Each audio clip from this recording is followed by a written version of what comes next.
Master Watu, the head of the Presentation Guild, towered over the battlefield like the embodiment of unbreakable strength. His voice, loud and powerful, echoed across the field like a thunderclap, encouraging his comrades and reminding them that this battle was only the beginning, the first step in a long series of battles, each one a test of their will. Wataru's gaze said that he was ready to fight to the end, for his team had never been defeated. For them, there was no turning back. From behind, encouraged by their leader's words, his comrades also raised their weapons. Their eyes burned with determination, and their joyful shouts merged into a single battle roar, sustaining and strengthening their spirits. Suddenly, one of the girls in the team spotted the Goblin King ahead, a massive dark figure that loomed over the horizon, instilling involuntary trepidation in their hearts. Her alarming voice made everyone wary, and each fighter realized that the danger was much closer than they had anticipated.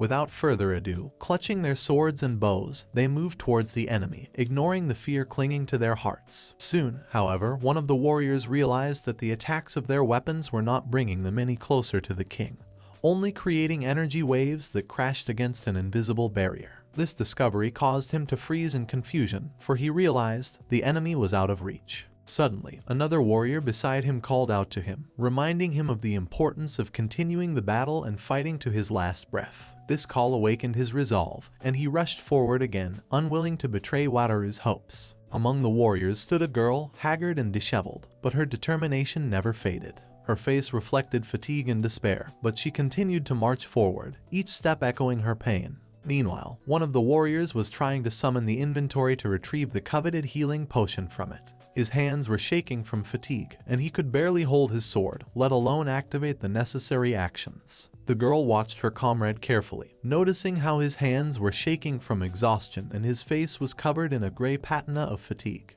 He could barely lift his arm to retrieve items from his inventory, and it was obvious that his strength was deserting him. The girl noticed that their resources, which they had relied on so much, were almost running out. Suddenly her thoughts were interrupted by heavy, measured footsteps behind. She turned her head to see who it was approaching, and in the thickening gloom she discerned silhouettes. It was the goblins again.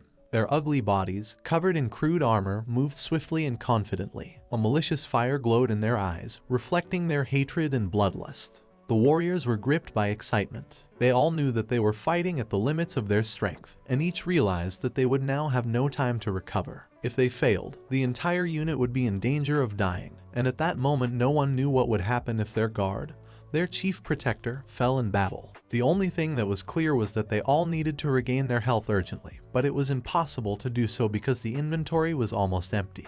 The feeling that his strength was about to run out haunted him, but he did not give up. At one point, feeling that even this last boost would soon fade away, he used another of his skills, life absorption. Each touch of his blade slashing the flesh of his enemy brought him precious drops of energy. He could feel the power slowly returning. His consciousness became a little clearer and his breathing smoother, but it was too little to sustain himself and defend the squad to the end. Soon, each of the warriors realized that this battle was dragging on and there was no more chance for respite. With each second, with each blow, their strength was fading faster and faster. Their gazes flashed with the realization that in such a frenzied turmoil, none of them would be able to find a moment's peace to catch their breath, and that meant that the end had come for them.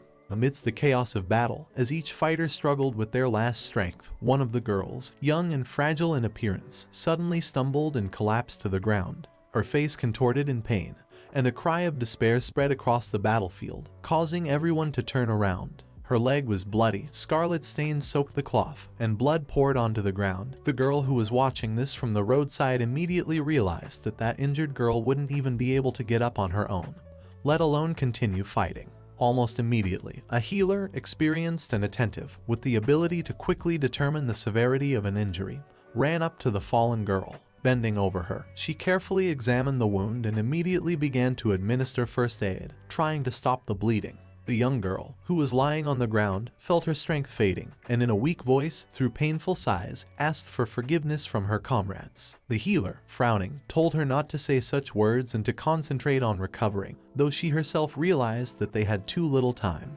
The warrior, who was watching the scene from a short distance away, was relieved that the healer had come at the right time, for their unit was already on the verge of collapse. Yet she could not escape the feeling that even the healer's help in this situation was only a postponement of the imminent end.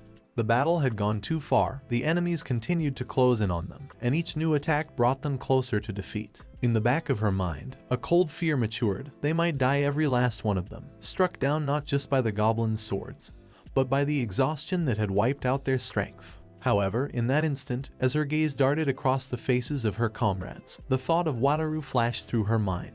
To all of them trapped in this cursed world, he was a symbol of hope, a symbol of strength that would not relent even in the face of death itself. Watu was their salvation, their light, and every member of the squad felt it as strongly as she did. And suddenly, as if by magic, all the warriors froze, numb with wonder and bewilderment. In front, as if materializing out of the shadows, stood an unfamiliar girl, stunningly beautiful and, at first glance, having nothing to do with this gloomy battlefield. She stood in the center, oblivious to what was happening around her, and with a slight sneer, she reasoned how foolish it was to call himself the Goblin King, to claim something beyond his true power and importance. After looking around at those present, she explained that the king's power was merely a consequence of the unification of the 4 tribes, and that he had gained this power not through his own labor, but through diabolical magic, the powers of which were beyond her comprehension. She raised her hand, and a moment later a cold, penetrating light spilled around her that seemed to penetrate her very soul. It was her unique skill called Outcome, and with its activation, the battle ended.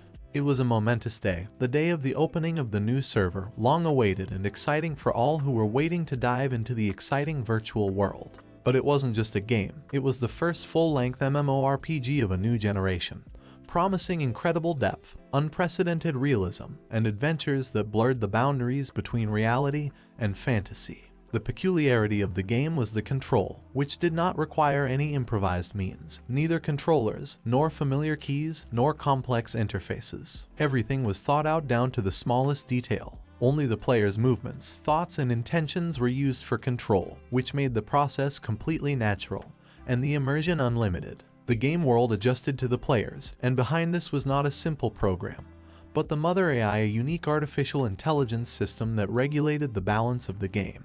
Each character had an infinite path of development. The system designed for the game allowed players to develop their skills step by step, battle by battle, gaining unique skills, reaching new heights, and opening unseen horizons. This game was the embodiment of the ideal that the creators of virtual worlds had been striving for years, a true universe with unlimited possibilities. A month before its official release, the game had already won the hearts of thousands of fans, becoming a real sensation. Knowing about the growing interest, the developers suddenly announced a set of 100 beta testers, who will be the first to get the opportunity to experience the game. But this offer was valid only for those who were in their country. However, the chance of getting into the cherished 100 was incredibly small. The advertising campaign launched around the game was tremendous. Every new commercial, every announcement raised a wave of interest. But along with the growing excitement, an unexpected announcement was made. The company announced that the game would cost 20,000 yen.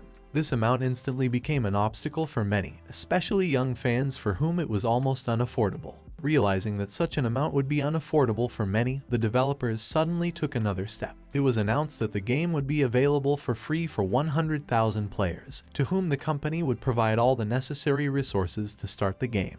Nevertheless, the choice was strict and severe. Out of the hundreds of thousands, only 100,000 lucky players would be able to enter the game without paying, and many had to be disappointed to find out that they were out of luck after all. Those who were lucky, however, felt like winners. Finally, the day of release had come. The entire gamer world froze in anticipation, and the servers were ready to receive those who got the coveted access. On the first day, as soon as the server opened, 350,000 people logged on. Among those who won the lottery and received the coveted access was a young man named Staro. Staro sat under a sprawling tree, enjoying a moment of peace and looking out at the world before him. Nearby, in a small clearing, several other players had gathered. They were circling with interest around a large gray rat, a small but agile creature ready to lunge at anyone who came too close. Suddenly the rat made a lightning leap and pounced on one of the players, causing him to recoil. When the rat suddenly attacked one of them, the guy mocked the wizard for his stick, reminding him that mages should use magic,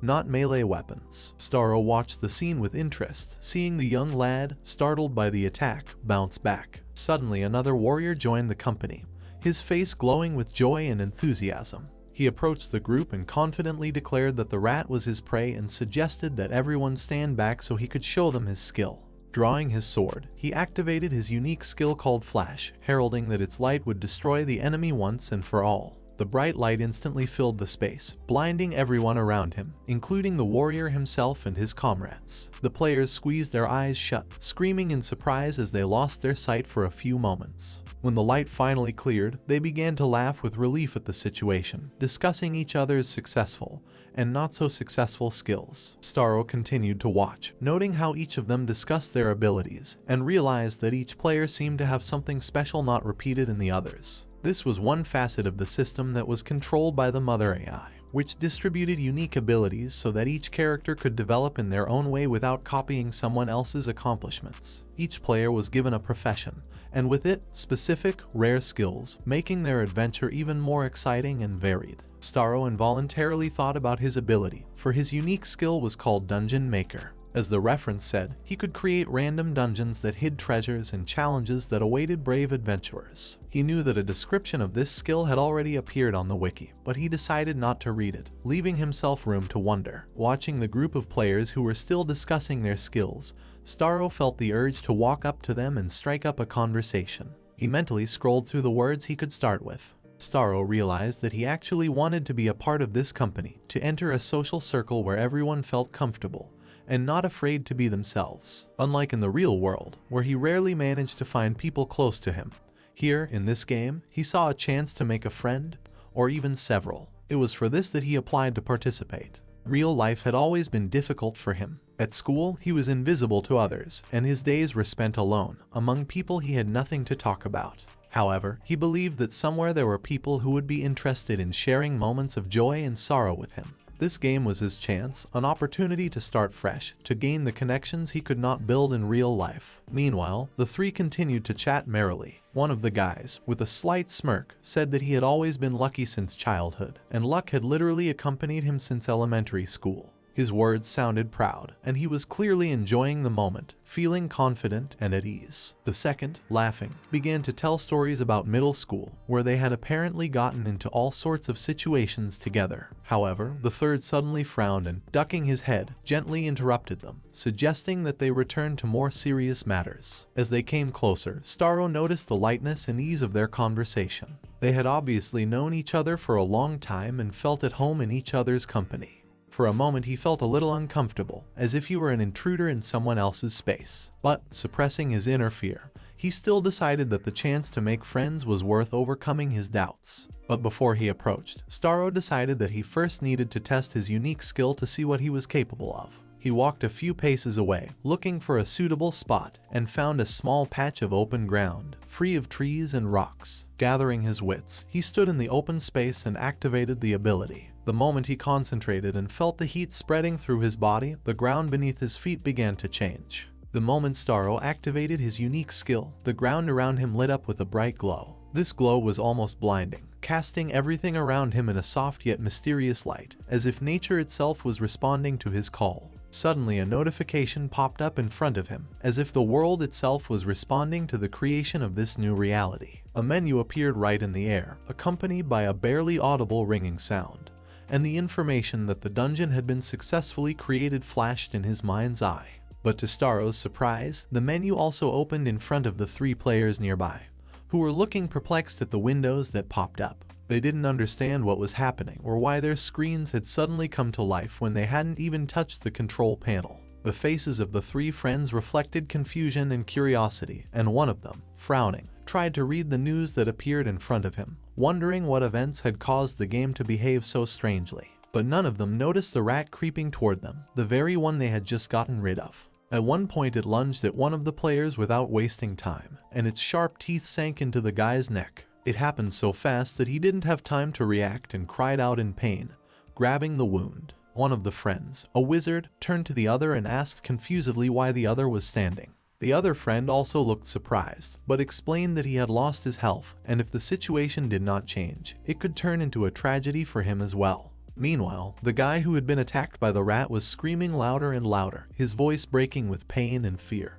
and his hands trying in vain to push the small but merciless creature away. The pain seemed to be becoming unbearable, and he had no way of understanding why this was happening in a game where physical pain should be impossible. The other two friends looked at him in utter confusion and bewilderment. Suddenly the guy fell to the ground, screaming loudly as if he was in real agony. The two friends looked at him in utter confusion and bewilderment. They couldn't believe that he was feeling real pain. After all, it was just a virtual reality. But the fear and despair in his eyes were too real to be ignored. They began to look around, and only now did they notice that a pack of rats was closing in on them. The realization of danger caught up with terrifying clarity, and one of the friends suggested that they retreat to regain their strength and find a way to defend themselves. But the other player, standing near the injured man, was not yet ready to leave him alone. He bent over his fallen comrade to help but barely touched him as he suddenly froze. His friend's body was cold and motionless. The realization pierced him like a blow. Their friend, still alive and screaming a moment ago, now gave no sign of life.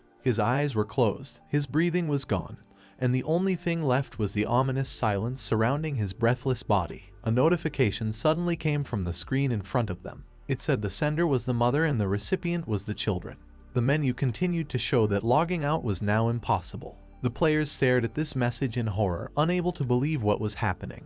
They had no way of realizing that their friend had not just died in the game, but that his death could have been real. Soon the system refreshed, and a new notification showed that the revival option had been disabled. This news descended upon them like a heavy shadow, and a fear settled in their hearts that could not be banished. Staro, who had been watching, felt a heaviness spill into his chest. This was not the game he had prepared for, not the safe reality he had expected. He lowered his gaze and noticed a black circle appearing beneath his feet. It was the entrance to the dungeon he had just created. A strange sense of sinister power emanated from that black circle, beckoning and frightening him at the same time.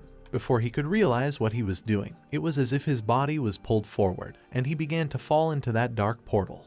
The world around him disappeared and he found himself surrounded only by darkness where there was no light or sound. Thus began his play in the MMORPG Eternity, a game that was supposed to be a fun adventure, but turned out to be a trial on the brink of life and death. Staro lay on the cold, damp ground, feeling it beneath him, and gazed silently into the darkness surrounding him. He stood up, slightly disoriented, and felt the night chill enveloping his body. No sounds, no movement, nothing that hinted at a familiar reality. It was hard for him to realize where he was now, and even harder to remember exactly how he'd gotten here. He gathered his thoughts and, straining his memory, began to recall a few minutes ago he had used his unique skill, and the earth had literally opened up beneath his feet, swallowing him into the abyss. Looking around, he noticed a dark, ominous silhouette ahead, which immediately caught his attention. In the light of the sparse stars and moon, he discerned a huge old manor. Staro didn't understand how this manor had ended up here and why exactly his skill had caused such a construction.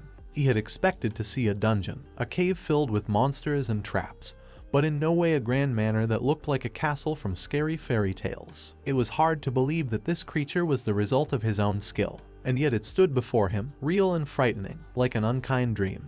His thoughts were darting around. Could this be part of some plot, or had his actions inadvertently caused some mysterious event to activate? Something told him that this was no simple dungeon. Doubt was replaced by anxiety. Remembering the scream of the player who had been killed unexpectedly, Staro was beginning to realize that he was trapped. This place was no ordinary game. Danger lurked here, real and unexplainable. To test his suspicions, he opened the menu. In desperation, he began searching for the exit button, clenching his teeth against a growing sense of unease. When Staro, gripped by growing panic, finally found the exit button in the menu, he began desperately pressing it, hoping to escape this strange and frightening world. But each time, the screen silently ignored his efforts, as if the game didn't notice his attempts to escape. Suddenly, a notification popped up in front of him, cold and emotionless like a sentence. Quitting the game was forbidden. Rebirth was impossible. Staro froze, staring at those words as if he couldn't believe his own eyes. This notice, this silent prohibition, was a heavy blow to him.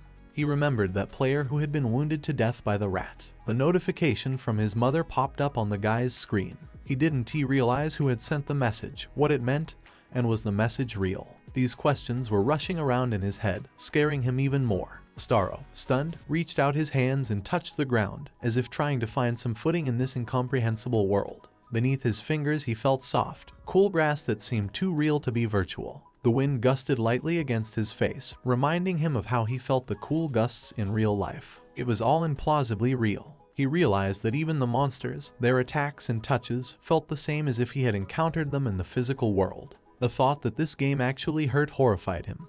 It all seemed implausible and impossible, but his fear was real. Crouching down and wrapping his arms around himself, Staro lay on the ground, shrinking into a ball, trying to suppress the sense of despair that gripped him. A sense of powerlessness filled his mind, and he wanted to go back, close his eyes and wake up, but there was no way out. Suddenly the silence was broken by a soft but commanding voice. Staro raised his head and saw an unfamiliar girl in front of him. Her figure was graceful and mysterious, and her face was piercingly beautiful, with features that seemed almost unreal. She asked him about who he was and what he was doing here, and these questions forced him once again to face incomprehension and terror, for he himself did not know the answers. Barely containing his panic, Staro ran toward her, gripped by the feeling that this girl was his only chance to find answers. He grabbed her by the shoulders, his fingers clenching in an attempt to hold on to something real in this frightening place. He wanted to explain who he was, that he had ended up here by accident, but because his voice was breaking, he only managed to scream,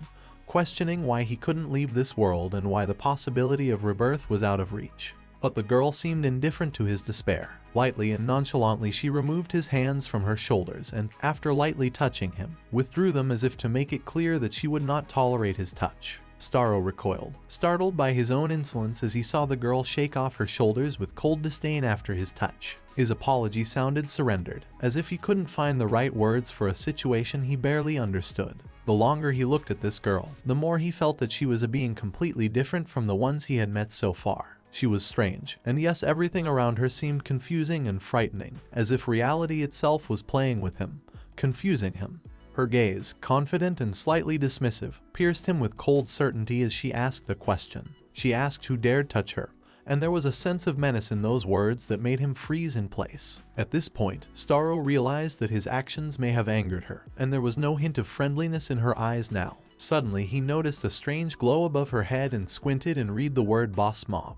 The name written in glowing symbols read, Bumpy. He froze as if stunned by this revelation. Up to this point, he had assumed that bosses in this world looked like monsters, dangerous and huge, with an intimidating appearance designed to strike terror into the hearts of the players. But what he saw before him violated all his perceptions. He didn't understand how this frail, graceful girl looking at him with cold contempt could be the boss. Reality itself seemed to mock his expectations. There was no way Staro could reconcile himself to this knowledge. He stared at her, feeling fear and helplessness, for before him stood a creature whose power was clearly beyond anything he could have imagined. He knew that his level was minuscule compared to hers, and that realization made his heart beat faster. His knees buckled, and he sank to the ground, unable to resist, feeling his strength leave him. Suddenly, behind Bumpy, he noticed something that further increased his fear. A dark figure, huge and ominous, began to emerge from the darkness, as if the night itself had awakened and taken shape. A booming, low voice broke the silence, filling the air with power and cold detachment. The creature, ignoring Staro, asked Bumpy who the man was, and its voice was full of indifference and menace. Bumpy, without dignifying the shadow with a glance, calmly and indifferently replied that she didn't know, but she had some guesses.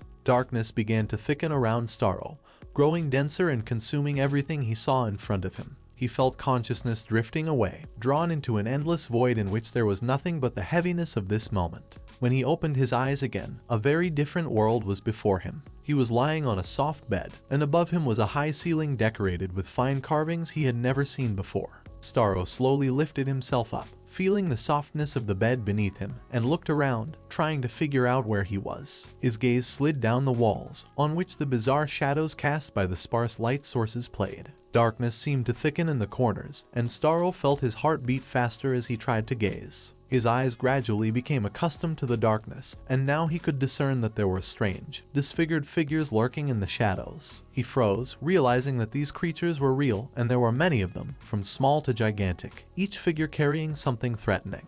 Staro slowly shifted his gaze from one silhouette to another, but the more he looked, the more he recognized the ugly shape and the terrible eyes that glowed in the semi-darkness, as if watching his every move. Staro could not stand it. Panic terror was growing inside him, and he cried out, unable to contain himself. Feeling his fear intensify, he continued to scream until he realized that these monsters could probably see and hear him too. Quickly covering his mouth with his hands, he suppressed the rest of his screams, trying not to utter another sound. The silence was broken by the sharp sound of the door opening. Staro froze as he saw a girl he recognized immediately enter the room. It was Bumpy. She looked even more powerful now than in their previous encounter, her figure inspiring fear and respect, and she held a huge axe in her hands. As soon as the monsters saw her, the room fell into a sepulchral silence, and all the creatures bowed silently before her in reverence. Bumpy slowly raised the axe and, without saying a word, threw it towards Staro. His heart sank. He thought it was the end, but to his surprise, the weapon flew by his side without harming him. A slight smirk flashed across her face, as if she had expected such a reaction. Her eyes, cold and attentive, stopped on Staro, and she indicated that they had been wondering for some time who he was, and finally Elrod's hypothesis was confirmed. Her gaze then shifted to one of the monsters named Duracon standing nearby. Bumpy, without taking her icy gaze off Staro, ordered the monster to move him to a better room. The tall and massive monster, whose face was concealed by a hood, unceremoniously approached and grabbed Staro as if he were nothing more than a helpless toy. Everything was happening so fast that he barely had time to comprehend his surroundings. Staro, not yet fully aware of what was happening, found himself on the throne, not understanding why he had been placed there, but feeling strange, as if this place, with all its secrets, had been waiting for him to appear. Out of the gloom of the hall a man appeared before him, the same man who had been at Bumpy's side when Staro had first seen her. With a slight but not too friendly smile, he informed her that he did not yet know who Staro was, but that they would soon explain everything and get to know each other better. The silence was broken by the commanding voice of Elrod, who, standing near the door, gestured imperiously for the others to enter. The door to the hall slowly swung open and several figures appeared one by one in the semi-darkness. They entered the room with a confident stride, their silhouettes looming against the dim light, giving each of them a majestic and intimidating appearance.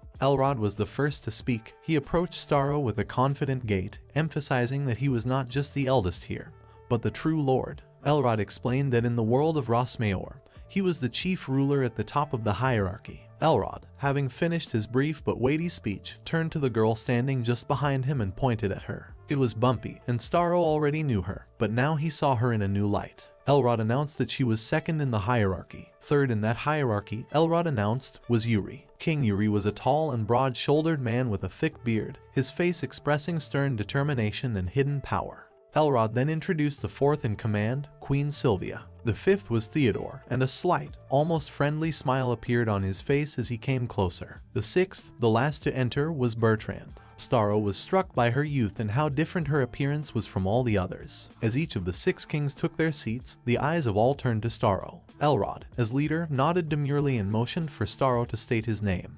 For a moment Staro hesitated, feeling the strain of that stare, but then, overcoming his inner stiffness, he said his name. As soon as he did so, there were cheers of approval in the hall as one of the kings smilingly remarked that his name sounded wonderful. Staro turned to Elrod, asking if he was really the devil. Elrod nodded slowly, his eyes full of deep confidence, and his answer sounded with majestic power, like a statement of immutable truth. He affirmed that he was the king of the devils, creatures descended from a proud tribe of horses whose heritage and secrets are passed down from generation to generation. Elrod then explained that the 6 worlds, like the interwoven threads of fate, come together in this castle. Each of the kings present ruled his own tribe, his own world, and so bore the title of king. Elrod's words, spoken with ease, carried a mystery, and Staro felt that the meaning of these worlds and their relationships concealed many secrets. Staro couldn't help but wonder how much of this was part of the game. His mind was racing, trying to figure out if this was just an elaborate illusion immersing the players in the atmosphere of ancient legends. Gathering his thoughts, Staro asked another question that had kept him busy since his arrival on the throne. He asked the kings why he was here, on this throne, which he thought should belong to the Mother AI, the main system controlling the game. Finally, one of the kings, looking at Staro with seriousness, spoke up, saying that all of them, including Elrod himself, stood here as his subjects. Staro felt vulnerable to these words, full of majestic meaning, as if his existence in this world had been preordained. Then one of the kings pointed to a black door floating in the air, shrouded in a mysterious glow, and explained that it was the only entrance to the castle. Only a select few could pass through this door, and every king in his time had used it to get here. The king, frowning slightly, added that they were surprised to find that Staro had been able to enter here without going through this portal. Elrod suggested that Staro had appeared here through a hole in the sky, as if the world itself had thrown him out of its depths. Those words triggered a wave of vague memories for Staro, as if his mind were trying to reconstruct the events leading up to that moment. He strained his memory, trying to grasp the elusive details, and suddenly realized that he really should have gone to the dungeon. If the dungeon had appeared on Earth, he could have left it at any moment. But now he was trapped in a world that did not obey the usual laws of the game.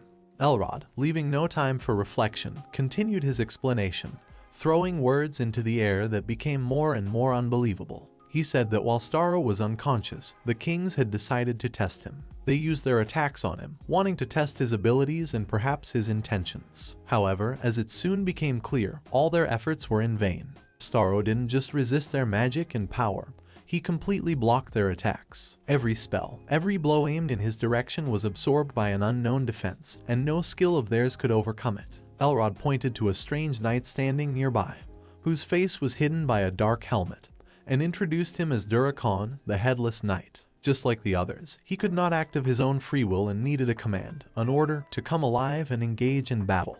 Elrod, tilting his head in deference, spoke words that sounded to Staro like an incredible revelation. He declared that they were now all subject to him, that he had become their king, their only lord. Staro felt those words echo in his mind, filling the hall with a resounding silence. At first he thought he had misheard, but Elrod, without breaking his gaze, confirmed that they were indeed calling him their master, their lord. Staro could not believe what was happening. He tried to understand what it all meant and why they obeyed him, an ordinary player. Questions and guesses swirled around in his head, and he went back to his game skill again and again. He remembered that his ability created a dungeon in empty space, as if creating a new world where none existed.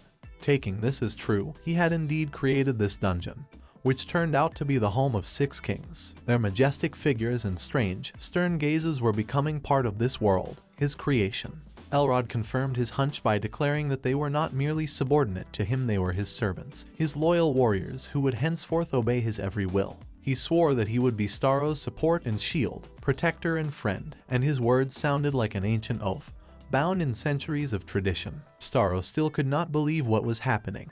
Although in the back of his mind he continued to doubt, the sensations surrounding him were frighteningly real. Elrod, Bumpy, Yuri, Sylvia, Theodore, and Bertrand, all these kings stood before him, subject to his will, and now Staro was their leader, lord of the ancient tribe of Ma, known in lore for their power and reverence. Staro looked around, trying to make sense of it. He had only wanted to play a game, to create a dungeon and explore it, but he had been drawn into this strange, frightening, and exciting reality. Now he was not just a player, but the leader of 6 powerful beings whose lives, strength, and fate depended on him. Elrod led Staro down a corridor lined with cages in which various monsters languished. These monsters, disfigured by time and cruel conditions, seemed no longer living creatures, but mere shards of former nightmares. Elrod walked beside the cages, and noticing Staro's look of bewilderment, apologized for bringing him here to this inappropriate place. The castle they were in was not meant for guests. It was ancient, shrouded in cold stone and darkness, and there was no other room where so important a visitor as the king could stay except the one at the very end of this gloomy corridor. Elrod added with relief that this place was a prison for monsters, a place in which they were locked away for eternity, and no soul, not even themselves, came here. It was a space for their repentance. He emphasized that such places should not be on the way to the king's chamber, but for the moment they did not have the luxury of seeking other avenues. And then he promised without pity to wipe out any criminals that were imprisoned here. Staro looked at Elrod with slight bewilderment when he heard that he intended to wipe out all the monsters in the cages. Images of mass destruction appeared in his mind, and he couldn't help but wonder if Elrod's words meant that he intended to kill all these creatures. Elrod, catching the doubt and concern in Staro's voice, calmly explained that the monsters imprisoned here were not mere creatures, but the most brutal and dangerous villains imaginable. Among them were cannibals, infanticide, parental murderers, rebels, and other creatures of darkness whose crimes went against all notions of morality. He added that their sins were so great that their existence was unacceptable even in a place like this dungeon. By tomorrow, he intended to deal with them, assuring Staro that the matter would be resolved. When they reached the end of the corridor, the setting had changed. Doors of rough metal with flecks of black obsidian, reinforced with magical seals, loomed before them. Elrod stopped and turned to Staro and called him king, noting that this was his room. He opened the massive doors, which swung inward with a thud, and Staro entered the spacious room. Though simple, the room had what Staro longed for after his long journey: peace and quiet. Elrod, bowing, wished the king good rest and left him alone. As he left, however, Elrod could not stop thinking about the significance of what was happening. They, the 6 demon kings, had existed in this isolation for hundreds of years. Each of them believed that it would always be like this. However, the appearance of the king, as if by fate itself, changed everything. Also, that hole in the sky was a strange phenomenon that couldn't be a mere coincidence. Elrod realized that this event not only opened up new opportunities, but also brought threats. He realized that the demon kings were unlikely to accept the new lord immediately. Perhaps not all would agree to recognize Staro as their lord, and Elrod would have to deal with that. The task was made more difficult by the fact that Staro, for all his power, was still human, a creature the demon kings had traditionally despised. Elrod walked leisurely back to the hall, pondering what had just happened. He was met in the hall by King Yuri, who had long since shown impatience. He stood in front of a massive stone that seemed to mock him with its appearance. Yuri was strong and proud, 3rd in rank among kings, and never before had he encountered an obstacle that caused him such irritation. Yuri, covered with sweat, struck again and again, trying to crack him. His fists blazed with orange light, the concentrated energy of each blow shaking the castle walls, but the stone remained unharmed. Behind him stood Bertrand, watching his unsuccessful attempts. She looked at Yuri with mock weariness, realizing the futility of his efforts. She reminded him that even her spear, enchanted by ancient powers, could not leave a scratch on the stone. Elrod watched, standing in the shadow of the column. He understood the futility of Yuri's efforts, but the girl's words made him think. Even the demon kings, with powers beyond human conceptions of magic, could not stand against this creation. That realization gave weight to his recent conversation with Staro. When Elrod had spoken to Staro, he had tried to learn the nature of his power. Staro, looking confused and a little unsure, told him that his ability was dungeon creation. To Elrod, it sounded as if what stood before him was not just a creature, but the key to changing the entire world. Staro admitted that his skill was the reason why he was in this place. However, it remained a mystery to him why the demon kings recognized him as their ruler. Elrod, calling him king, asked if he could show anything else that could explain the nature of his power. Staro hesitated a little. He was still unaccustomed to this treatment, to the fact that demon kings, creatures who themselves inspired fear, now looked at him with expectation. He opened the menu of his ability to display something that could perhaps satisfy their curiosity. His gaze fell on a screen where the number 1000 was flashing in the top corner. It was dungeon points, the arcane currency of his ability. He was presented with several options: develop, build, and summon. As he perused the interface, he noticed that it was possible to spend a small portion of these points to create materials. Among the options offered, his gaze latched onto the cheapest one. The rock didn't require many points and looked like a safe choice for a first experiment. Deciding to give it a try, Staro clicked on the summon icon. At that moment, the space around him changed. An object began to form in front of Staro. With a loud crack, the rock fell onto the table, snapping it in half. Shards of wood scattered around the room, and the sound of the impact echoing filled the hall. Staro immediately turned pale, seeing how his first experiment had resulted in the destruction of furniture. He began to apologize, his voice filled with embarrassment and concern. But no one seemed to listen to his words. Elrod stepped closer, his gaze fixed on the stone. Bumpy dismissed the significance of the incident with a slight chuckle, saying that it was just ordinary earth magic. However, Elrod, who was studying the rock with genuine interest, shook his head. Elrod began to explain to the others the significance of what had happened. He reminded them that the entire castle, every part of it, from the massive walls to common household items such as tables and chairs, was made of Codsite ore. This material was considered the ultimate defense, impervious to magic or physical attack. It was a symbol of impregnability, eternal and indestructible. The realization of this made the tension in the hall rise. Bumpy, who had been looking at the situation disdainfully until then, suddenly froze, realizing that Elrod's words were rendering her arguments useless. Theodore stood to the side, silently observing what was happening. His mind was working feverishly, trying to find an explanation. After all, if the rock created by Staro is really that powerful, then it means he is capable of changing the balance of power in this world. The castle that seemed to be an eternal stronghold could be vulnerable.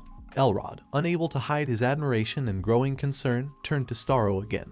He asked him to demonstrate something more to finally understand the nature of his power. Staro felt all eyes on him. Opening the menu, he began to explore the available options. This time it was the monster summoning category that caught his attention. Among the available creatures, he noticed a modest level 1 slime. This seemed like a safe choice, as the first summoning did not require the expenditure of dungeon points. Deciding to give it a try, he activated the feature. Soon, a creature began to form in front of him. It was a small slime, its jelly-like body glowing softly with a bluish light. As Staro studied the slime that appeared in front of him, he noticed a new feature on the menu. The creature could be set as a dungeon protector. The slime looked soft, its jelly-like body shimmering with a dim bluish light. Bertrand, who was standing a little further away, watched the scene with obvious interest. However, interrupting her musings, she suggested that the slime be called Punio. This nickname, she thought, emphasized the simplicity and artlessness of the creature. But it was not the name that caught the attention of Bumpy, always focused and thoughtful, but the properties of the creature. She tried casting a simple spell on it to test its reaction. The magical pulse, normally able to penetrate any defense, dissipated without even reaching its target. Her gaze changed. Suddenly she realized that the slimes were not affected by their skills as well as their master, Staro. Yuri stood motionless as he watched the soft swaying of the slime called Punio. He could not accept that such a simple and seemingly weak creature possessed power equal to their own. The other demons also remained silent, pondering the implications of what they had seen. Each of their abilities had its own boundaries, limits, but now they were faced with proof of absolute power beyond those limits. Staro felt Yuri's heavy gaze on him. He did not understand what exactly was causing such hostility, but it was obvious that his power caused the Demon King not only admiration, but also fear. Elrod, realizing that silence threatened to turn into conflict, broke the silence loudly and confidently. He reminded everyone that slime and rock had properties that made them beyond the reach of any known power. His words sounded firm, and he turned to Yuri, waiting for his response. Elrod voiced his opinion that this undeniably proved Staro's status as ruler of their world, despite his human nature. Yuri flared up. He could not accept this assertion. For him, one of the strongest demon kings, to recognize the authority of a human youth meant humiliation. He rushed to the rock summoned earlier and tried to destroy it again. Hours passed, but the result remained the same. The rock was beyond even his fury and determination. Bertrand, watching this, sat down tiredly on a chair. She loudly announced that Yuri had already wasted enough time with unsuccessful strikes and it was time for him to accept the obvious. Yuri, all wet with sweat, turned to her with anger in his eyes. He shouted out that the rock didn't even have a scratch despite everything he put into his attacks. It was a moment of realization. Yuri collapsed heavily in his chair, and his pride was broken. He recognized that his strength, the strength of one of the demon lords, was unable to even touch this creature. Sylvia, who was standing aside, quietly said that she agreed with Yuri. Staro was just a human child, not suitable for the role of their king.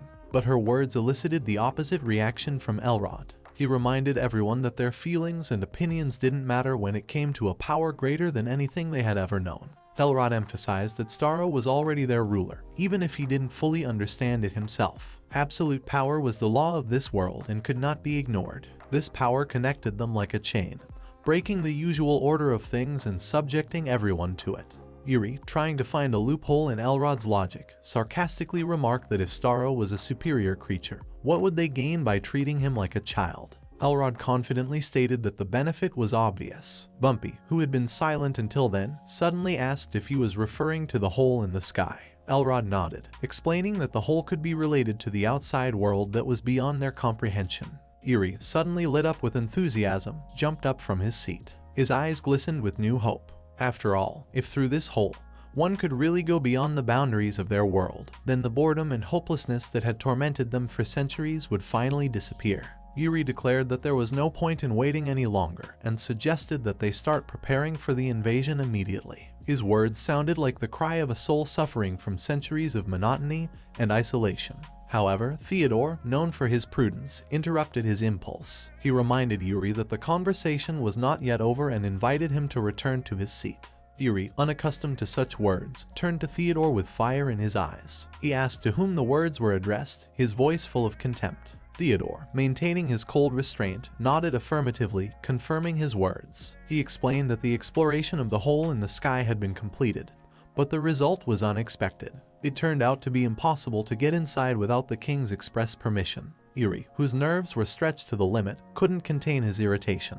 He quietly but venomously said that Theodore, with his stupid 5th rank, had no right to make such statements. However, Theodore, being experienced and cold-blooded, did not give in to the provocation. He reminded Yuri that he had long been rank 3 in their ranking system and asked him to be more careful in his statements. This statement instantly caused Yuri's rage to erupt. He jumped up from his seat, his eyes glittering with anger. The air in the room was filled with tension, as if space itself was reacting to his emotions. Theodore, for his part, was not left out. Elrod, watching this scene, sighed tiredly. But before the conflict could escalate into something more, their attention was suddenly diverted by something unexpected. A rumble rippled through the castle, as if an ancient power had awakened somewhere deep within. The sound was muffled but piercing, impossible to ignore. Everyone froze at once, the tension in the room replaced by wariness. Elrod, gathering his thoughts, gestured toward the exit of the hall. As they approached the hall where the imprisoned monsters were kept, an incredible sight appeared before them.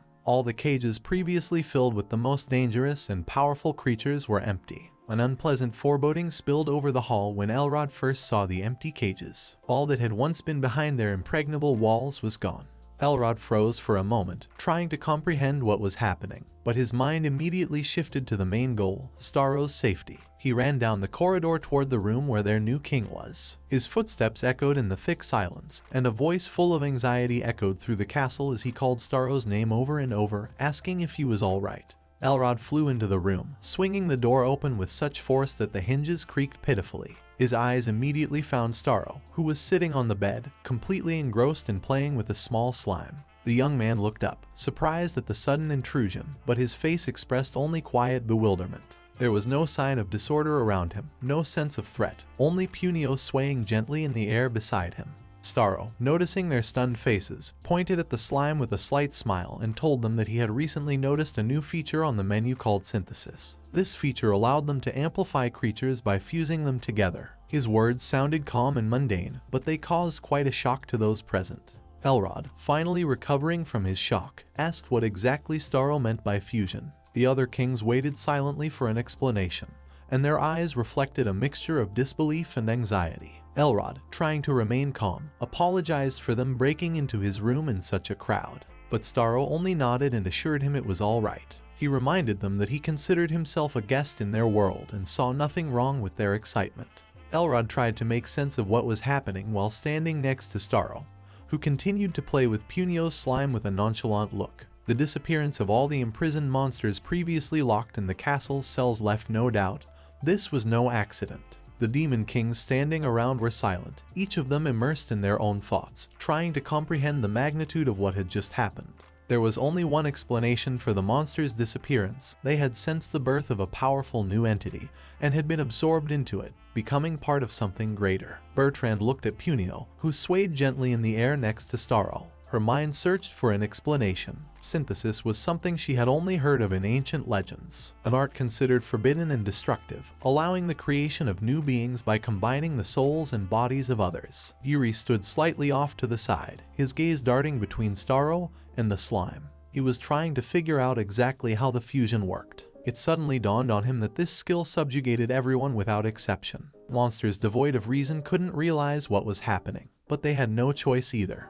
The monsters in the cells could not voluntarily submit to this will, they were simply forced. Yuri realized, fusion left no chance for resistance, and it caused him to feel real fear for the first time. Theodore, on the other hand, went deeper into reflection. He realized that the power of fusion extended beyond the capabilities of even demon kings. It was a power that made no exceptions. Neither the kings nor their powerful armies could resist such a skill. He tried to construct a chain of events and came to a conclusion.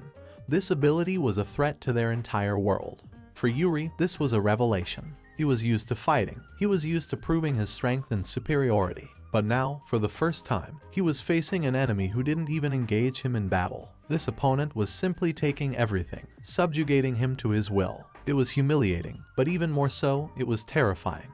Elrod watched his comrades carefully. Staro, sitting on the bed, slowly looked up. He felt every movement slow under the weight of the gazes staring back at him.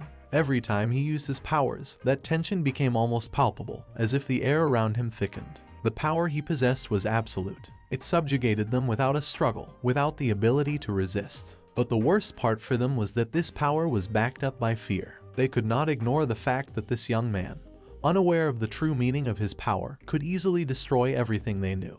Meanwhile, a completely different atmosphere prevailed in the initial city of Aristo. This once lively city where newcomers arrived full of bright hopes and enthusiasm had turned into a place of chaos and despair. Of the 350,000 players who got into the game, the vast majority, about 90%, are stuck here, unable to move on. The first days of the game were filled with excitement. Players explored the streets, interacted with NPCs, and mastered mechanics. But with each passing day, the illusion of freedom dissipated more and more. Gradually came the realization that they couldn't leave the game. Their lives now belonged to this world, where death meant the true end.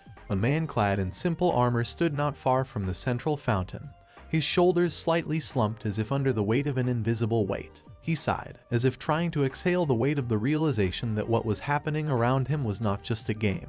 Beside him stood a girl, younger than him, but no less confused. The man, as if thinking out loud, mouthed that in his youth, situations like this could only be seen in manga and short story fantasies. The girl shook her head and noticed that the city had fallen into chaos.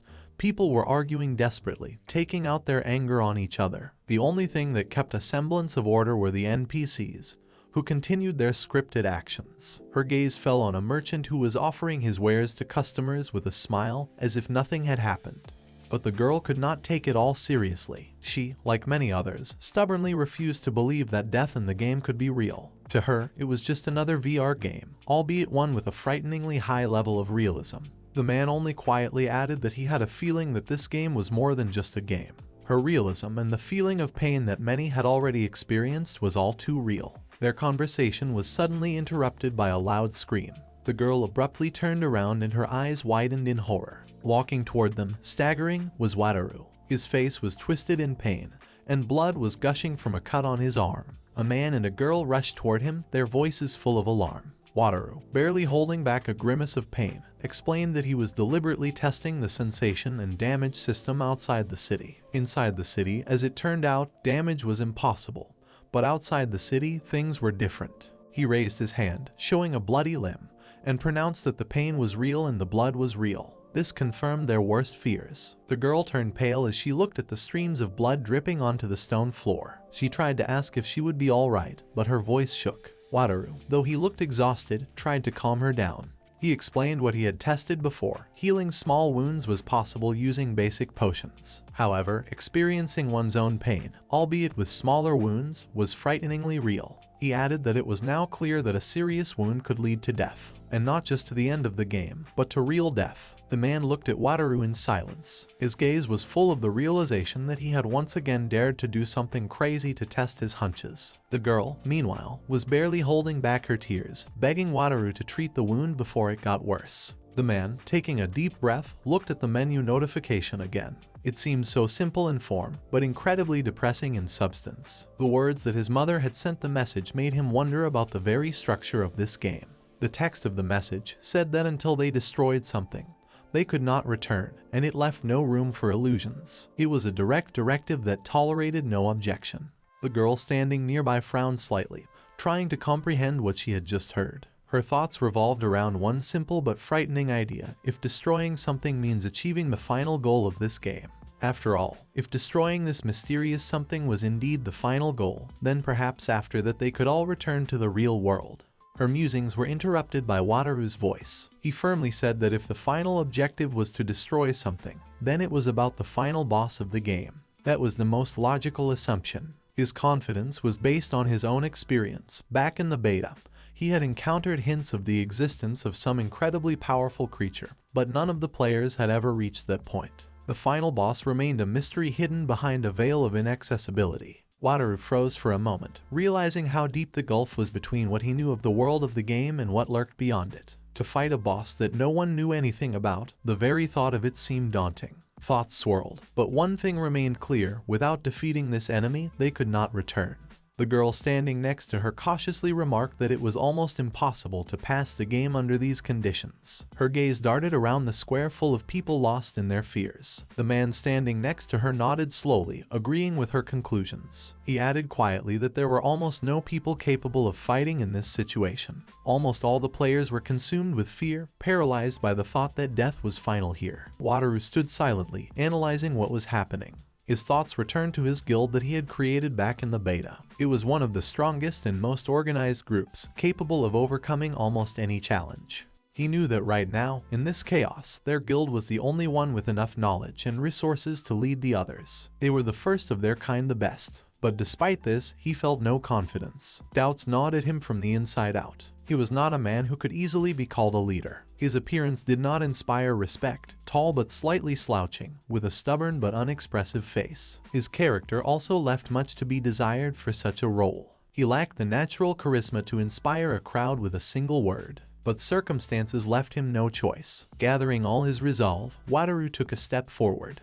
He inhaled sharply and shouted his first word, urging everyone to listen. Staro finished reading the last lines of the instructions, slowly setting them aside as if they contained something sacred. The dungeon system was far more complex than he had anticipated, and now his every action had to be deliberate and purposeful. The first rule was simple, but also extremely restrictive. Within a week of creating the dungeon, no one could leave it. If he had created his dungeon yesterday, he now had to wait another 6 days to leave it. This restriction turned out to be extremely important. It protected the new dungeon, giving it time to stabilize and strengthen, allowing it to grow into its surroundings. This week was to be not just a forced confinement, but a period of active preparation for possible invasions. Next, his attention was drawn to the sections dealing with summoning, growth, and synthesizing monsters. This proved to be another important part of dungeon management. Monsters were not just defenders, but rather a kind of living mechanisms that could be developed, enhanced, and even fused into more powerful creatures. Staro recalled his recent experience with fusion when he had amplified Punio, his first slime.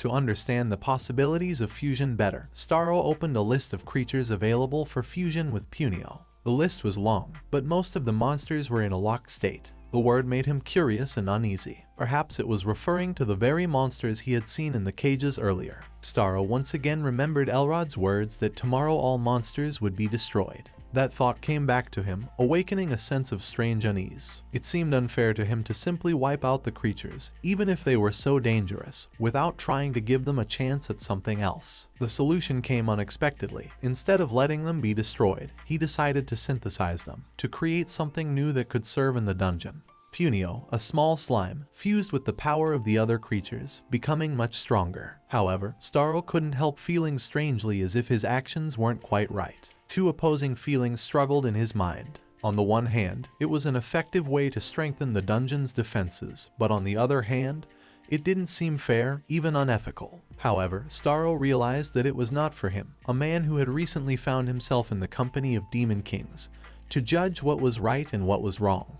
He decided to distract himself and continued to delve into the instructions to better understand the structure and capabilities of his dungeon. The section on buildings particularly interested him. Previously, he had already managed to summon a huge rock that symbolized his first steps in dungeon exploration. But that was only a small part of what could be created. The instructions detailed how strong, almost impregnable walls, various traps, and mazes could be built. Staro envisioned his dungeon growing stronger, each new element making it more impregnable and his enemies more vulnerable. But his discoveries did not end there. As he read further, he came across a section devoted to building additional structures. His attention was drawn to the forges and training fields. It turned out that these structures played a key role in strengthening the dungeon's defenders. The most startling thought came to him when he realized that all of this combined to create something more than just a dungeon. It could be an entire city, vibrant, dynamic, with its own system and infrastructure. Suddenly, his thoughts were interrupted by a realization. If this was indeed his dungeon, there must be something important here that he hadn't found yet. It was something that could be the heart of this entire world, and to leave it unattended would be an unforgivable mistake. Calling Bumpy over, he offered to go on a search. She took him to one of the far rooms of the castle, where she said there must be something unusual. In its center hovered something emitting a barely perceptible glow. It was the core of the dungeon, the heart of all the space created by his skill. Bumpy explained that apart from Staro's appearance and that mysterious hole in the sky, this core had also appeared. She clarified that it was probably what Staro had mentioned earlier when talking about an important part of the dungeon.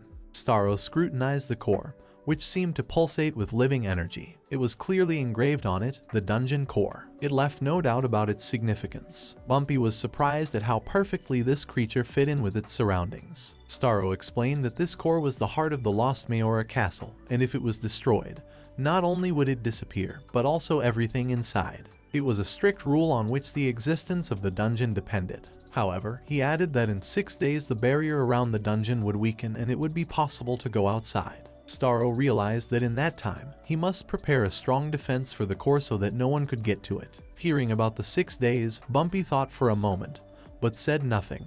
Her silence did not go unnoticed by Staro. He turned to her, requesting that she stop calling him master. It seemed to him that there might have been a friendlier bond between them if she had addressed him as friend. Bumpy shrieked sharply, her voice echoing off the walls of the hall. She explained that addressing Staro as a lord was an absolute rule established not by her alone. All 6 demon kings had unanimously agreed to it, and there was no way to change it now. Staro fell silent, deep in thought. He had not expected such a categorical statement, but he intuitively felt that there was something more behind it than mere formality. After a brief pause, he quietly asked where her friends were. He admitted that it was hard for him to see an empty castle that seemed cold and lifeless. Bumpy, hearing these words, lowered her gaze. She struggled to utter that she had no friends. Staro, looking thoughtfully at Bumpy, asked where her subordinates were. He realized that as one of the demon queens, she must have those who serve her, those who do her bidding, those who maintain order in her world. Bumpy, as if gathering her thoughts, replied that she could show him where her servants were. Staro nodded in agreement, enthusiastically accepting her offer. He added that it was really important to him. Knowing the location of her subordinates could help to properly organize the dungeon's defenses.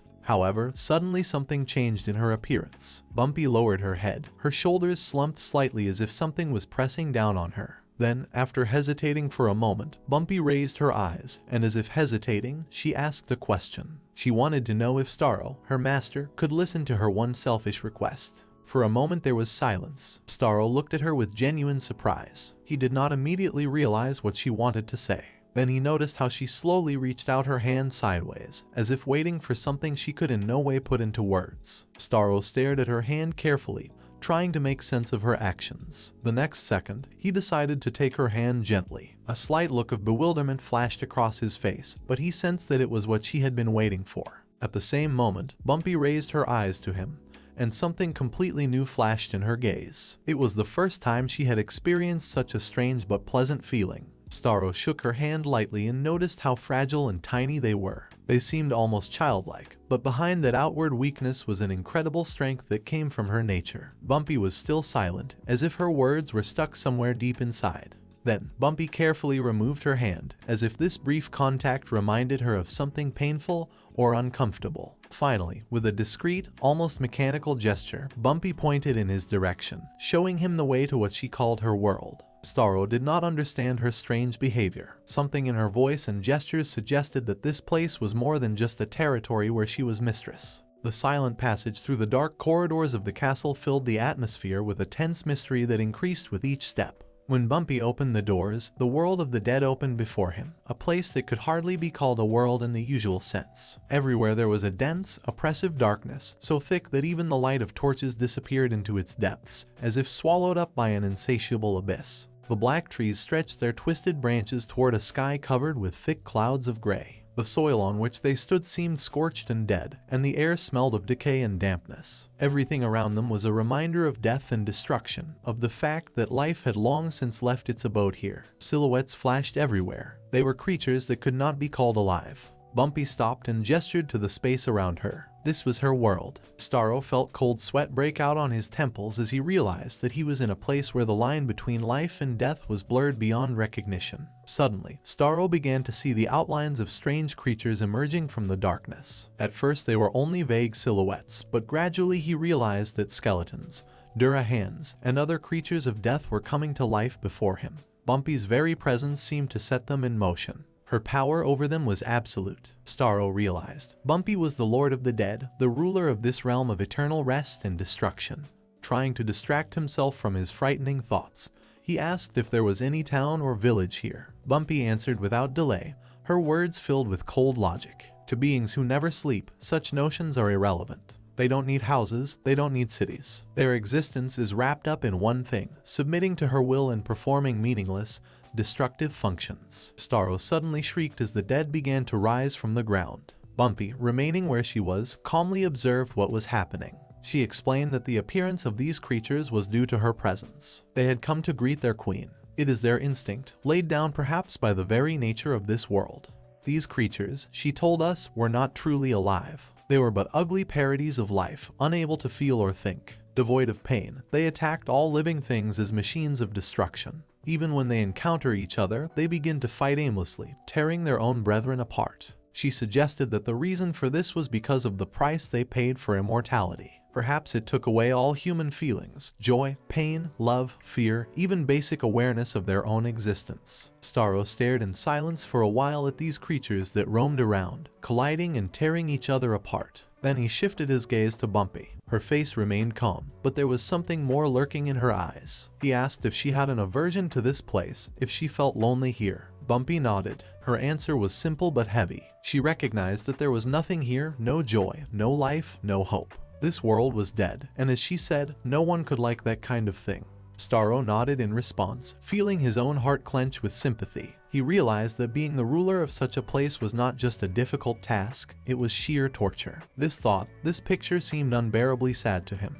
But suddenly a realization hit him. He had a skill that could create and change space. If he could build, then he could create something new here. An idea popped into his head that he could change this world at least a little bit. He looked at Bumpy and suggested that he try to rebuild this place, make it better, fill it with something light, even if only a little. Bumpy hesitated for a moment. Her face remained impassive, but something new flashed in her eyes, something like mild surprise. She agreed, saying she saw no reason to object. Staro, inspired by his idea, began to use the dungeon building skill. At first he hesitated, not knowing how it would be received, but with each new building, his confidence grew. The space that was gloomy and empty just a moment ago began to fill with life. He created buildings one after another, workshops, houses, squares. When the buildings were ready, he thought about how to make them function. The monsters that wandered aimlessly through this world could be destroyers as well as creators. Staro approached one of the skeletons that stood nearby with empty eye sockets. He commanded him to become a blacksmith and take a seat in the workshop. The skeleton, previously motionless and without purpose, suddenly came to life. His movements became meaningful, and he headed for the forge as if this role was natural to him. Staro, seeing his ideas gradually taking shape, decided to give every creature in this gloomy world a role. He approached Durakan, a massive creature with an intimidating appearance, and told him to become a tailor. Next was a small ghost that hovered silently in the air. His form was barely discernible, as if he could disappear at any moment. But Staro, noticing a strange feeling in his restless movement, decided to make him master of the inn. The rest of the monsters were assigned by Staro to be the carpenters, builders, and residents of the new city. They set to work with mechanical precision, following his orders. For all the inhabitants of the new city, Staro set two simple but important rules. Do not attack anyone but the invaders, and do not destroy buildings. And then, suddenly, the streets were filled with a soft, golden light. The lanterns that Staro had installed flared up one by one, flooding the space with a warm glow. Bumpy, standing off to the side, looked at everything with an expression that Staro could not understand. Her face, normally calm and impenetrable, now reflected surprise and even awe. She was stunned to see the glowing windows, the blazing lanterns, and the city come alive. She realized that in this world where death and darkness were absolute laws, there was light. Staro, noticing her reaction, was embarrassed. He apologized sincerely, saying that perhaps he had gone too far. He reminded her that this world belonged to her, and he shouldn't have gotten so carried away. But Bumpy shook her head. She didn't look angry. On the contrary, her voice was soft and there was something like gratitude in her eyes. She had long watched as the undead, previously driven only by instincts of destruction, now began to build, create, interact. She watched the monsters prepare food, build houses, discuss their new roles. This was completely new to her. It was unknown to her if these creatures could taste food or understand the value of their actions.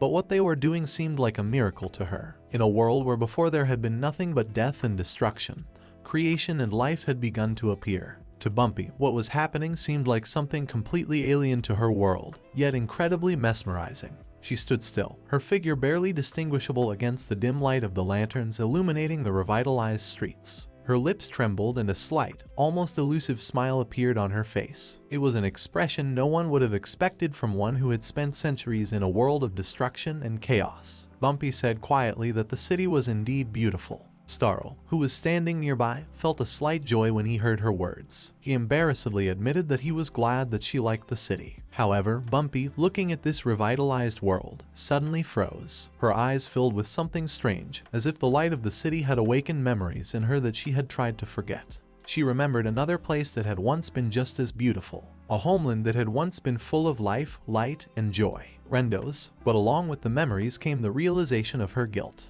It was she who had destroyed Rendo's, using her skill that had turned her homeworld into a wasteland of the dead. Rendo's, though a small kingdom, held a key place on the political map due to its unique tradition. Every child who reached the age of 10 underwent a talent determination ceremony, which allowed for the identification of unique abilities and made the country incredibly powerful. This decree became the foundation of Rendo's success. The strong skills found among its citizens allowed it to hold the balance against larger powers. In a land renowned for its natural beauty and peaceful ways, there lived a young princess named Bumpy Silurialize. Her golden hair that shone in the sun and her kind character made her a favorite of the people. This year Bumpy was 10 years old, and all over the country they celebrated her birthday. The townspeople were making merry, and the courtiers were preparing for one of the most important events in the royal family's life, the talent determination ceremony, which was eagerly awaited by all the children her age. Next to the young Princess Bumpy, a boy named Leo ran down the sun-drenched avenue of the royal garden. He could not contain the loud voice that broke the silence of the garden. In his dreams, the future was clear. He would become strong and brave to protect his best friend by becoming her bodyguard. This desire seemed to have lived in him since childhood, and he proudly shared it, ignoring Bumpy's chuckles. Bumpy, holding back a laugh, defiantly declared that she didn't need a bodyguard like Leo at all. Leo frowned for a moment, pretending to be offended, and stopped, folding his arms across his chest. However, there was no real seriousness in his posture, and after a few seconds, he said with a smile that no matter what their talents were, their friendship would remain unchanged. These words were spoken with such sincerity that Bumpy couldn't help but nod in agreement. The day that all the children of the kingdom who had reached the age of 10 had been waiting for had arrived. This day wasn't just a holiday, it was opening the doors to their future. Parents and children filled the hall, eagerly awaiting their turn. Everyone who had already gone through the ritual came out with a smile on their face, excitedly talking about their new talent. The children glowed with happiness and their parents were proud, knowing that their children's destiny had taken a new direction.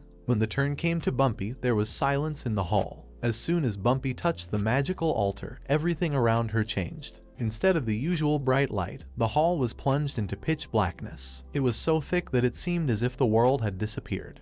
Bumpy stood alone in this darkness. Her voice, full of fear and confusion, echoed in the void. She called out to her parents, to Leo, to the mages, but no one answered. She was surrounded only by this terrible, absolute darkness, piercing everything around her. The only one left was a man whose face was frozen in an expression of horror. He stood a few steps away from the princess and seemed unable to move. His voice trembled and his words were filled with fear. He asked a question that sounded more like a desperate confession. What was this power that could wipe out everyone present in an instant? His voice grew stronger, grew louder, until he shouted that this place was no longer safe, and they must flee. His face was contorted with horror as he hurriedly turned around. But the way out was hidden by the same darkness. 2 years have passed since that fateful day when Princess Bumpy's world changed forever. The darkness that had taken everyone around her now surrounded her life. She was imprisoned in a tall and gloomy tower that stood on the outskirts of the kingdom, in a place where even the light of the moon seemed dim and lifeless. On one such night, when the clouds tightly concealed the moon, 3 soldiers moved along the path leading to the tower. Their figures blended into the darkness, but the sound of footsteps on the stones gave away their presence. They had received an assignment from the king himself, a generous reward for finding out who or what dwelled in the tower. The money promised was huge, and each of the soldiers imagined returning home with riches that would allow them to forget about want. But fear would not let them go. Legends of a monster in the tower terrified even the bravest. Watching them from a hiding place nearby stood a man whose life was also connected to the tower. It was the same warrior who had attended the talent determination ceremony 2 years ago. The soldiers moved closer, examining the massive black gate. The tower towered above them as a silent witness to their audacity. One of the soldiers pointed to a window where a shadow flickered. It moved quickly and silently, leaving behind it a sense of menace. The sight made them freeze in place. Realizing that the danger was real, the soldiers began to move more slowly. Their every step was calibrated, their eyes studying the ground around them for traps. Suddenly, the silence was broken by the thud of a fall. The first soldier collapsed to the ground. His body seemed to have lost his life in an instant. The second soldier followed him, barely managing to let out a short wheeze. They fell almost simultaneously, leaving no chance of warning. The third soldier stared at his comrades in a daze. His hands trembled and his gaze darted between the bodies on the ground and the tower, which now seemed even more ominous. Everything around him fell into a strange silence, broken only by the sound of his hitching breath. The man in the shadows, the same warrior who was the only remaining witness to the disaster of 2 years ago, continued to watch what was happening. He knew that the soldiers had no chance of returning alive, and realized that their fate was sealed. That night, when the moon was barely breaking through the dense clouds, an arrow flew into the tower window. A small child's hand quickly caught the arrow, and in her fingers was an attached note. Bumpy carefully unfolded it, being careful not to damage the paper. The warm words written in confident handwriting warmed her heart. Leo wrote that he had won the battle again and hoped she was doing well. In every word was a care and strength that gave Bumpy hope. Going to the window, she looked down. In the darkness, illuminated only by the faint light of a torch, stood Leo with his bow behind him. His figure was so familiar, so dear. Bumpy waved her hand at him, and he raised his head and nodded to her. 2 years ago, Bumpy was forced to leave the palace because of an incurable illness that was rumored throughout the country. She was moved to a tower to protect her and the kingdom. Of the 3 princesses of Rendos, she was the most beloved by the people, and her isolation was a tragedy. But even in exile, Bumpy attracted attention. People continued to wonder about her fate, and that is why Leo, the boy from her childhood, became a royal knight to protect her from possible threats. Every day she dreamed of freedom. Bumpy imagined how one day she would be allowed to leave the tower, how she would run through the streets of the city again, how she would laugh with Leo again. But the days passed, and the dreams remained only dreams. 3 months passed, and one day an arrow flew through the window again. Bumpy, feeling a familiar excitement, quickly ran to the window. Her heart clenched with foreboding, and her fingers trembled slightly as she unfolded the parchment. Inside were written words that she reread several times, unable to believe her eyes. The note said that a cure for her illness had finally been found. She was to be sent to a distant country for treatment, and Leo would accompany her. Joy filled her as if sunlight had entered her heart. Bumpy looked out the window, her eyes glistening with tears of happiness. Down below, amidst the gloomy darkness of the neighborhood, stood Leo. His figure seemed frail and distant, but she recognized him at a glance. Her voice trembled as she called out to him. Leo raised his head, meeting her gaze, and, leaning slightly in a bow, nodded. For Bumpy, that brief moment was the fulfillment of her hopes. She began to pack quickly, leaving behind the empty and cold walls of the tower where she had spent 2 long years. As she packed in a hurry, Bumpy realized that even the very thought of leaving the tower frightened her. However, the joy of impending freedom was stronger. For the first time in a long time, the massive door leading outside slowly opened. The bright sunlight she hadn't seen in so long blinded her, forcing her to cover her eyes with her hand. At first her vision was getting used to the light, but soon she saw before her a world that had been so long out of reach for her. Leo stood before her, still the same as she remembered him. His silhouette was clear and confident, and his face lit up with a slight smile. She froze for a moment, unable to realize what was happening, and then rushed to him. Her voice, full of joy and excitement, broke the silence. She shouted his name, wanting to make sure it was really him. Leo smiled slightly as he looked at her. His gaze was calm, but there was a certain sadness in it. He said that it had been a long time since they had seen each other, and said that she was still as beautiful as before. These words sounded unexpected, causing Bumpy to have a strange feeling. She stopped, confused, her joy instantly replaced by embarrassment. She, blushing, asked what he was saying, and how dare he be so impertinent. Leo, clearly surprised by her reaction, tilted his head slightly, his gaze becoming a little more serious. He wondered what was the matter, why she was so hurt. Bumpy quickly averted her eyes, trying to hide her embarrassment. She mumbled something inaudible, dismissing his question, and focused her attention on the world around her. However, a whirlwind of emotions continued to rage inside her. When they got into the carriage, Bumpy tried to gather her thoughts, but something was wrong. Leo seemed somehow foreign to her. He was still smiling, still saying the right things, but there was something about his words and manner that felt wrong. She couldn't shake the thought that he had changed. She wrote it off, however, to the 2 years of separation that seemed to have changed herself. Leo sat across from her. His face was calm, but the expression in his eyes remained inscrutable. Bumpy tried to start a conversation, but every word stuck in her throat. She stared at him, studying his gestures, his demeanor, but her anxiety grew. Leo was here, close by, but somehow it didn't bring her the joy she'd expected. The silence in the carriage grew heavier and heavier, and each minute stretched like an hour. Suddenly the carriage staggered sharply. The wheels struck a large stone on the road, and the carriage tilted.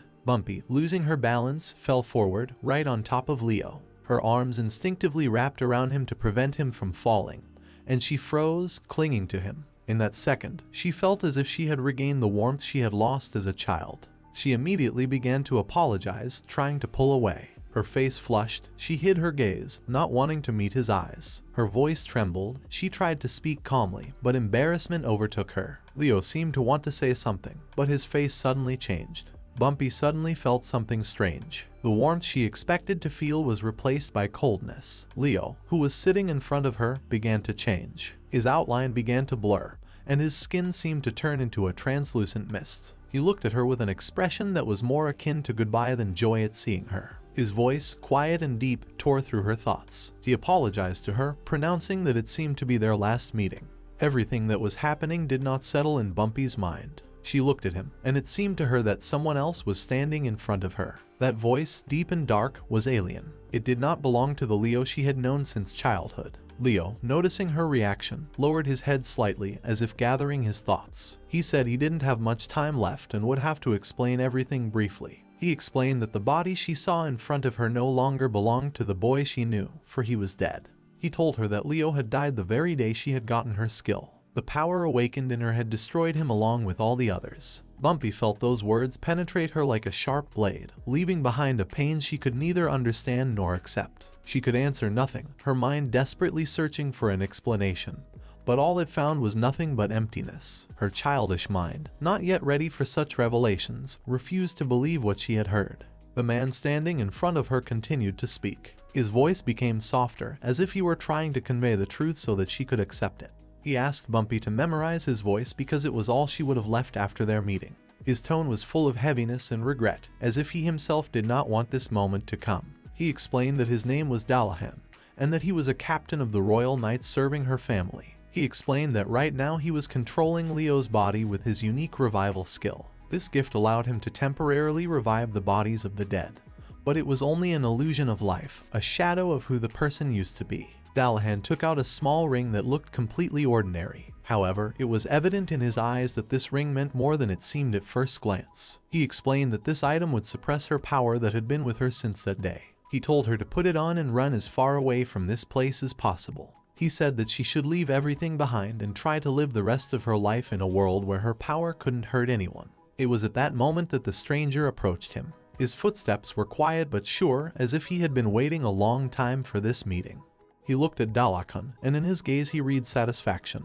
The man said that he had finally found him after a long search. In his hands was a sword, which he pointed straight at Dallahan's throat. The stranger told him not to do anything stupid, and his voice was as hard as steel. Dallahan raised his head, his gaze remaining calm, as if he knew this moment was inevitable. He made not the slightest attempt at resistance. Dallahan's words about Bumpy's power, about her purpose echoed in her mind, leaving her with a sense of hopelessness. She realized that she herself, her existence, her power, all of it was nothing but an instrument of destruction. The skill that Bumpy had learned that fateful day was called perdition.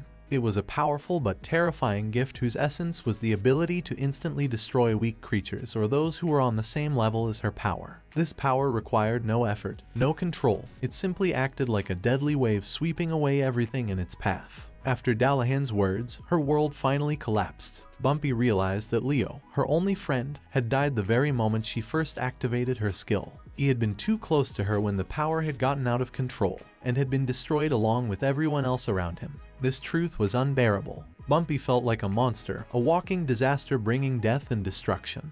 She knew now that she had taken his life with her own hands. At this thought, an icy emptiness gripped her soul that neither tears nor cries could fill. Dallahan's words echoed in her head, reminding her that she needed to live the rest of her life in peace, away from humans, never to hurt anyone again.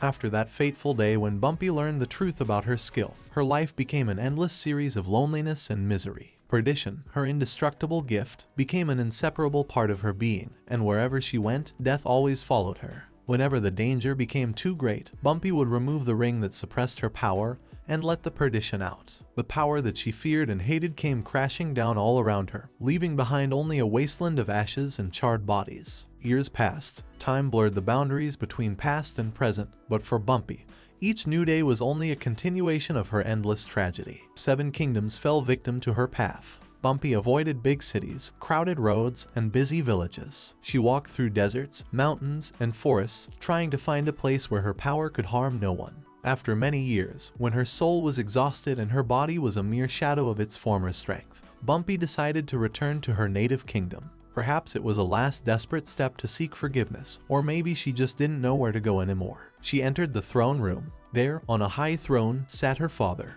Her father greeted her with a cold grin, as if he had been waiting for this moment. His eyes sparkled, but it was not a look of joy or pride, but a cold, calculating expression, full of pleasure in his own power. He praised her for destroying all their enemies. He called her a tool that brought victory, and noted that he'd done everything right when he'd hired the bandits to hunt her down and take all the money. Her father was proud not of his daughter, but of her destructive power, which he had used without regard for her feelings or suffering.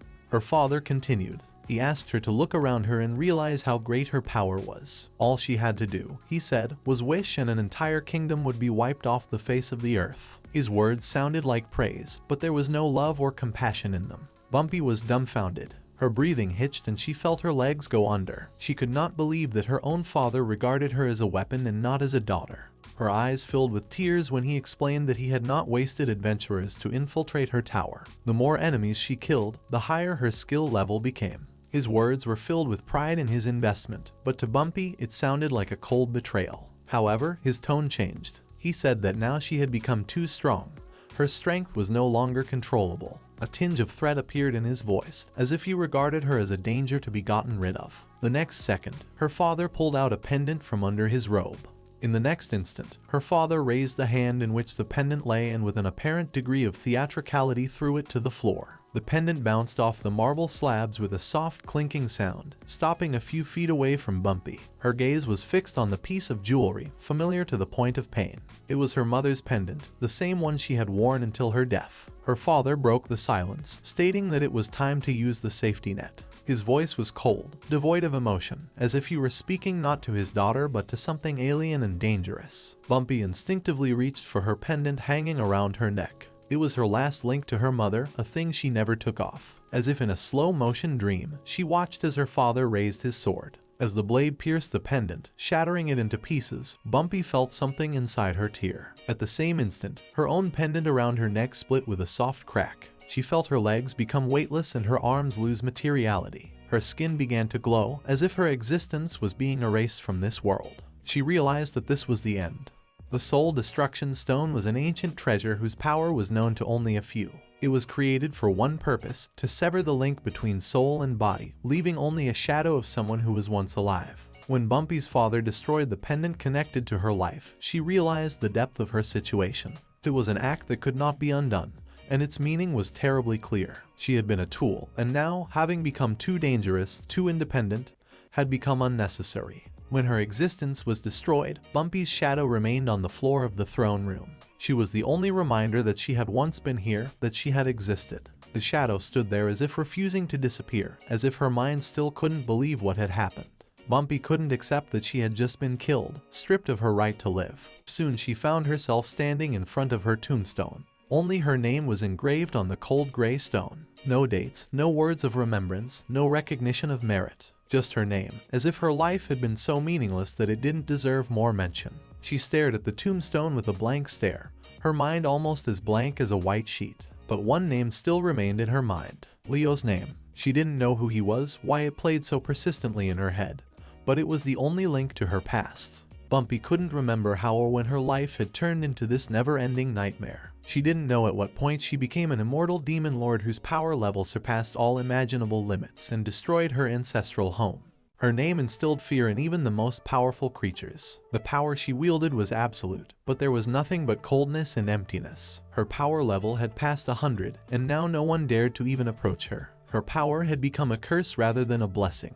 After the destruction of her homeland, there were long years of loneliness. But everything changed in a single moment that took her by surprise. The moment Staro, a boy with clear eyes and a sincere soul, approached her, it was as if the world had paused. His hand touched her palm and she felt something long forgotten, warmth. The boy's touch awakened in her something more than she could have imagined. It gave her back hope. There was an unusual excitement in Rosmayor's castle. After years of isolation, the demon kings realized that the possibility of leaving the underworld had become a reality. Yuri, who had always been characterized by a fiery temper and genuine enthusiasm, was especially excited. He could not hide his joy at the prospect of seeing the outside world, which had long seemed out of reach. Theodore, more calm and judicious, reminded him that with freedom came new responsibilities. In addition to Mr. Staro, who had become the center of their hopes, they must protect the core of the dungeon that had become their stronghold. Elrod, being the strategist and leader among the kings, assured that all the necessary preparations had already been made. He assigned duties so that Galaras would guard Staro and Bertrand would be responsible for the safety of the core. At the same time, Bumpy was in deep thoughtfulness. She stood to the side, immersed in her thoughts, and looked at her hand. It was the same hand that Staro had recently squeezed. The boy's simple touch had changed her more than she could have expected.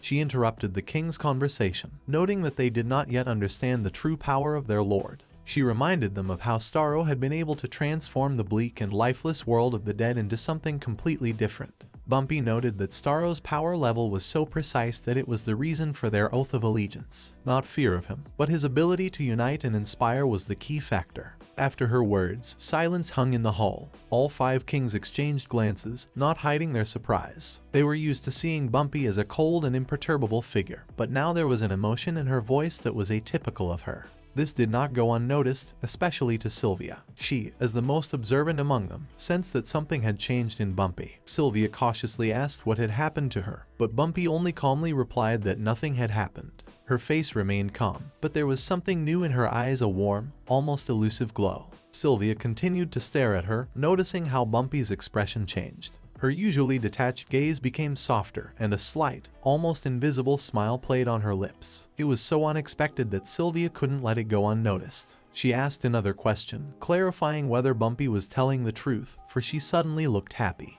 Bumpy, without turning her head, only replied briefly that it seemed to her. But her words did not convince Sylvia. Something in Bumpy's demeanor had changed, and it was obvious to those who had known her long enough. From that day on, the atmosphere in Rosmayor Castle began to change. There were only 5 days left before the demon lord would go to the outside world. The girl stood at the window and looked out at the misty streets of the old city of Aristo.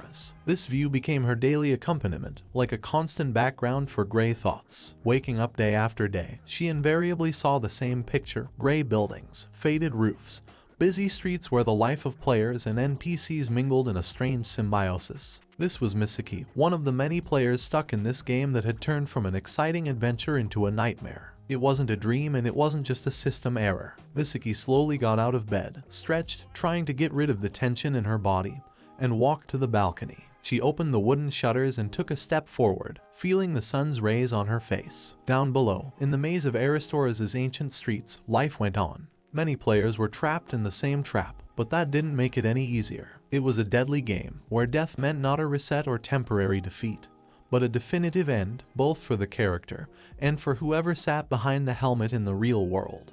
Msiki watched this seemingly normal life thoughtfully. She felt that this world was not prepared for the chaos that panic would inevitably bring. But the panic had already begun. One particularly vivid episode came to mind. It had happened shortly after everyone had learned the rules. One of the players, a tall guy with a gruff voice, approached her. His face was twisted with anger and confusion. He shouted, not understanding how this was possible, not wanting to believe the truth. He assured her that it was all a lie, that it was all nothing more than a cruel prank designed to frighten them. There wasn't an ounce of logic in his words, but his desperation made him dangerous. He was getting more aggressive by the second until he finally raised his hand at her. She tried to say something, to ask him to stop, but her voice was shaking and sounded too weak to hear. The moment the man's hand, soaked with anger and despair, almost touched her, something strange and inexplicable happened. His movement froze in midair, as if it had encountered an invisible barrier. The man, at first surprised, immediately began to struggle against this strange invisible force that deprived him of the ability to move.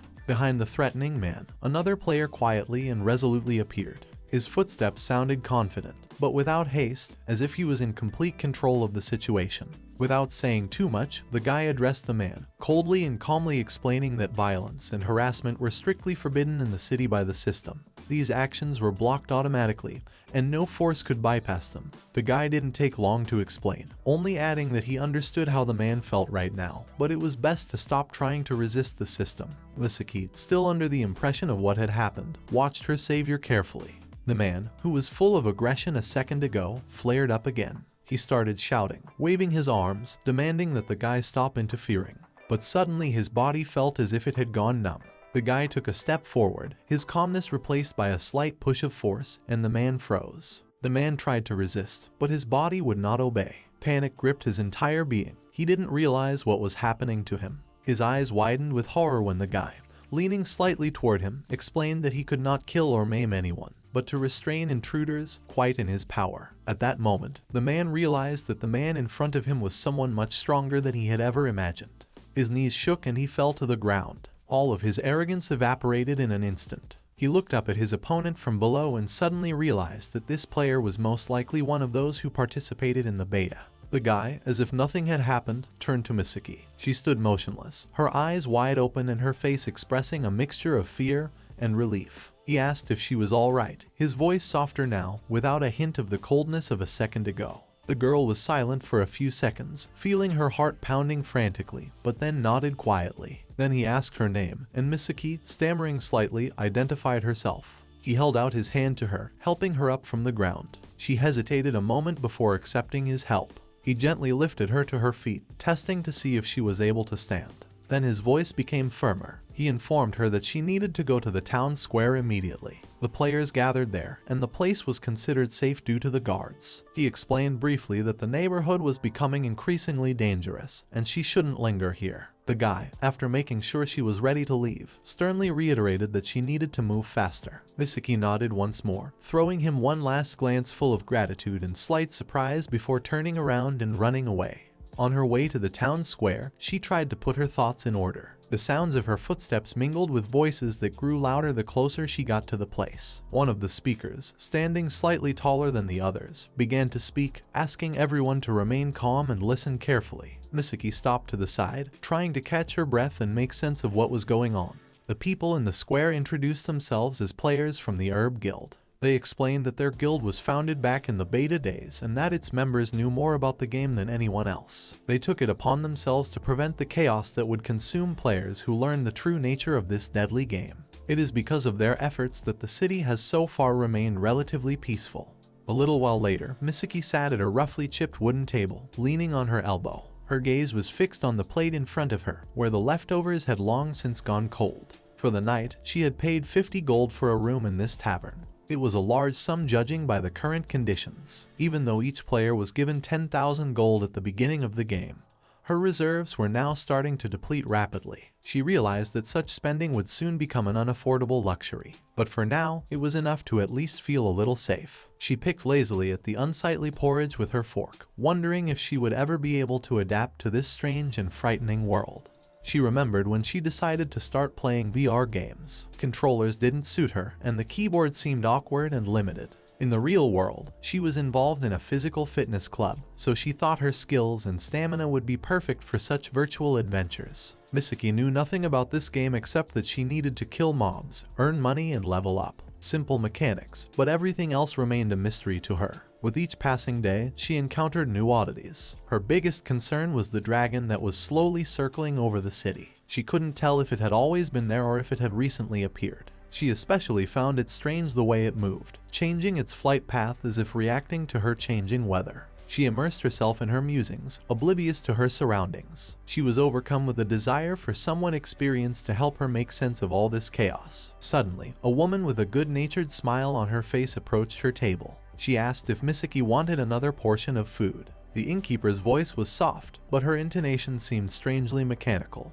Msiki looked up, meeting her eyes, and felt a surge of curiosity. She decided to ask her about the dragon that was flying over the city. Perhaps the woman knew something useful, like whether the creature was dangerous or worth fighting. But the answer made her hesitate. The woman didn't respond in any way to her question about the dragon. Instead, she repeated her offer for an extra portion, adding that the tavern was especially busy right now. She still had the same serene smile on her face that had suddenly begun to annoy Msiki. She stared at the woman and suddenly realized that the person in front of her was not a player, but an NPC. That explained her memorized phrases and lack of response to more complicated questions. The NPCs in the game looked almost like real people. They could only respond with predetermined phrases without engaging in real dialogue. Msiki felt a strong desire to talk to some of the players, especially those who had been immersed in the world for a long time and could help her understand its rules. She longed to meet an experienced adventurer who could mentor and encourage her. However, after that incident when she was attacked, she no longer dared to approach strangers. She originally started playing to see this beautiful virtual world where she could forget about the routine of real life. However, now her only desire was to go back to reality. Everything that seemed exciting now looked like a trap.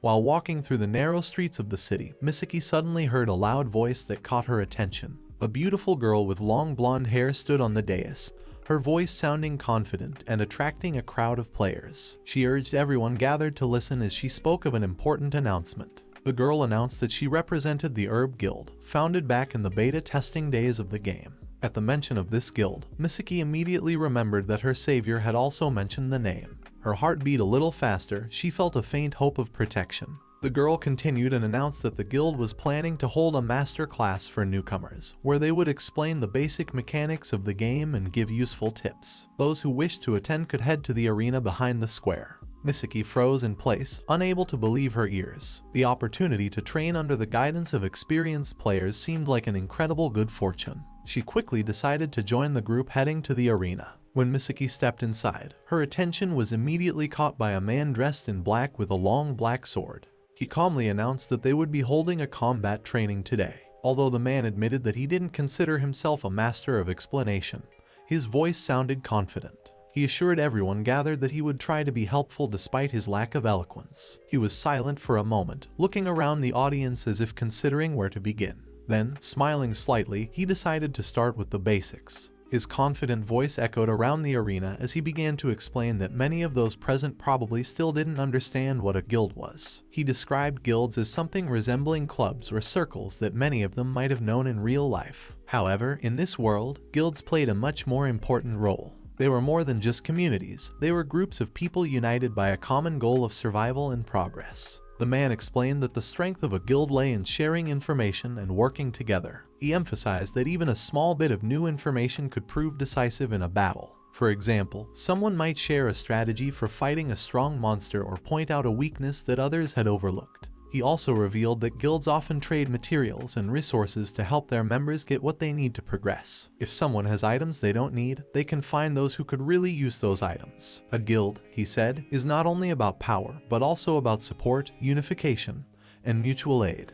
As the man continued to speak, he turned the topic to today's event. He explained that this workshop is also a kind of example of the guild's work. They were here to share knowledge, help newcomers, and show how to apply skills in battle. Then, to better explain his words, he suggested going to an illustrative example. At that moment, he raised his sword. The man activated his unique skill, and the sword blade instantly flashed with bright flames, illuminating the arena and reflecting in the eyes of those gathered. The heat from the fire was felt even by those who stood farther away. The crowd shuddered, stunned by what they saw. Unique skills, as everyone knew, were considered every player's hidden trump cards. The game guides recommended not revealing them unnecessarily. Everyone knew that a unique skill could be the deciding factor in a battle, so it should remain a secret. Msiki, like many others, stood there, unable to take her eyes off the sword wrapped in flames. She had no idea that such skills could be so spectacular. The instructor saw the confusion on the faces of the students and decided to dispel their doubts. He asked those present if they were afraid that someone would recognize their unique skill. He noted that the guidebooks do say that it is important to keep secrets, but added that one should not blindly follow other people's recommendations. Each player, in his opinion, should make their own decisions based on their own situation.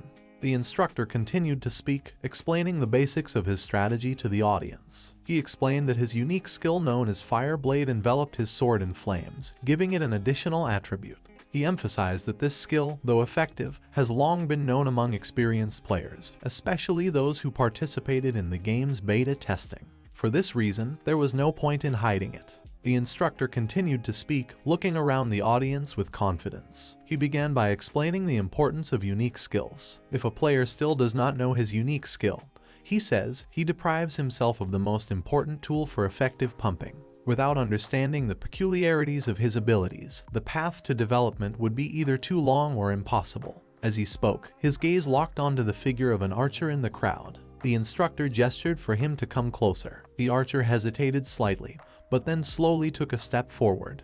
The instructor began to explain why being an archer had its advantages. He pointed out that unlike vanguard warriors, who have to be on the front line at all times, archers work from afar, which greatly reduces the risk of direct confrontation with the enemy. Their main task is to deal damage, and they do so quite effectively thanks to the basic precision shot skill. This skill, as he explained, increases the chance of a critical hit, making their attacks not only accurate but also extremely powerful. Misako, who was standing slightly to the side, listened attentively and wrote down every word in her notebook. The instructor continued, noting another important advantage of archers, the skill of athleticism. This skill allowed them to be versatile fighters. Even if a bow was unavailable, they could still use other weapons. For example, with a one-handed sword, they were quite capable of engaging in close combat. This information caused the archer to be clearly surprised. He wondered how useful it could be, and pronounced that perhaps normal attacks would do the job quite well. The instructor nodded in agreement, but immediately pointed out an important detail. It all depended on his unique skill. If, for example, his unique skill enhanced the power of sword attacks, it would be a big mistake to ignore it. The archer froze, comprehending what he had heard. He had never thought that his abilities could be so versatile. The instructor explained that unique skills were not just powerful tools but also the key to unlocking new possibilities in the game. He gave an example of his own skill, Fire Blade. This skill not only adds the attribute of flame to a sword, but also opens up access to special techniques that can be used in certain conditions. He talked about the two techniques available to him in the fire sword stance. The first technique, Fire Dragon Strike, allowed him to deliver a powerful fire strike that struck enemies at a great distance. The second technique, Fire Vortex, creates a swirl of flame around the swordsman that damages all enemies within range. The archer stood with his gaze down on his hands, pursing his lips thoughtfully. He was certain that his path was limited to archery skills. After all, that was what he had dedicated his development to from the beginning. He slowly said that he thought that only archery skills were available to him, because each class was locked into its own system. The instructor shook his head, clarifying that this was not the case. Moreover, if the enemy managed to get too close, an archer who relied solely on ranged combat would be helpless. However, a player who was prepared for close combat would not only be able to defend himself, but would also be able to suddenly seize the initiative. Such an opponent, he assured, would be a real surprise to even the most experienced fighters. The man added that with the achievement of level 30 the game opens a new stage, a change of class. In this case, the player can transfer up to 3 skills to the new class. For example, you can choose the path of a swordsman, but retain the skill of accurate shots. This will give not only strategic flexibility, but also the ability to create unique combinations that will make the fighter completely unpredictable. Misako, with her head bent over her notebook, quickly wrote down what she heard.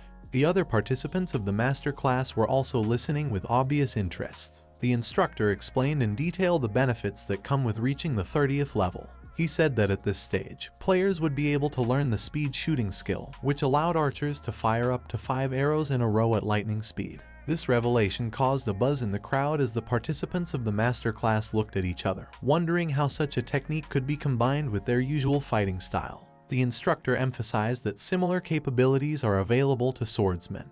The instructor confidently stated that the ability to deliver 5 high-speed critical strikes could be a real breakthrough for those seeking to maximize their effectiveness in combat. He emphasized that for the sake of such an ability, it was worth sacrificing the temporary rollback to level 1. This approach was especially useful for those who choose a swordsman class with magic skills. Although the power of attack magic is decreasing, support magic remains largely unchanged, and its effects continue to be of great benefit in battles. He added that swordsmen with magic skills become a formidable opponent, for they are able to disrupt the enemy's expectations. An opponent who is preparing for a melee attack is confused when a swordsman suddenly casts a magic spell. Many of the swordsmen in the class began to discuss this possibility animatedly. The idea of combining magic and physical attacks inspired them, for this approach opened the door to tactics that had previously seemed impossible.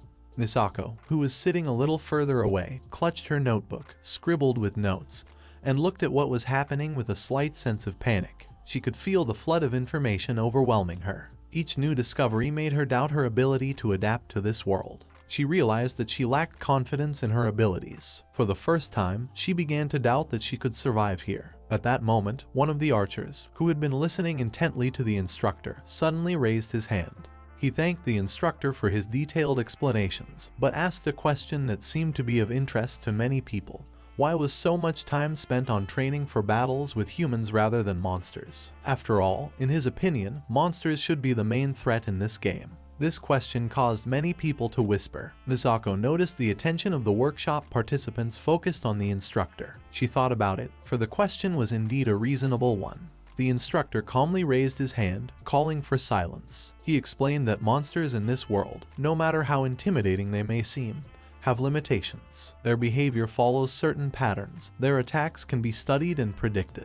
There are strategies to deal with any threat posed by monsters, be it a dragon, a giant, or even the Demon King himself. However, he continued, the most dangerous creatures in this game are not monsters, but humans. Those words made Misako think back to the time she had been attacked. Her gaze involuntarily slid to the instructor. She wondered if he was saying this based on his own experience, and if he himself had had to deal with betrayal or attacks from other players. The instructor looked around at the gathered crowd. Then, noticing the sun's rays hitting the ground, he looked up at the sky and realized it was noon. The instructor sighed and remarked with a note of regret in his voice that his explanation was clearly taking too long. He warned that he would not have time to cover everything he wanted to, but emphasized that the training did not end there. He invited all those interested to join the Herb Guild, where not only such master classes awaited newcomers, but also regular training, cooperative quests, and help from more experienced players. He reminded that the guild headquarters was located in the eastern part of the city, in a large building with a blazing shield crest on the sign.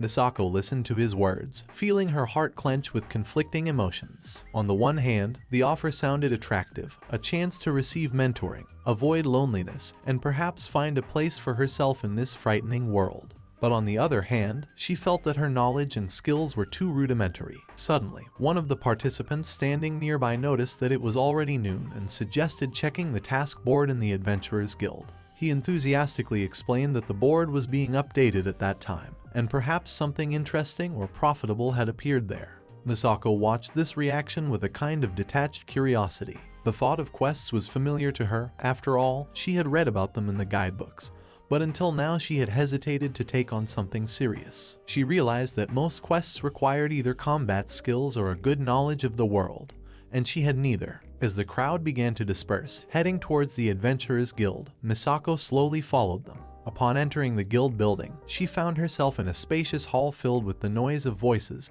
and the movement of players. The task board took center stage, and around it were already crowded those looking for a suitable task. Misako stepped closer, trying to get a closer look at what was on offer. Her gaze wandered over the lines marking tasks for slaying monsters, escorting caravans, and mining rare resources. These tasks looked difficult, and her fear only increased. But suddenly, a task highlighted in a different color caught her attention. This was a request to find a runaway dog. The reward was small, but the task didn't require combat skills. Misako felt relieved. It was something she could handle. She decided to take the task, assuring herself that even such a small step was the beginning of a journey. As Misako was about to leave the guild, having picked up her first assignment, she turned around and noticed two players approaching the board. They immediately noticed the assignments highlighted in a different color, which automatically attracted their interest. One of the players, a young guy with short hair and light armor, noticed that the reward for one of these tasks was hidden and suggested that it might be something really worthwhile. Excitedly, he suggested to his partner that he try to complete it. The partner, older and clearly experienced, responded with restraint, reminding him that the rarity of a task does not always mean something of value. He shared his past experiences from beta tests when such quests only resulted in minor rewards or unnecessary items. Moreover, he emphasized that this was a one-person assignment, which meant even more risks. The seriousness of his words cooled the young players' ardor, and they began to consider other quests, leaving the hidden reward aside. Meanwhile, the joyous barking of a dog sounded in the city street. Misako, having already climbed the wall of one of the houses, looked up at the joyful animal. She had finally found it after nearly an hour of searching. The long and exhausting wandering around the city, checking nooks and crannies and dead ends had finally brought results. She cautiously got up and held out her hands to the dog. The animal continued to bark happily, tail flicking frantically from side to side. Misako took it in her arms, trying to calm it down, but the dog was still full of energy and wouldn't stop wriggling. The girl looked around the city around her from the height of the wall. It was a strange but fascinating world. She wondered how such a small dog had ended up in such a hard-to-reach place, since by the looks of it, not everyone would have guessed to look for it here. Misako held the dog against her chest, feeling the warmth of its fur, and allowed herself to smile. At that moment, her thoughts suddenly took a new turn. She thought about her unique skill. A sudden realization flashed through her mind. Her ability, which she had neglected for so long, could actually be useful. The ability to detect the location of living things on a map. Her unique skill of detecting life was opening the door to new possibilities for her. She thought about how fortunate the circumstances were. By indicating on the registration form that she was a newcomer, she had unwittingly given the guild the opportunity to help her find the right skills. She was touched by the care with which she was greeted, and she felt grateful to those who had offered her this path. Although her skill was useless in combat, it proved indispensable in exploration, making her feel a part of this new world. Smiling at the dog she was still holding in her arms, Misako motioned for it to return to its master. The dog barked happily, as if agreeing with her words. It was a small but meaningful success that inspired her. When she returned to the guild, a sense of relief was replaced by determination. She decided to take another assignment, focusing on searching. It was now her way to not only earn a living, but also to settle into this complex and unfamiliar world. The guild hall was buzzing with life. Voices could be heard everywhere. Players were discussing plans, exchanging resources, and gathering groups to complete quests. In the crowd, she noticed two girls chatting animatedly at the task board. One of them, confident and energetic, noticed how many people were filling the guild hall. Her words sounded slightly reproachful as she said that many players were still afraid to leave the tavern. In her opinion, the first step to mastering in this world should be to visit the Adventurers Guild where they could find support and advice. The girl with glasses who was studying the task board suddenly turned sharply to her partner. Her gaze expressed extreme seriousness as she remarked that it was now important to find those with unique skills. Her partner, who had remained calm until then, frowned slightly as she tried to understand the reason for her insistence. She asked the logical question of whether their haste was really due to the upcoming invasion event that she had only heard scraps of talk about. The girl honestly admitted that she did not participate in the beta tests and knows little about the event. The bespectacled partner took a deep breath, preparing to explain the nature of the problem. She began by saying that in the beta tests, the invasion was considered one of the most popular game events, causing quite a stir among players. However, now that their lives were hanging in the balance, the invasion had become a terrible disaster that threatened all players without exception. The girl explained that an invasion was the moment when monsters began to band together in huge groups and storm cities. Even their relatively peaceful city would be no exception. She emphasized that attacks most often occurred at night, when the defenders were least prepared to fight back. Especially dangerous were the rare monsters that could appear during such attacks. They had tremendous power and were capable of destroying an entire city if they were not stopped in time. With each word, her partner became more and more immersed in anxious thoughts. The monsters, clustered in numerous groups, began to gradually gain strength like waves preparing to crash onto the shore. Their numbers grew like a snowball, and with that, the threat they posed increased. Their goals were clear and simple: to survive at all costs. However, when the resources necessary to sustain their existence became unavailable, something truly terrifying happened. Desperation, hunger, and rage turned them into a chaotic force capable of destroying everything in their path. It was then that the so-called invasion began. Deprived of food, the monsters flocked to human cities as their last source of salvation. The girl with glasses, immersed in her explanation, painted a grim picture in front of her partner. Her voice became increasingly strained as she spoke of how especially vulnerable newcomer cities were to this threat. She emphasized that if the monsters started attacking these cities, the few players who had just begun to adapt to life in this world would be trapped with no chance of escape.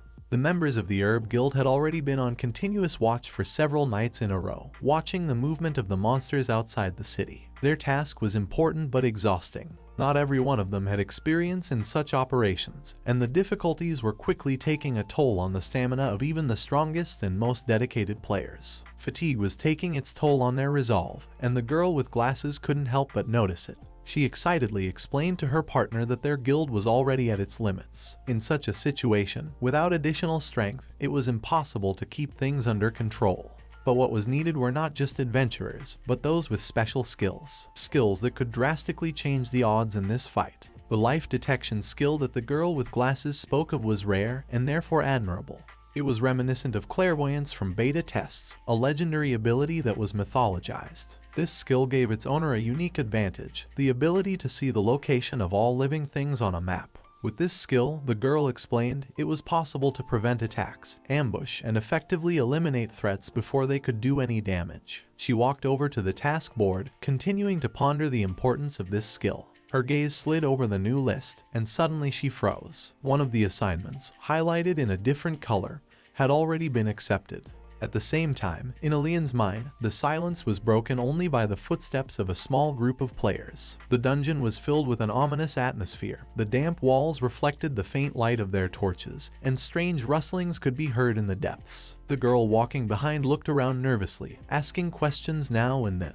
However, the leader took her words as unnecessary nerdiness. He gestured to silence her, showing that the conversation was over. She tried to contain her fear, but doubts still broke through. She reminded the group that they did not have permission from the guild to enter the mine, and expressed fears that they might have made a mistake in deciding to go down here. However, the leader, a man with rough facial features and a cocky posture, only grinned as he turned to her. He sharply replied that little things like permissions meant nothing, especially in a world where most guild leaders were inexperienced and stupid children who were incapable of making decisions. He stated that they were strong enough to handle any dangers, as their levels had already exceeded the recommended levels for this dungeon. The man proudly reminded that he was a former player who had seen a lot in this game, and his experience made him a leader who could be trusted. The girl tried to object, but the man gestured for her to shut up, unwilling to listen to further arguments. He suggested that the group stop doubting and simply follow him, for his intuition and knowledge had not failed him before. Meanwhile, in the shadows hidden around the corners of the tunnel, something was moving. He watched the group with silent attentiveness, assessing them.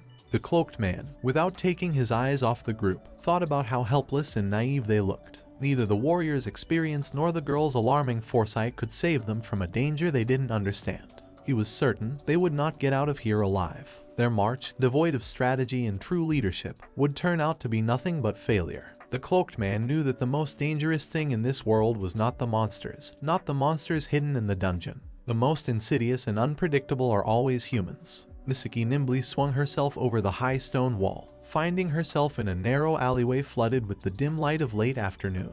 Her heart pounded frantically in her chest, her breathing hitched, but she didn't stop for a second. Behind her, a few meters away, two men were tearing the air with shouts, expressing their outrage. One of them held a black sword, the other a huge axe. Msiki looked over her shoulder in a rush, feeling their presence getting closer and closer. She couldn't understand why they were following her. The girl glanced over her shoulder and noticed the man with the axe stop for a moment to shout something to his partner. His voice was full of annoyance as he stated that it was as if the girl was reading their minds, anticipating their every move. His partner, on the other hand, remained calm, his cold gaze sliding over her disappearing silhouette, and he calmly remarked that this was probably the strength of her life detection skill. Msiki, assured that she had temporarily escaped their sight, turned the corner and crouched down on a low stone step, trying to catch her breath. Her hands were shaking and her heart was still racing. She opened the mini-map built into her interface and was relieved to see that the pursuers had disappeared from her radar. Msiki stopped to catch her breath, and her gaze wandered down a narrow, dark alley filled with the faint odor of damp and stone. She knew this was a temporary lull, and her pursuers would reappear if she hesitated. Taking a deep breath, she covered her eyes, trying to comprehend what was happening. Her thoughts went back to the beginning of this unpleasant story. A few days ago, she had gone about her business as usual, unaware that very soon her life would turn into a series of dangers and chases. Then she came to the Adventurers Guild to complete another assignment.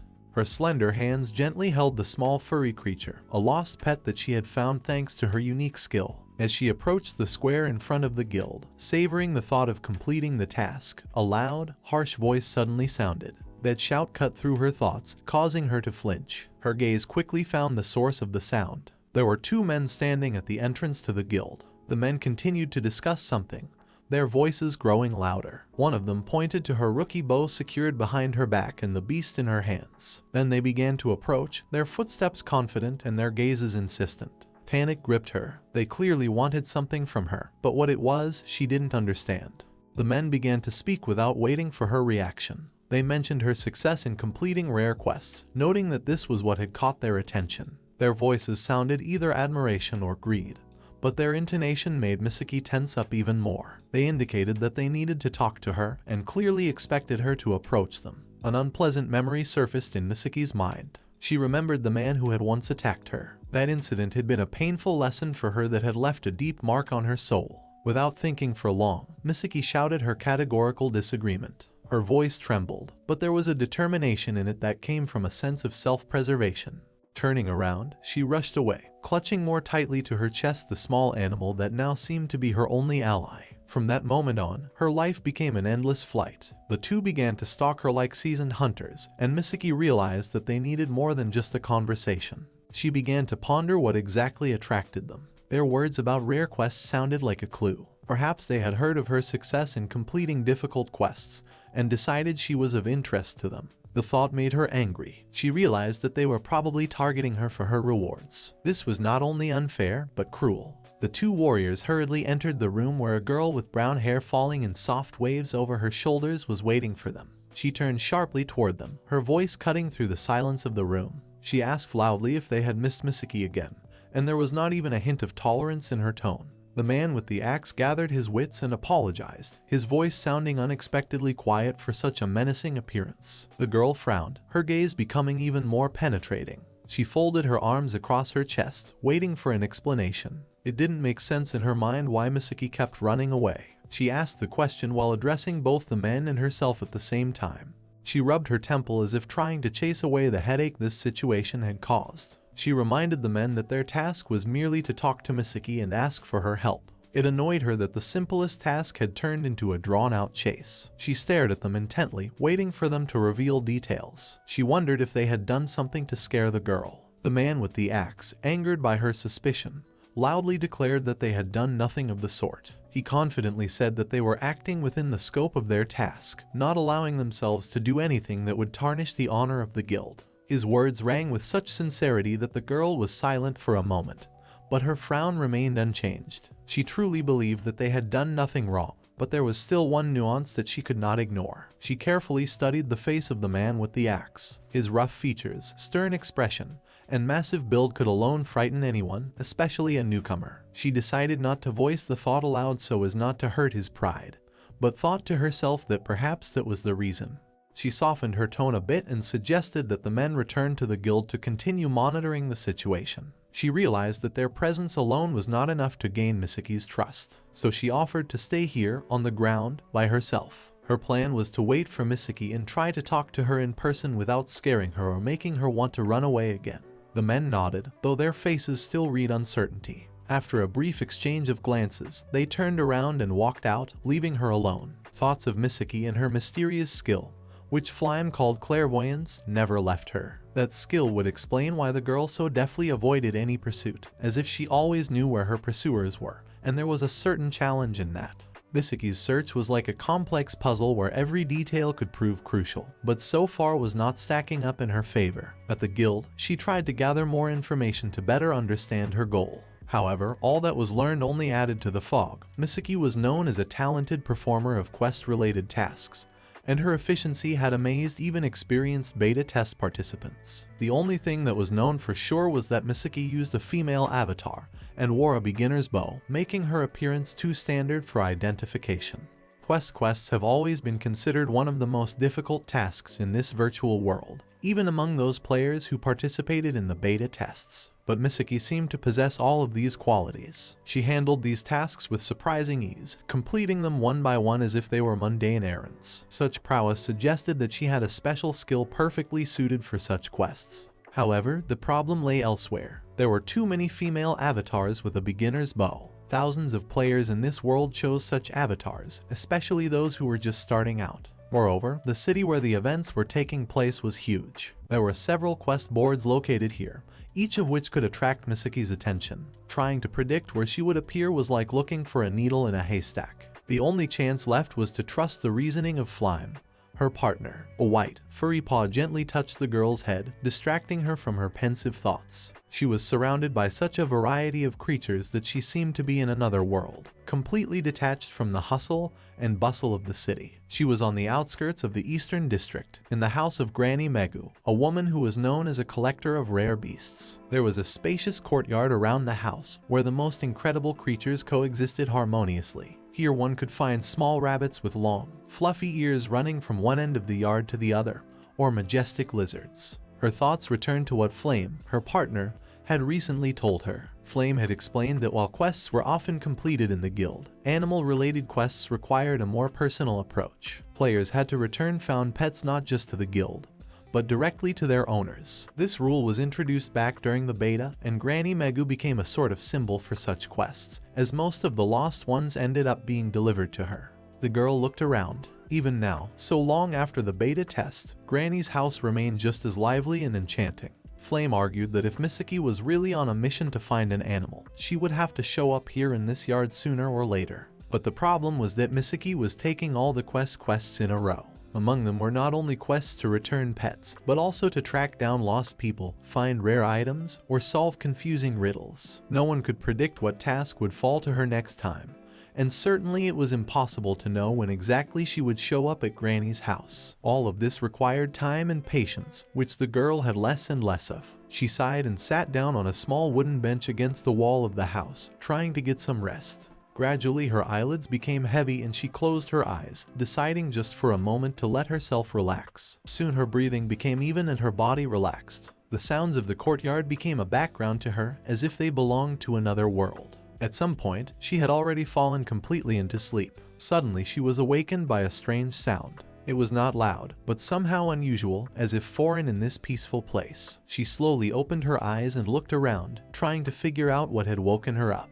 Msiki stood across from the girl, looking around her slightly confused. The girl, who looked tired, with slightly disheveled hair, had clearly just awakened from an unexpected dream. Msiki caught a glimpse of her and noticed that this wasn't the best place to rest, sleeping right outside, especially in a neighborhood where all sorts of players could sometimes be found, could be extremely dangerous. The girl across the street noticed a small animal with a fluffy tail curled up in a ball in Msiki's hands. But what caught her attention even more were the details, the newcomer's bow that hung behind her back, and the appearance of the female avatar. These were exactly the signs that Flame had described earlier. She realized that the very girl they had been looking for so long was standing in front of her. The girl couldn't contain her emotions, her voice trailing off into a scream. Her harsh sound echoed through the quiet street. Msiki was numb at that moment, not realizing what was happening.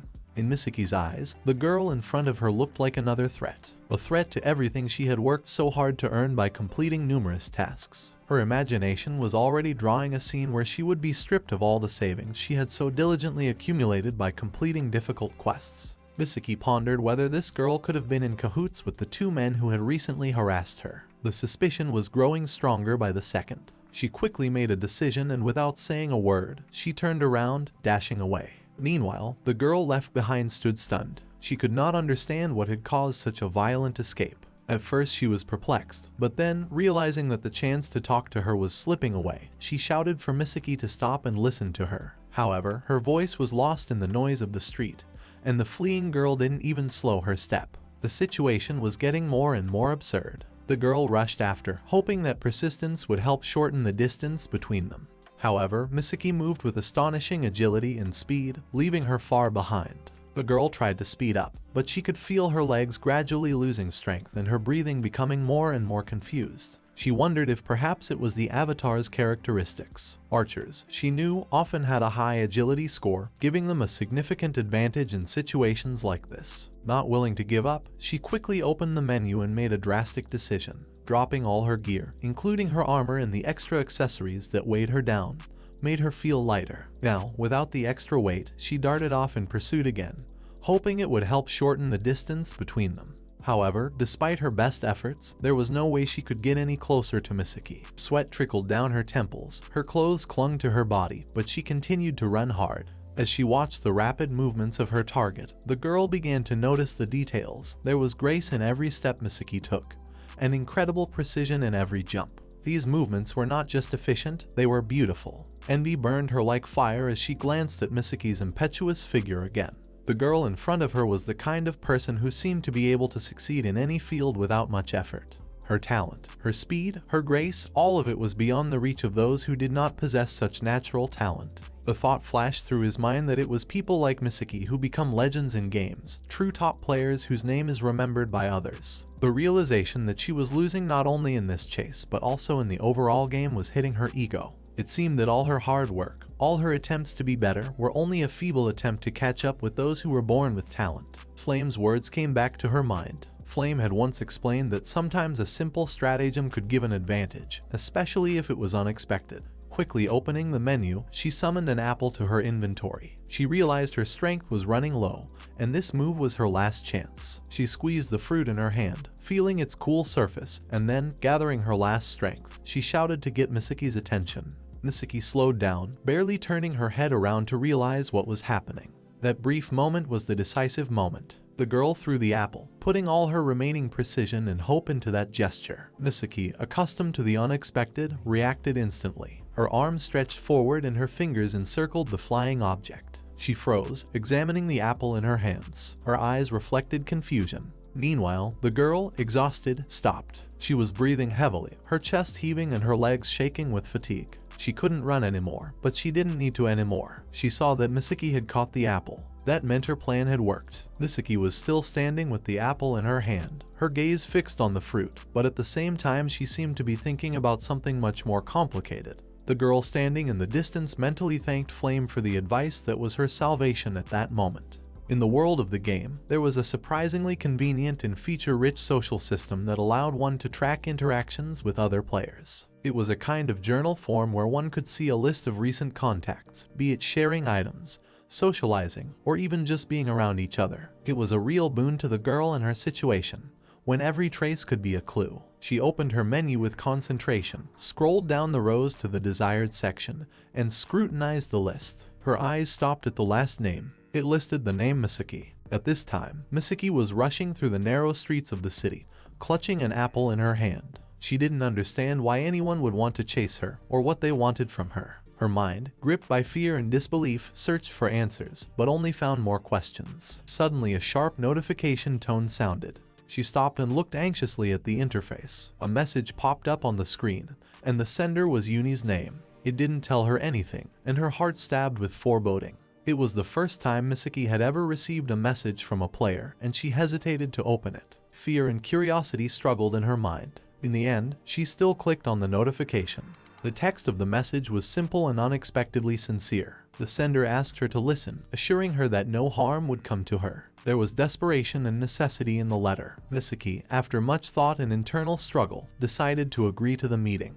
When the moment of the meeting arrived, Msiki, as usual, chose to remain in the shadows. She carefully chose a place where she could observe what was going on and, if necessary, leave unnoticed. The girls who were supposed to be her contacts were standing nearby. One of them, Uni, Msiki had seen a few times before. It hadn't left her mind since those girls had started following her. Uni and her companion, Flame, seemed quite calm, but Msiki couldn't shake the feeling that something was wrong. Uni, seeing Msiki hiding, felt like something of a monster, but she didn't stop. She took a step forward, feeling like she was getting closer to some kind of clue, but Msiki, sensing that they were getting closer, couldn't contain her fear and shouted, ordering them to stop. Flame, who was standing a little to the side, reacted much more calmly. She did her best to reassure Msiki by yelling that they wouldn't hurt her in any way. They only wanted to talk and ask for help. Msiki, listening to her words, couldn't shake off her suspicions. Everything seemed too smooth, but after all, one couldn't take any chances. And at the same time, her intuition told her that these girls couldn't be enemies, though they certainly weren't her allies. She couldn't relax, knowing that perhaps their goals were far more complex and hidden than she had realized. Suddenly, her attention was caught by a male voice apologizing from afar for being late. Msiki instantly realized that it wasn't just a passerby, but someone who had already dealt with them. This was another of their allies, and his presence confirmed her fears. As Msiki stood in the shadows, waiting, her attention was caught by a footstep coming from the other side. She turned around and a man appeared in front of her, confident and determined. His eyes met her gaze, and though she couldn't immediately recognize how she knew him, something about his appearance seemed familiar. He stepped closer and introduced himself as the Guild Master of Herb, one of the most powerful guilds in this game. He said that he wanted to enlist her support in an important matter that he believed could affect the outcome of all events in this world. Msiki, standing still, didn't immediately realize what was happening. When she heard the name of the Herb Guild, everything fell into place. Her thoughts came upon her with renewed vigor, and the first thing she felt was shock. Standing in front of her was the very man who had saved her just a few days ago. He was the same player who had prevented her from being killed when she was attacked by an aggressive player trying to destroy newcomers. Since the beginning of the Mortal game, the world has changed beyond recognition. The virtual reality that previously seemed harmless and entertaining has now become deadly. One such moment was a scene that shocked all witnesses. During one of the mass meetings, when players, trying to find their allies and survive in this cruel world, banded together, a terrible thing happened. One of these players, a man who had recently taught a master class for newcomers, found himself standing next to one of his old friends, Karuo. They fought together like many others, hoping to win.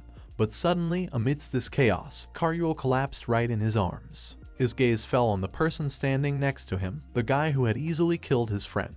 The man turned to the murderer with rage, not holding back his emotions. He shouted at him, asking how the man could do such a thing. There seemed to be nothing but utter disgust and anger in his voice. When the assassin noticed that his level in the game had increased, he realized with a smile that something important had probably happened. Killing Karuo, a friend of his acquaintance, wasn't a random event, it was a goal. The levels they were gaining were not only an accomplishment, but the price they were paying for the opportunity to become stronger. He couldn't help but feel that with every player who died, a lot more experience fell from each. The guy who had committed the murder looked at him with cold impartiality, almost with an expression of boredom on his face. He wasn't going to make excuses or feel guilty. He only said that he wasn't the one who made them wander around the PC's territory, where such dangers awaited everyone. The man, realizing that there could be no room for justice in this world, shouted that it wasn't just a game anymore. It's not just PCs, players able to attack each other, but real murders that can no longer be justified by anything.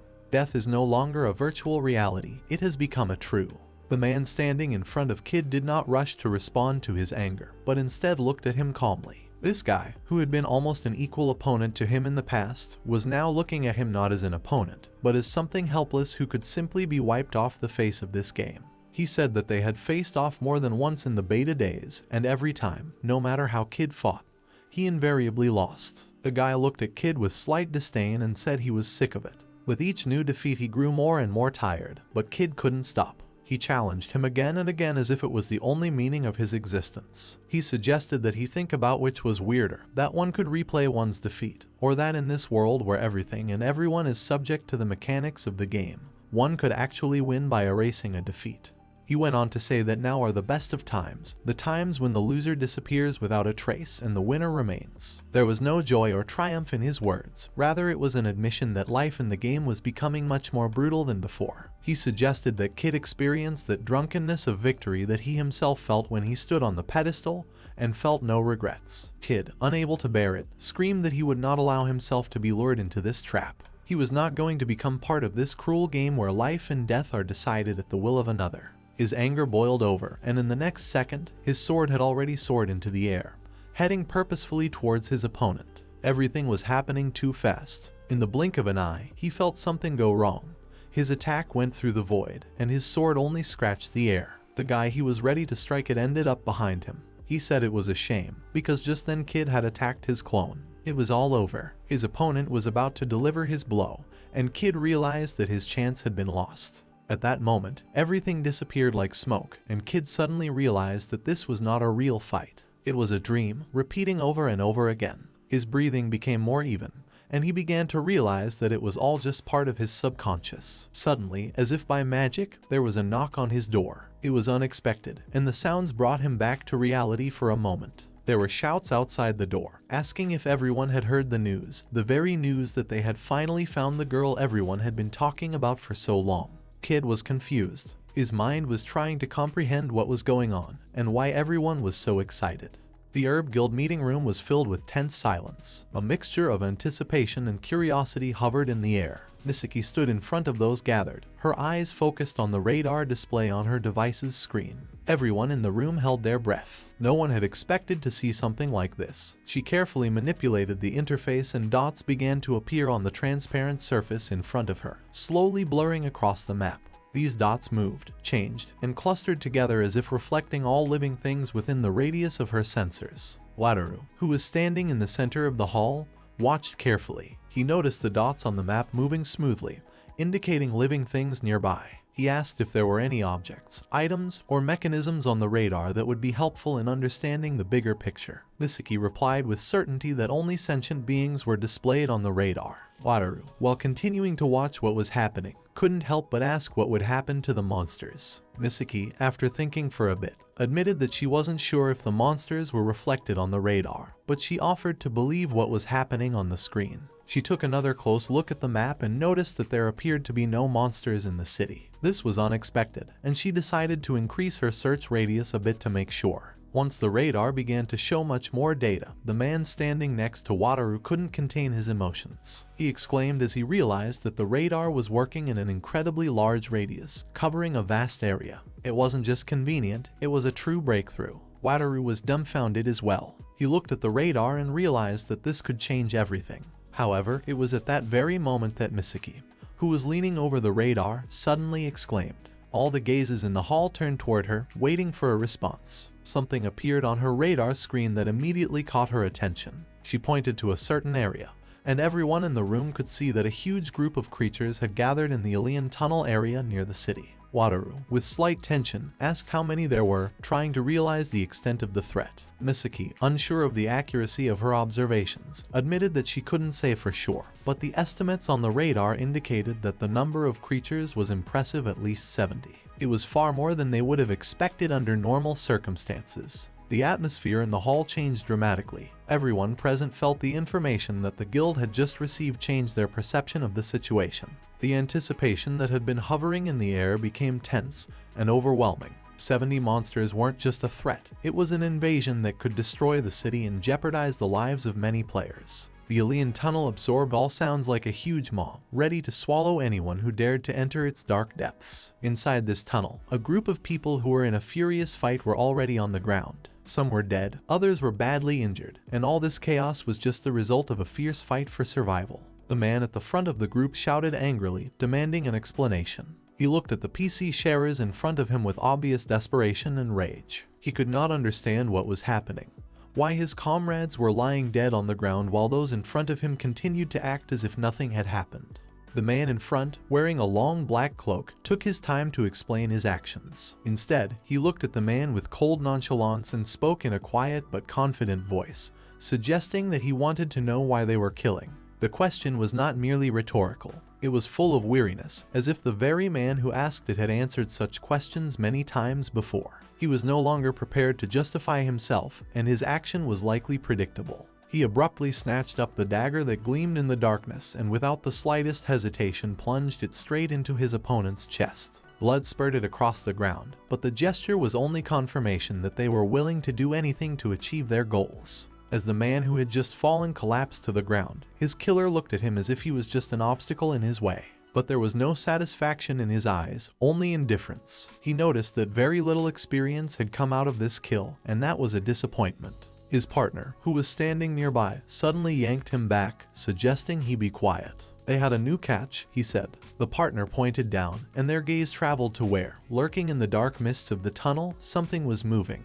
They saw a figure on horseback, a man who stood out surprisingly amidst the gloom and bedlam. The man was on a black horse, and his silhouette seemed so significant that even in the darkness he was not hard to spot. One of the PCs whispered that it was Alba, one of the highest representatives of the Herb Guild, number 2 in their hierarchy. The other, however, remarked that if they managed to kill Alba, there would be a huge reward. The experience they could earn from such a kill would be tremendous. But his partner had a different opinion. He knew the rumors that had been going around about Alba and his horse. It was said that it wasn't just a mount, but something much more powerful. Alba possessed a unique skill, Dark Horse, which allowed him to summon a black horse that far surpassed the speed of ordinary horses. But more importantly, this horse inherited the characteristics of its owner, which meant that the power of Alba and his mount was almost unimaginable. The partner felt a heaviness on his soul. Alba was too strong an opponent to just attack him. He knew that it could turn tragic for both of them. But everything that was happening left no time for reflection. Alba, sensing the gaze of his enemies, began to peer warily into the darkness. His horse, like himself, was full of energy, ready for action, and his keen eyes did not miss the slightest movement. But what he saw in the shadows could not fail to shock him. Out of the gloom came a multitude of eyes gleaming in the darkness. It was so sudden and so nightmarish that his heart clenched in his chest. Alba could not understand what was happening. It all seemed to him like some horrible nightmare in which reality and fiction intertwined to form an unimaginable menace. Then his mind realized something important. These creatures, the monsters that appeared in his field of vision, were far more than he could have imagined. He realized that while he had previously heard of a horde of 70 monsters, now he was facing a real threat, a far greater one. It was an invasion, and the monsters were beginning to appear at a catastrophic rate. Alba realized that the situation was out of control, and it was a real nightmare for them. The multitude of monsters kept arriving, and Alba realized that the situation was getting more and more dangerous by the moment. Alba, clad in heavy armor, took the reins of his black horse in his hands, and instantly his gaze drifted towards the looming threat. His mind was already set to react quickly. Seconds could be crucial. The cursed horde of monsters that emerged from the darkness of the Ilian tunnel left him no choice. He concentrated and activated his unique skill, Thorn Shield. As if out of nowhere, a translucent shield barrier appeared around him, covered in vines of thorns, their sharp ends sparkling, ready to repel any attack. The shield immediately showed its power, absorbing the blows of several monsters that got too close. Alba's gaze accidentally crossed his two silhouettes, two PCs standing overhead and watching him. Those two probably thought they had managed to escape his eyes, but Alba was too experienced to miss such small details. He shouted to them, warning them that if they didn't want to become part of the monster army, they had better leave this place immediately. He didn't know what they were doing here, but staying in a place like this with a horde on their tail was suicide. There was threat in his voice, but also clear concern. The situation was critical. The PK-shers, realizing that Alba had spotted them, began shouting back, calling him a bastard. One could sense a mixture of anger and rage in their voices as they realized that they had been spotted by this cruel and relentless warrior. The shield that was created to protect himself was actually used to help them get out from under the attack, for with such an army of monsters, it was impossible to resist. His actions, despite their obvious usefulness, were seen as an interference that only increased their sense of helplessness. This irritated them, for instead of handling the situation themselves, they found themselves indebted, and their pride was undermined. One of the PK sharers, already desperate and angry, could no longer contain his anger. He shouted toward Alba, accusing him of intervening at the wrong time and helping the wrong people who really needed help. He called Alba a bastard, cursing him for being part of the Herb Guild. This irritation grew with every word he said. When Alba returned to the Herb Guild headquarters, his face was tense and anxiety immediately hung in the air. Without wasting any time, he immediately informed the others about the current situation in the tunnel. He revealed that there were currently about 128 goblins in the tunnel. What was far more alarming, however, was that the number of these creatures was growing at an unprecedented rate, and in this maddening increase, Alba saw a threat. He knew that if they did not take action, they would face disaster. He shouted that such an invasion had never happened in the history of the game. Flame, who was standing next to him, watched his actions closely and instantly noticed an important detail. Her gaze was focused, and a new alarm sounded in her voice as she pronounced that behind this army of monsters was not just a leader, but the Goblin King, a level 40 creature. Watu stood in a corner of the hall, his gaze directed into the void, and his thoughts bombarded him with such force that they seemed almost unbearable. The scale of the invasion they were facing was unimaginable. Even in the beta tests, where epic battles and elaborate events took place, nothing like this had ever happened. Watu realized that this invasion was far more powerful than any other they had faced before. No tactics, no forces they had used before could hold back such a flood of enemies. He felt fear and doubt begin to creep into his heart. He didn't know if the Herb Guild, which was known for its power and discipline, could handle such an army. The Herb Guild was certainly strong, but in front of such an enemy, even their might not be enough. And if their strength was insufficient, who could be the factor that would turn the tide of the battle? What was their trump card in this situation? However, at that moment, they did not yet know about Staro, a man whose abilities could be the turning point that would drastically change the course of the entire battle. Bumpy lay on the ground, feeling her hands clawing at the sharp, cold ground. She looked up at the figure before her, barely visible in the semi-darkness. She was asking to finally be killed. It wasn't just a request, it was a soul cry that tore through the silence around her. Bumpy didn't understand why her pleas were being ignored, why this meaningless existence continued. She begged for an end to this hell, begged to be spared from the immortality that was the worst punishment for her. But the shadow didn't move, her voice was calm, almost indifferent, but the words penetrated straight into her soul. She could no longer hold back the tears, they flowed down her cheeks like a powerless protest against everything that had happened to her. The man in the cloak finally spoke. His voice sounded quiet, but every intonation cut through the emptiness around him. He explained that he couldn't fulfill her request yet. Bumpy had an important role to play, and her existence still had meaning. The shadow in front of Bumpy was the embodiment of something unfathomable, beyond her comprehension. He explained that its existence was both a blessing and a curse. In this world where everything is subject to the laws of force and balance, she was the absolute limit. Bumpy is not just a person, she is the pinnacle of all that is possible in this world. As long as she is immortal, no other process, neither life nor death can continue as intended. She has become the frozen point around which everything has decayed. The shadow, wrapped in the thick folds of her cloak, uttered words that seemed almost mocking to Bumpy. She heard that her world, so complex yet limited, was not unique. The voice explained that there were countless worlds beyond her comprehension, each as real as the one she lived in, yet each subject to its own laws and rules. The cloaked man continued to speak, his words penetrating deeper, as if breaking down the barriers of her mind. He said that he traveled between these worlds, studying them to understand how they worked, why some of them prospered and others were doomed to perish. He emphasized that her world was precisely among those whose potential had been exhausted.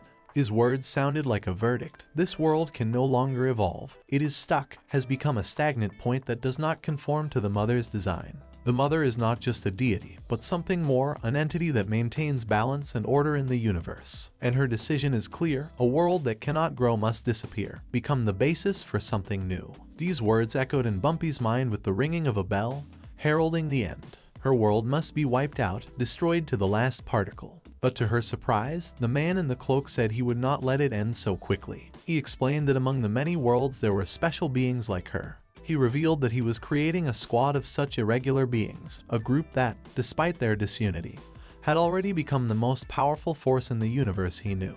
Bumpy was one of them, and it was now her destiny to become part of that squad. However, her time had not yet come. For now, she had to wait. The shadow's words sounded like a sentence. She would be imprisoned in a place that would isolate her from the rest of existence. Her body trembled with the realization of inevitability. She begged, pleaded for it not to happen. Bumpy clung to the ground as if her weak arms could hold her to the world. Her voice grew weaker and weaker, it broke, changing to a hoarse whisper of despair. She was willing to settle for anything to escape her new isolation.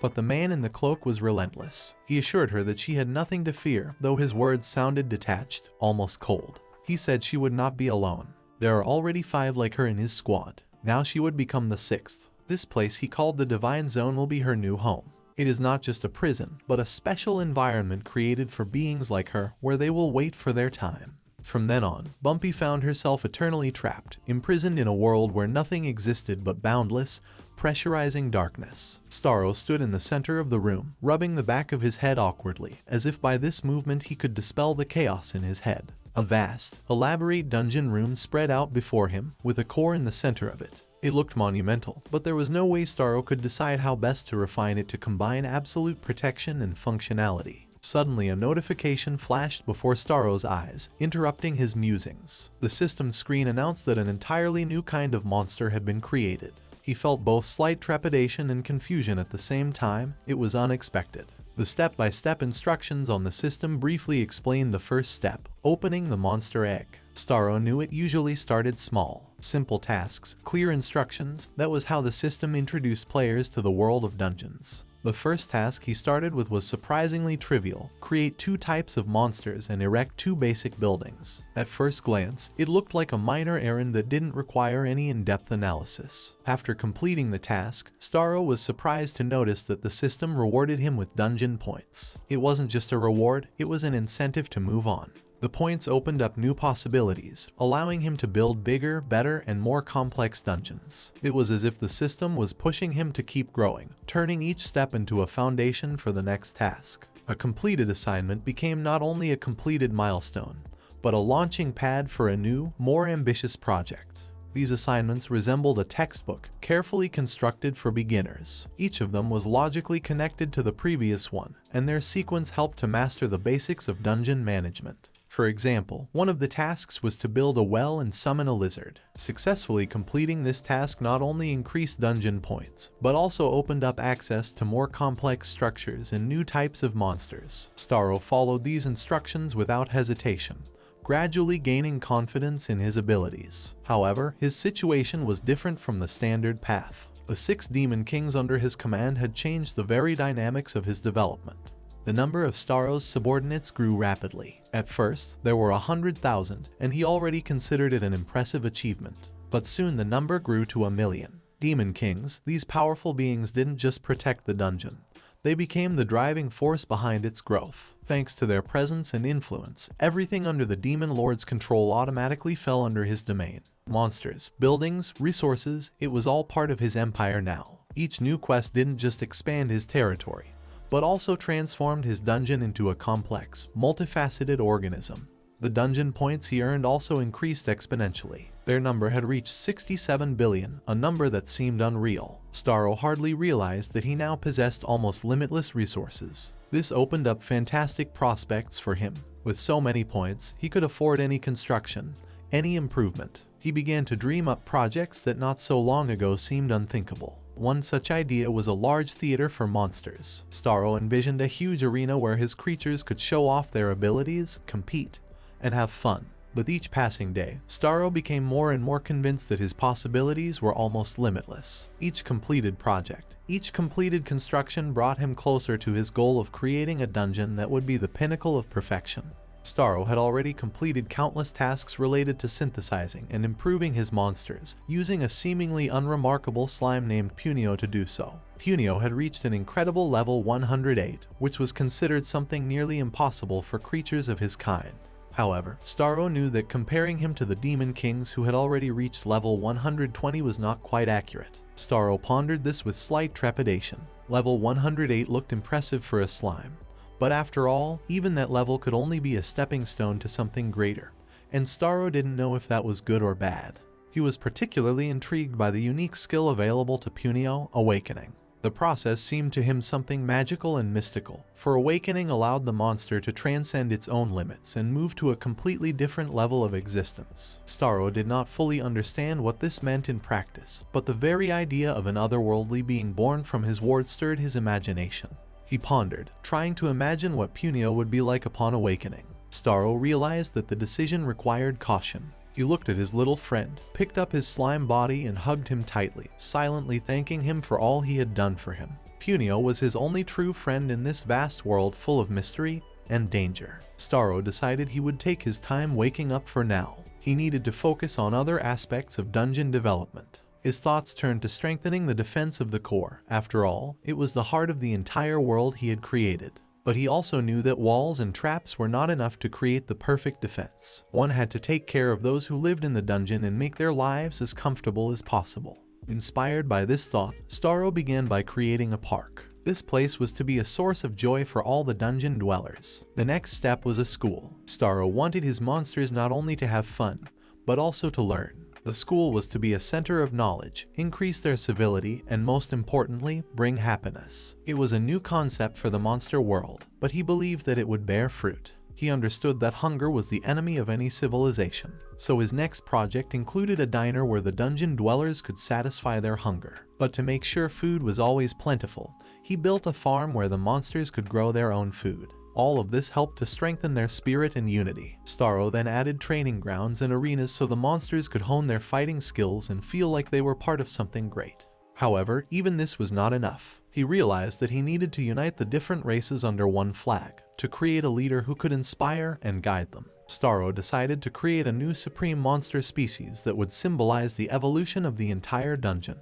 As he summoned the first lizard, the thought occurred to him, what if we give them weapons? After all, monsters should pump themselves up by fighting. So he built a level 1 training center and added basic equipment there to make simple weapons. Staro thought that perhaps he had already reached the limit of his ideas. Staro's gaze suddenly fell on the girl, who, with visible effort trying to handle the heavy sword, was awkwardly waving it around as if she were holding the weapon for the first time. His surprise was noticeable. He hadn't expected to see someone so unaccustomed to handling a blade in a dungeon where even the simplest monsters knew how to defend themselves. This girl was not just a newcomer. He himself had summoned her earlier. Her delicate facial features, pointed ears, and silver black hair gave her away as belonging to a tribe of dark elves, who, in his opinion, must have a natural grace and skill with weapons. But her movements seemed hesitant, as if she doubted her every move. Intrigued, Staro moved closer to examine her. He decided to learn her name, hoping it would give him a better understanding of her character. The girl, with obvious excitement, called herself Naruto. Then Staro, watching Naruto closely, wondered how much she understood about weapons and their purpose, and then asked about her love of weapons. The girl looked up at him, her eyes expressing confusion and surprise. She seemed to have never considered such a thing before. Naruto shifted her gaze to the sword she was barely holding, and her face expressed uncertainty. Staro realized he needed to give her more context to sort out her feelings and pointed to the sword. Naruto frowned slightly, her slender fingers gripping the hilt tighter. After a long pause, she quietly admitted that she didn't know if she liked weapons, but perhaps she had an inclination to. Staro, deciding to use her uncertainty as motivation, informed her that he was looking for a monster who could become a master blacksmith. He suggested that she try her hand at it if she had the desire. This suggestion made the girl think. Finally, Naruto nodded slowly, saying that she wasn't sure, but she was willing to try. Her words sounded cautious, but there was already a faint flame of determination in them. Staro, watching her reaction, still couldn't shake the doubt. He pointed her to the forge, explaining that they were going to develop this place, and it would now become her new home and workshop where she would create weapons. Naruto heard his words and couldn't hold back an enthusiastic exclamation.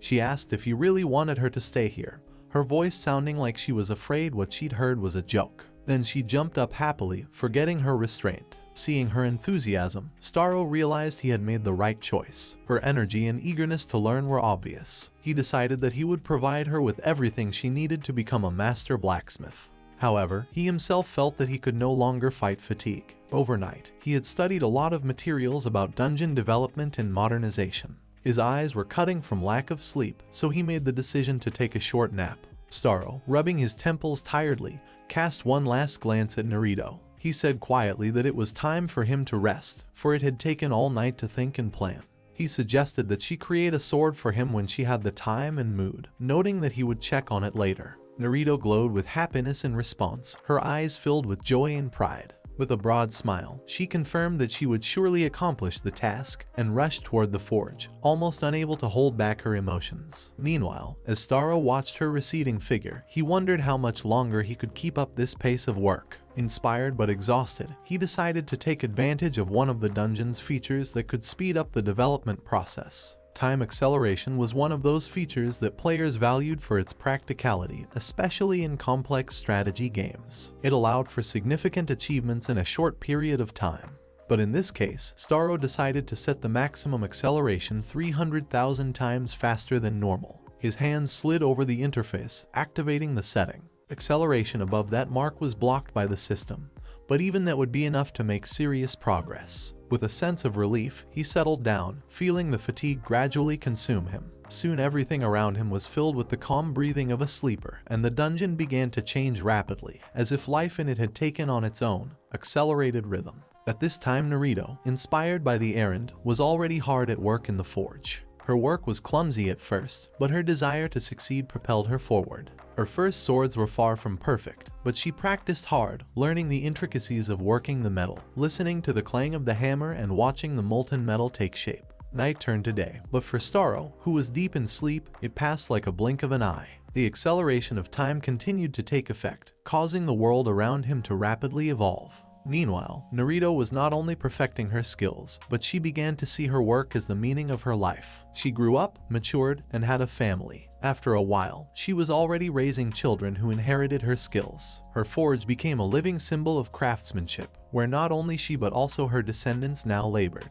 Days in the dungeon were followed by nights at an incredible speed. Years flew by like seconds. Naruto, who had devoted her entire life to her craft, gradually aged. She could no longer work with the same vigor, but her children took her place and took over everything she knew. They didn't just carry on her work, they turned the forge into the greatest workshop the entire dungeon was proud of. Naruto grew old and went to bed, surrounded by her family. Her children, grandchildren, and apprentices continued to labor, creating ever more complex and elegant weapons. When Naruto left this world, her work continued to live on. The forge became a symbol of a long tradition that combined art with hard work. Even after her death, the acceleration of time was still in effect, and the labor of the craftsman did not cease for a moment. The forge that started out as a simple room where Naruto worked eventually grew into the oldest guild of blacksmiths, whose name was known throughout the dungeon. It was no longer an ordinary workshop, but a grand building towering among the other structures, symbolizing years of hard work and perfection. The level of the forge had reached its peak, and now it was no longer just a workshop, but a cradle of art and technology that was beyond the comprehension of most dungeon dwellers. The backbone of the guild was made up of Naruto's descendants, each of whom inherited her craftsmanship. One of the descendants, who held the position of guild head, announced that they had finished creating a sword for the Lord. It was not just a weapon, but a symbol of loyalty and respect for the one who had created the conditions for their prosperity. All the masters gathered to witness the event. They waited for the awakening of the Lord, confident that he would appreciate their labor and bless their continued work. In the meantime, Yuri arrived at this thriving corner of the dungeon. He was stunned by the sight before him, for Bumpy had told him nothing about it. He remembered this place as an unorganized space where construction had just begun, but now a huge capital spread out before his eyes. Yuri couldn't believe that all of this had been created in such a short period of time. In his eyes, the city looked more like a fairy tale myth than reality. The tall towers, the perfectly planned streets, the majestic buildings all seemed incredible. He realized that this was no longer just a settlement, but a full-fledged royal capital, where life was bustling like a beehive. He was amazed at the size and scale, not realizing how such a thing was possible. Yuri cried out in amazement, pondering, if these masters could build such a great state in a single day, how powerful would their defense of the dungeon core be? Suddenly, he felt a presence behind him and turned around to see Bertrand. She was standing nearby, her attention caught by Theodore, who also happened to be here. Theodore was holding a sword and, noticing Bertrand's gaze, held out the weapon for her to examine.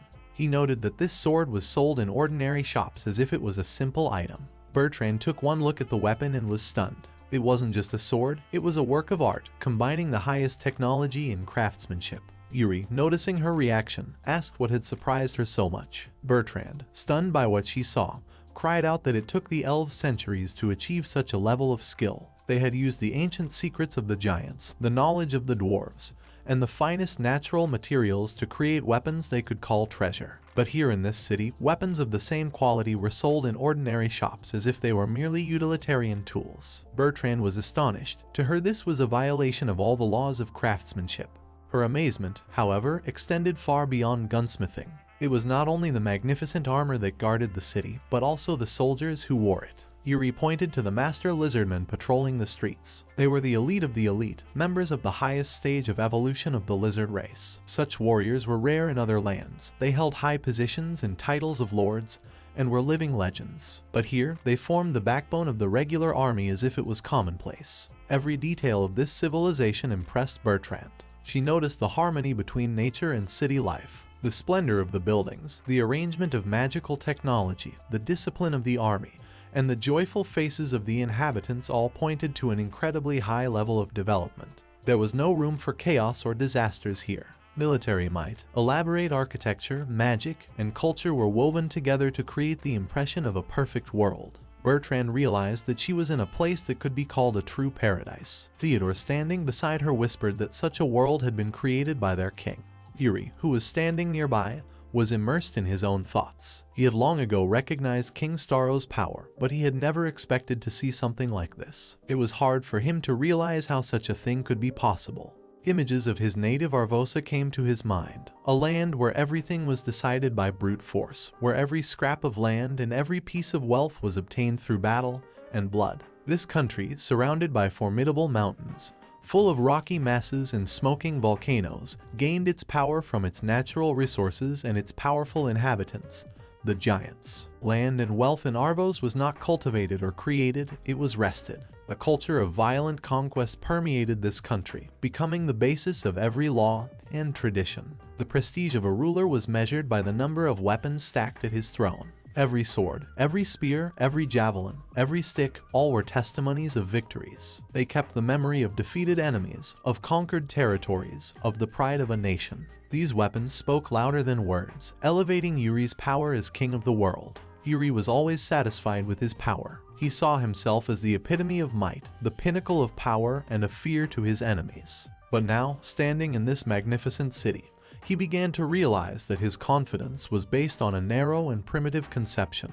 Everything he knew about the board was crumbling before his eyes. This new world created by Staro seemed not only alien to him, but unbelievable. Here were things that did not exist even in dreams in Arvos: advanced technology, prosperous nature, abundant resources, and the happiness of the people. Yuri realized that all he had ever known was how to take away, to conquer, to take away, to coerce. But here was something completely different. This world had been created, not taken by force, and the one who had created it had surely surpassed Yuri, not only in the skill of ruling, but in understanding what it meant to build and protect. Yuri suddenly felt that his old beliefs had become ridiculous. Why even compare this majestic world to his own kingdom? Arvosa looked now not like a formidable state, but a primitive reflection of a power without a mind. Turning to Bertrand, Yuri quietly but firmly spoke words that came to symbolize his inner humility. He said that he no longer looked at the king with contempt. In the blacksmith's guild, hidden in the depths of the city, work was boiling. The dark elves, focused and immersed in their craft, labored to create a weapon that was to be the greatest in their history.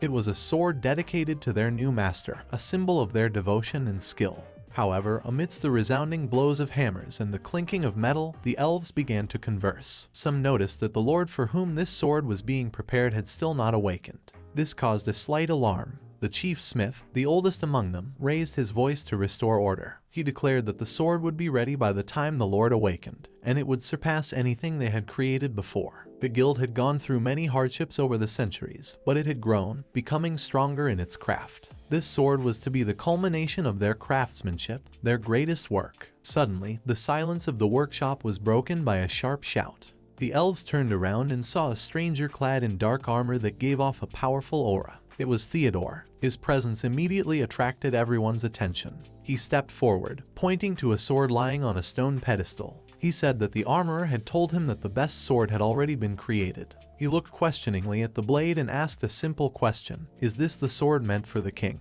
The elves looked at each other, not knowing how to answer this. The chief smith, wiping the sweat from his forehead, stepped forward and asked who he was to ask such questions. Theodore, ignoring the master smith's bewilderment, scrutinized the sword. His words sounded unexpected. He praised the sword for its exceptional quality. The ore used was of the rarest kind, and the work of the elves deserved respect. But then his tone became more stern. He stated that despite the skill of their casting, this blade still fell short of perfection. They lacked something important, the final step that separates a good weapon from a great one.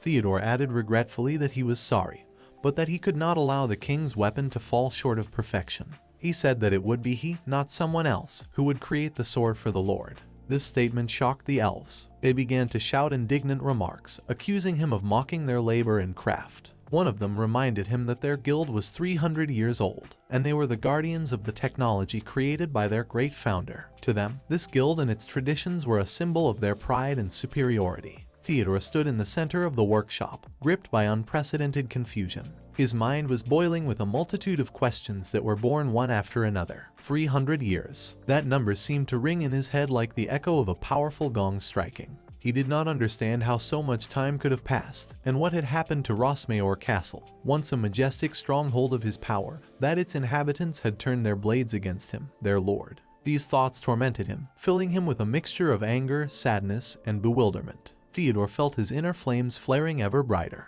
Unable to bear it, he abruptly drew his huge sword. The blade flashed with a magical glow, as if reflecting the storm raging inside his soul. Theodore brought the sword down on the floor of the workshop with fury, thrusting it into the stonework with such power that a shudder ran through the building.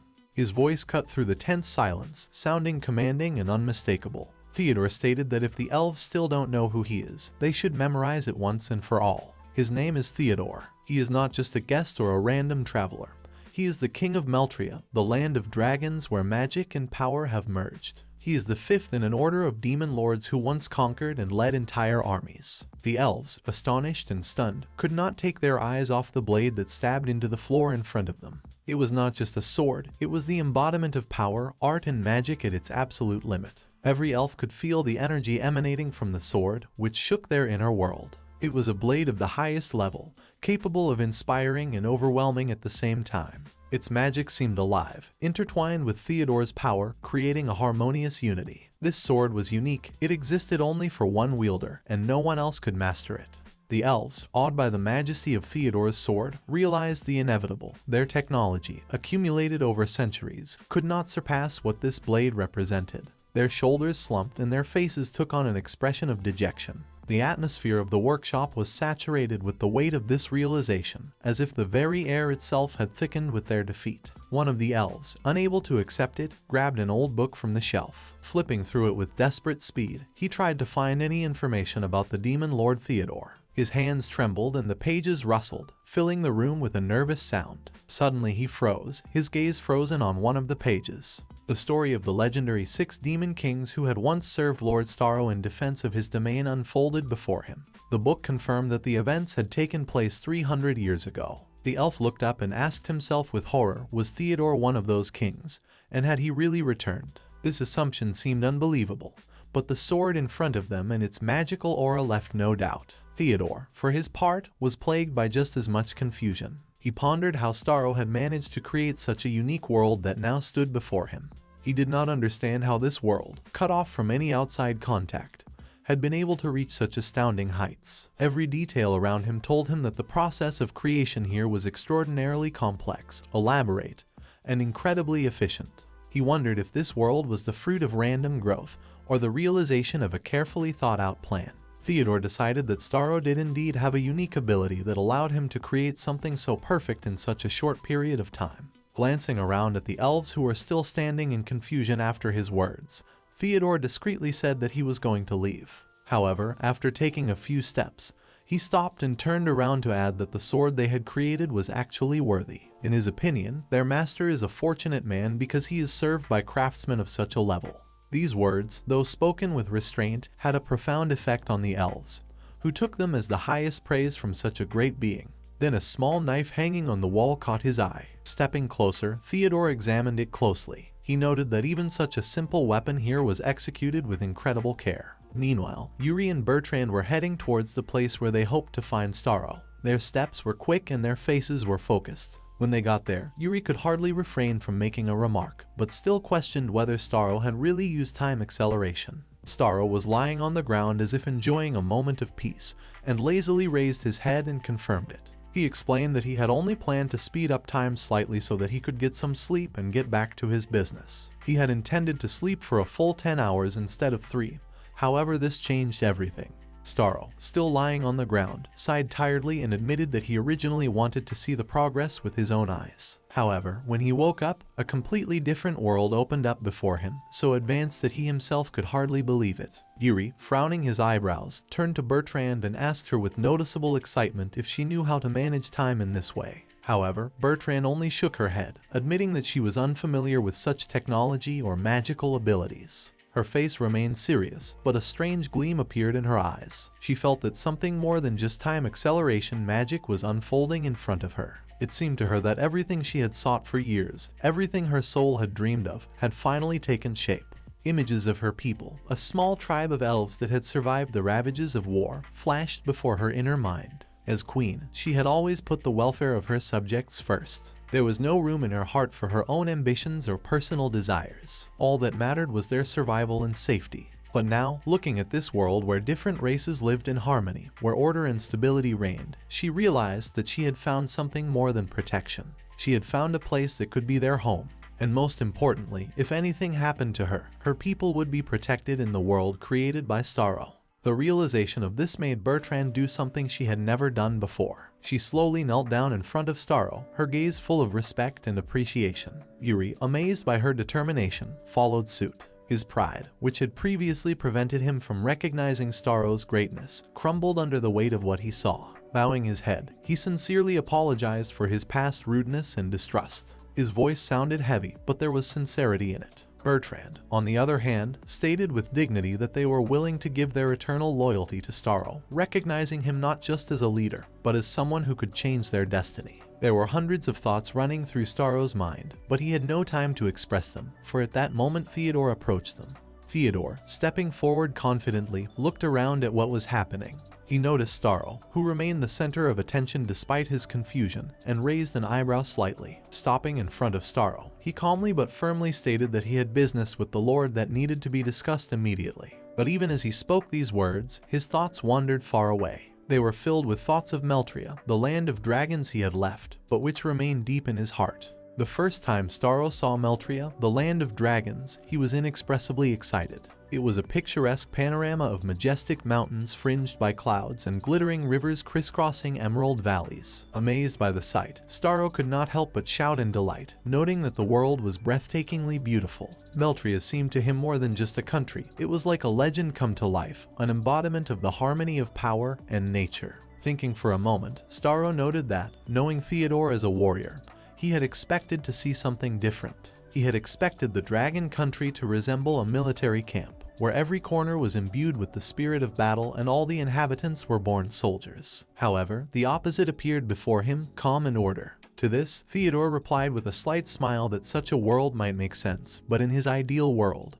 only he should fight. The rest of the inhabitants, in his opinion, should live a peaceful life where there was no need to take up arms. Suddenly, an old woman approached them. Her gray hair was neatly gathered, and her movements, though not too fast, were still smooth and confident. She greeted Theodore, addressing him respectfully. Theodore looked at her with concern and asked how she was feeling, especially her back, which he had noticed earlier. The old woman assured him with a smile that thanks to his help, her condition was much improved. Her words sounded with such sincerity that Staro felt respect for Theodore, realizing that he was not just a leader, but one who cared for each of his subjects. When the old woman left, Theodore explained to Staro that this was another reason why he forbade his men to bear arms. Later, Theodore took Staro to his workshop. It was a spacious room filled with the smell of metal and charcoal. Theodore, apologizing that it might be a bit cramped, invited his guest to look around. He added that he would soon begin creating weapons for the Lord, hinting that the sword he was about to forge would be truly unique.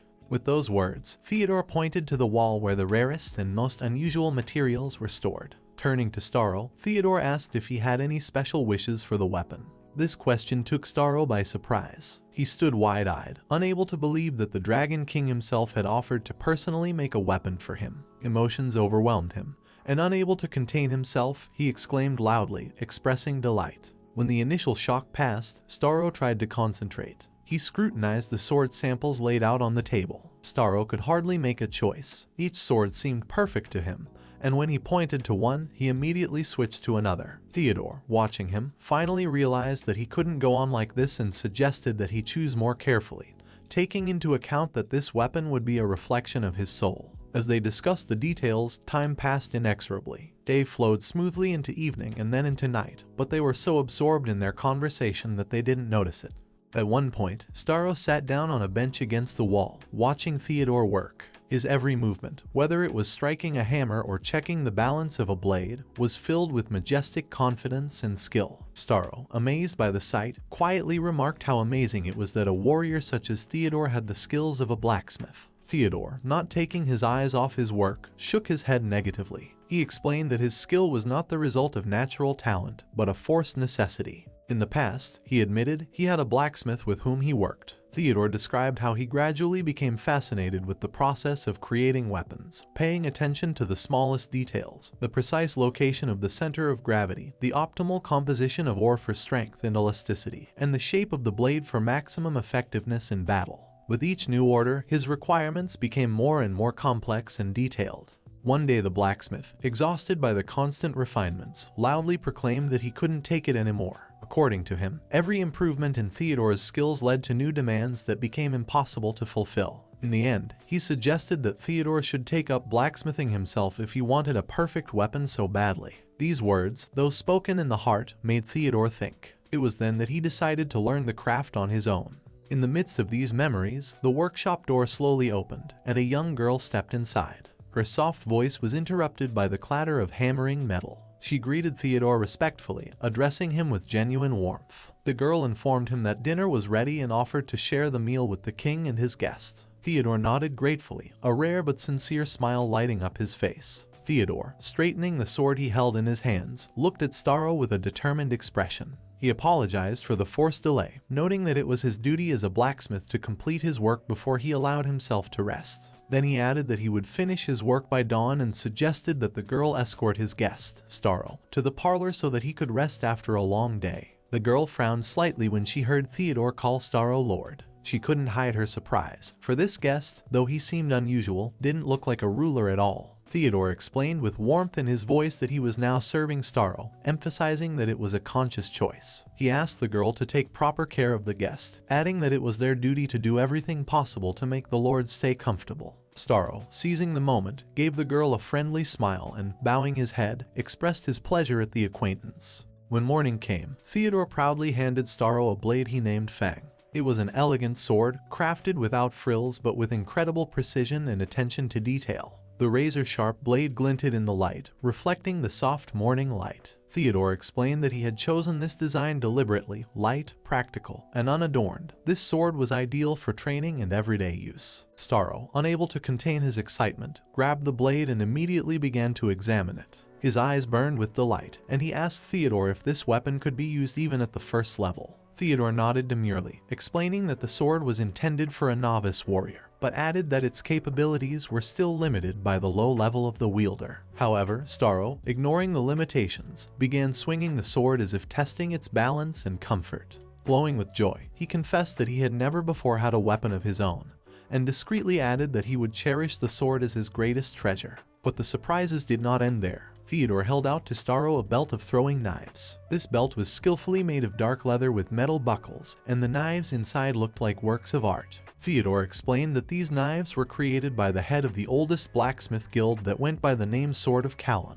Each knife was perfectly balanced, and their sharp blades could pierce even dense armor. Theodore added that the guild's blacksmiths had honed their skills for centuries to fulfill the promise made by their founder. Staro, not hiding his surprise, asked exactly what promise they had in mind. Theodore, smiling slightly, reminded him of a request that Staro had once addressed to Nerida. It had been a fleeting promise, made in haste, but for the Elfess, it had become her life's purpose. Staro froze, realizing that all this time Nerida had been working to fulfill his request. He felt a little uneasy at the thought that her life had been devoted to a promise he himself had almost forgotten. Taking one of the knives, he held it to his chest, feeling responsible for the gift. Words of gratitude to Nerida for her incredible tenacity and devotion flashed through his thoughts. He wondered if perhaps he should visit the forge and express his gratitude. The royal forge he had heard so much about had aroused a real curiosity in him, and now he couldn't wait to see exactly what had been created there. However, Staro knew that at this moment, he was still a level 1 warrior, and the blacksmiths didn't know that. This meant that many powerful gifts, including swords and armor, could not be used to their full potential. He lacked the characteristics to unleash their true power, and from that, the swords and knives didn't show their full potential. Nevertheless, he realized that it was a matter of time. Sooner or later, he would reach the level necessary to fully wield these artifacts, and then they would become his mainstay in future battles. Theodore, watching Staro, suddenly thought about the importance of a good ruler. He remembered how it was said that a successful forge was a reflection of the wisdom of its leader. If Staro could prove his strength and wisdom, he could be trusted not only with the lives of his subordinates, but with the future of the entire world. A little later, in Rosmayor Castle, events began to unfold that were to determine the fate of many. Elrod stood across from Staro and said he believed in his abilities, but asked the most important question of all. Did he have a viable way to leave this place and return to the outside world? Staro, after listening to the question, calmly replied that he saw no problem in doing so. He explained that his dungeon menu had always worked properly, and he had not encountered any errors in its functionality. If he just hit the exit button, he said, it should work. He spoke confidently, but a shadow of doubt flickered in his voice, for even to him, this world remained a mystery. Bumpy, who was standing slightly behind the others, faintly whispered words of hope. She kept repeating to herself that this must finally happen. Staro, noticing her reaction, turned to the group and asked everyone where they would like to go first. He suggested they visit the nearest guild and start doing quests to see how the outside world functioned. Elrod, frowning, thought for a moment and then expressed his concerns. He bluntly stated that he was afraid of the possible repercussions if they were perceived openly. He added that it was not safe to take demons in their true guise and they would have to think of something to avoid problems. Staro hesitated, his eyes staring off into space as if he were trying to discern something that might dispel his doubts. He asked Elrod what made him think that, and Elrod's words sounded like a reminder of an unpleasant truth. Elrod calmly explained that even though they had changed during the time they had been trapped, their nature as demons remained the same. Humans see them as enemies before they even know who they really are. Staro continued to ponder, and the thought gradually resonated in his mind. He knew that when faced with a demon, players instinctively acted the same way, attack. It seemed to him that it was embedded in the very mechanics of the game. If a player allied with a human or registered as a friend with a demon lord, Staro was certain that the latter would be able to see not only the level of his ally but also his true nature. It seemed an inescapable truth of the game world. He understood that Elrod's race and his level as a demon lord would never remain hidden if the information was revealed through the system. However, Staro thought that it might not be so terrible if he was simply considered a summoner, or even a common messenger. That thought eased his worries for a moment. But soon his reasoning went further. Staro began to wonder what the other players would think if they saw him in the company of 6 demon kings. This image seemed extremely sinister to him. People would likely consider him nothing less than the mastermind behind this whole game of death. And that prospect frightened him the most, because it would mean instant conflict with every player who would feel it his duty to destroy them. He realized that in such a situation he would not be surprised if the whole world rose up against them. After all, the 6 demon kings were the elite of their race, the real top of the demon world. In the eyes of the players, they represented a kind of final challenge that should lead to the end of the game. But Staro didn't see the point. If the players were to fight these 6 demon kings, even if by some miracle they could defeat them, Staro wondered if that would be the final point of the game. It was not obvious to him that defeating these powerful beings would lead to the logical conclusion of the entire narrative. Staro pondered this for a long time, but never found an answer. Even though the game itself had essentially begun, they were still prisoners of this confined space. They were trapped in a world that seemed to him like a large dungeon with no way out. These demons, whom he considered his allies, did not serve as guardians of key objects or valuable artifacts important to the development of the plot. They were not assigned any central function in the structure of the game. They resembled more like forgotten code elements or unfinished developer ideas left halfway through. They were unrealized demon kings, not built into a complete game mechanic. Another important detail he realized was that he would no longer be able to fight them. These 6 demons had become not just allies, but something more, companions who had supported him along the way. His musings were interrupted by the figure of Elrod, who was watching him intently. Elrod finally asked what was going on, why his leader looked so pensive. Staro perked up, as if surfacing from the depths of his thoughts, and apologized to everyone. He admitted that he had been thinking about which of them he could take with him to the outside world. After a brief pause, he stated that in his opinion, Bertrand and Elrod himself might be the most suitable candidates. Their outward appearance was closest to human, and that might help avoid unnecessary suspicion. However, before he could finish, something happened. Slime Punio, who had been sitting quietly behind Staro's back until then, suddenly jumped at him. It was so unexpected that Staro didn't even have time to react. Slime doused him with his thick, shiny slime, completely covering him from head to toe. At that instant, all 6 demon kings jumped up from their seats and rushed towards him, intending to help. Their reaction was instantaneous, but Elrod suddenly raised his hand, stopping the others. His eyes scrutinized what was happening. He was clearly trying to figure out what it all meant. The situation was becoming more and more chaotic. Bumpy, who was also under the influence of Punio's slime, urged him to stop, but the slime didn't listen to her. It continued to envelop Staro, as if performing some invisible task. It was at this point that Yuri came up with an unexpected theory. He suggested that it could be nothing more than a shape shifting. Elrod frowned upon hearing those words, but his face soon cleared up. He nodded, agreeing with Yuri, and stated that perhaps Punio was trying to help. If his theory was correct, the slime could be used to alter Staro's appearance, allowing his true nature to be hidden from the outside world. Elrod noted that this may be the only way to disguise the Overlord. Staro expressed his desire for Punio to help him with the task ahead, as if knowing that this small but strong ally would be the one to find a solution when others had already given up. He smiled softly, and reaching out his arms, gently embraced the slime as if it were an old friend or part of himself. At that moment, Sylvia, who was standing nearby, looked up at Staro. Frowning slightly, she said that despite his confidence, she still doubted that the change was appropriate.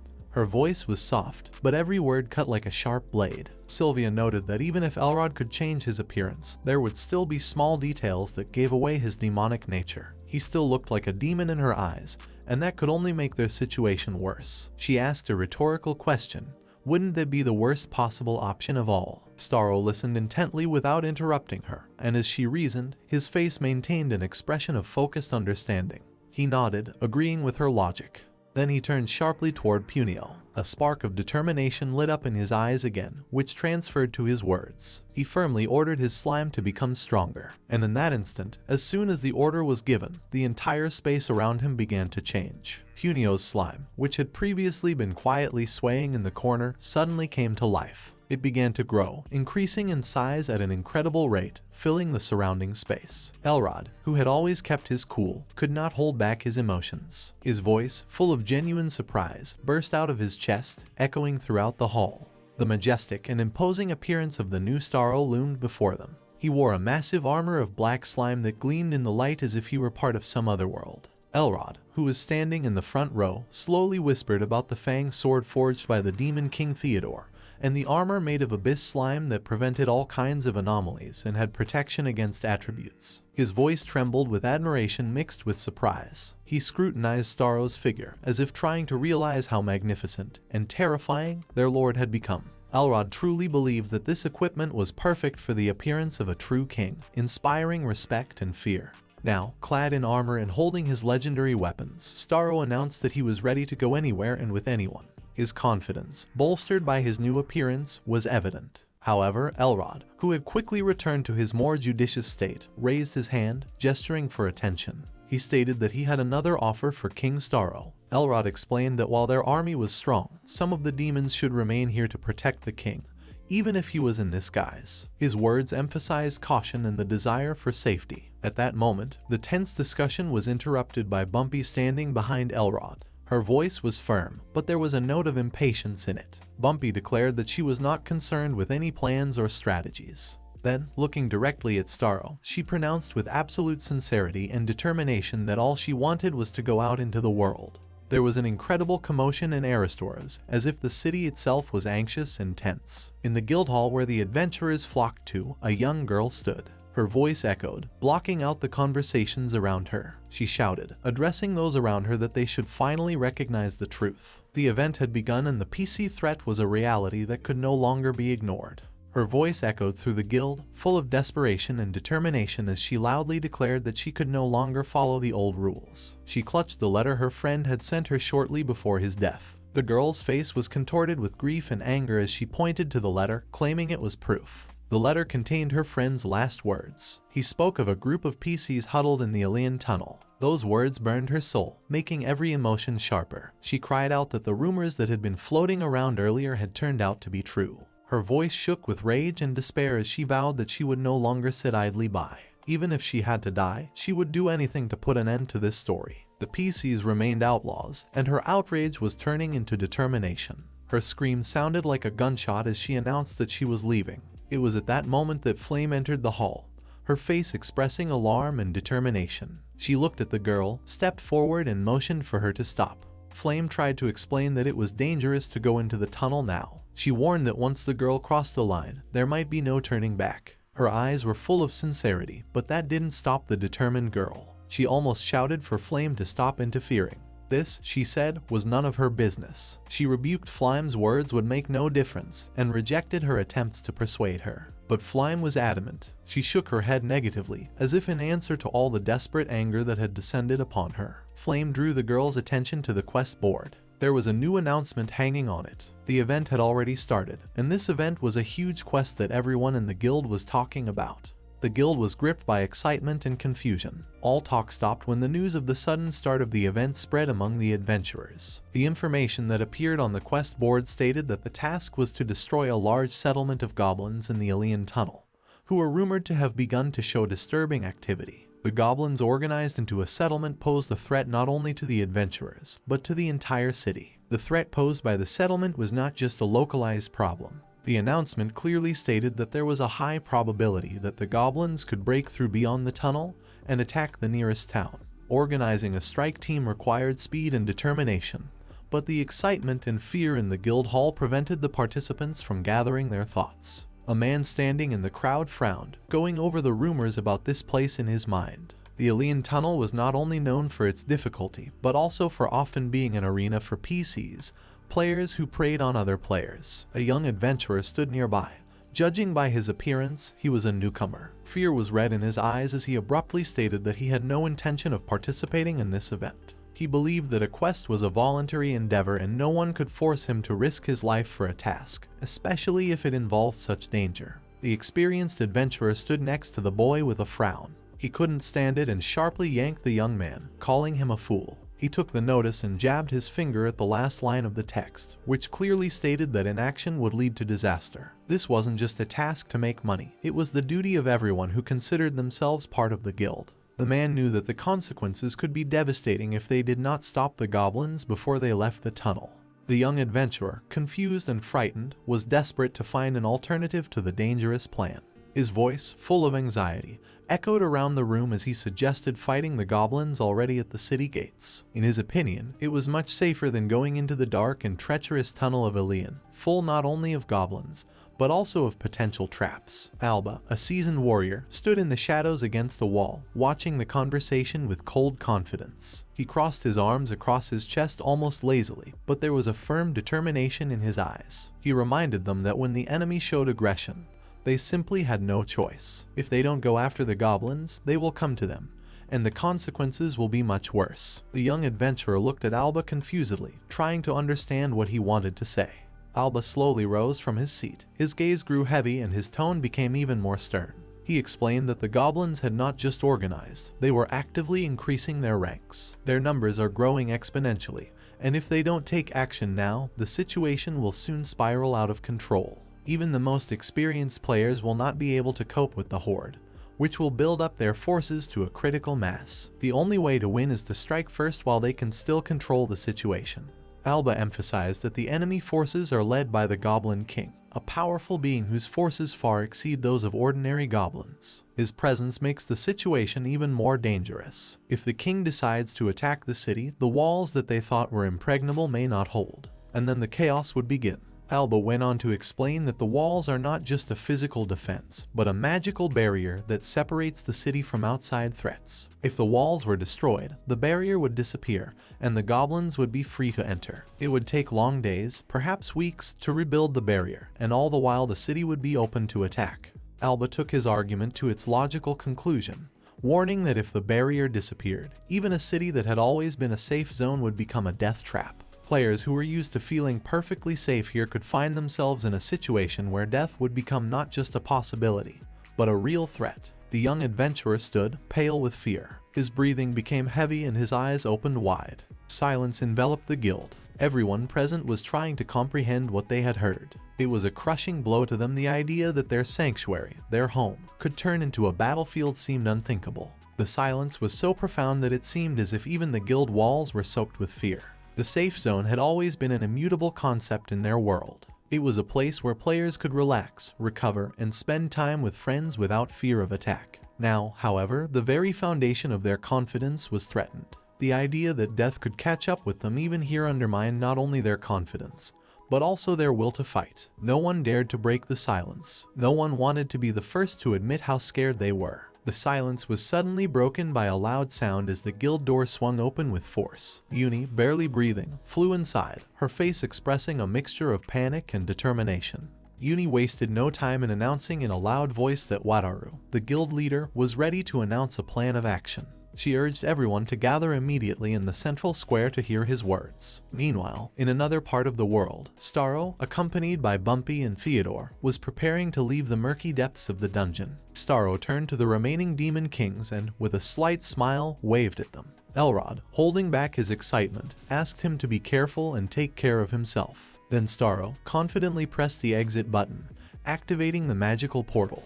In an instant, light surrounded them, and they disappeared from the dungeon. When their eyes reopened, they found themselves in a familiar but long-lost world. For Bumpy, this moment was almost unreal. She had long dreamed of returning to the world outside, but she had not expected it to happen so easily and quickly. Staro looked around silently, his gaze stopping at the old tree under which he had sat at the beginning of his journey. It was like going back to the beginning, to the moment when everything had just begun. The world around him seemed the same as it had been before everything had changed. For Staro, it was more than just leaving the dungeon.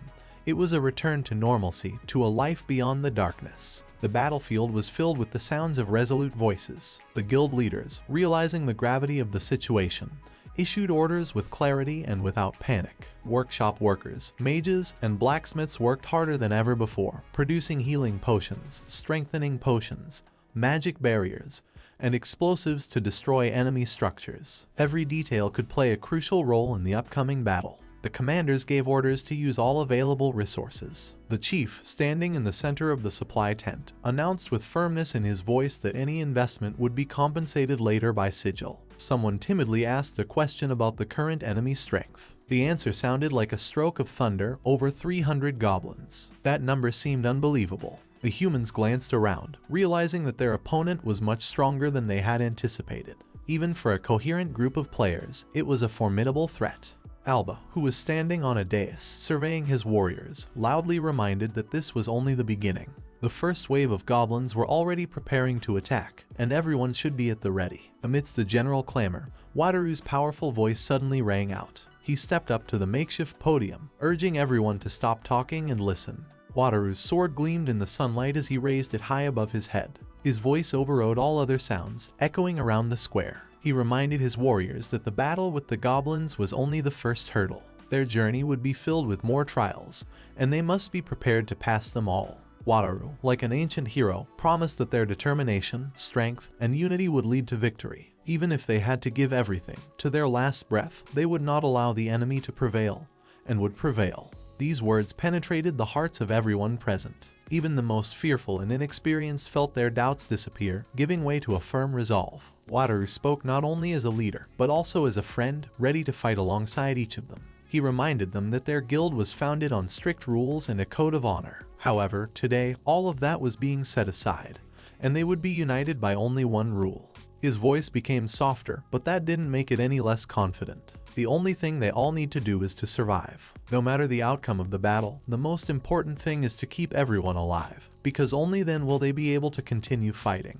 Alba, inspired by Wataru's words, gave out his orders. His loud voice echoed over the army, urging everyone to prepare their weapons and move toward the battlefield. A shout of approval rang out like a thunderous boom over the gathered crowd. It was a battle cry full of determination and will to win.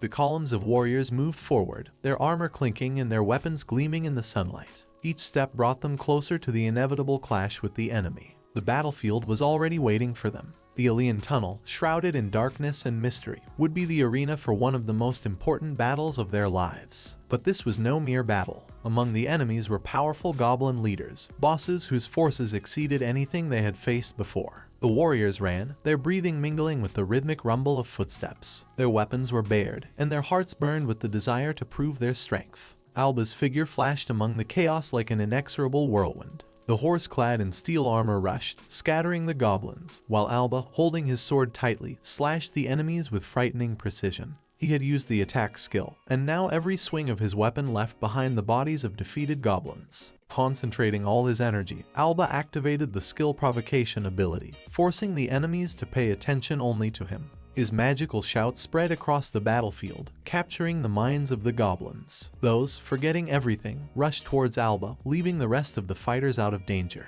Immediately noticing the effect, Wataru loudly confirmed Alba's success. His words boosted the morale of the warband, proving that their strategy was beginning to bear fruit. He reminded the warriors that goblins were only programmed creatures. A concerted and uncompromising attack by the entire group could quickly crush them if everyone focused on their task. With a powerful voice, he commanded the mages. Their flame spells were to clear the way, destroying large clusters of enemies. It was a key part of their plan to weaken the enemy ranks before the main clash. Bright fireballs flashed in the sky. They rained down on the goblins, exploding with a loud rumble. Flames engulfed the enemies, turning the battlefield into a veritable inferno, scattering the goblins to the sides. Among the mages stood out a girl whose face was tense and focused. Her heart was burning with a thirst for revenge for her dead friend, and her every action was aimed at increasing her strength to avenge him. She realized that this moment was her chance. All her efforts, all her nights of training had come down to this fight. A determined fire burned in her eyes as she cast her spells. Her every word, her every action was imbued with anger and implacability. To her, goblins were a symbol of loss and pain,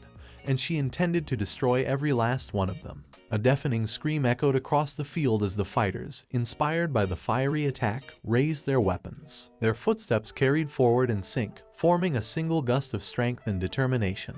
Kid, energized by the energy of battle, loudly heralded the beginning of the successful counterattack. His words inspired everyone around them to continue unabated, keeping the initiative in their hands. His weapon shone like a glowing sun as he activated his most powerful ability. A flaming tornado rained down on the goblins, leaving devastation in its wake. Enemies caught in range disappeared in a whirlwind of fire and steel. Amidst all the chaos, Alba noticed a movement different from the standard goblin behavior. This was not a bot error, it was something more. His voice broke with alarm. He realized that the threat was coming, and he couldn't let Vader remain ignorant. His warning sounded like an order that demanded an immediate response. Without hesitation, Wataru activated his special skill, the magic of the Holy Night. His figure glowed like the sun, the bright light spreading across the entire field, creating a halo of divine power around him.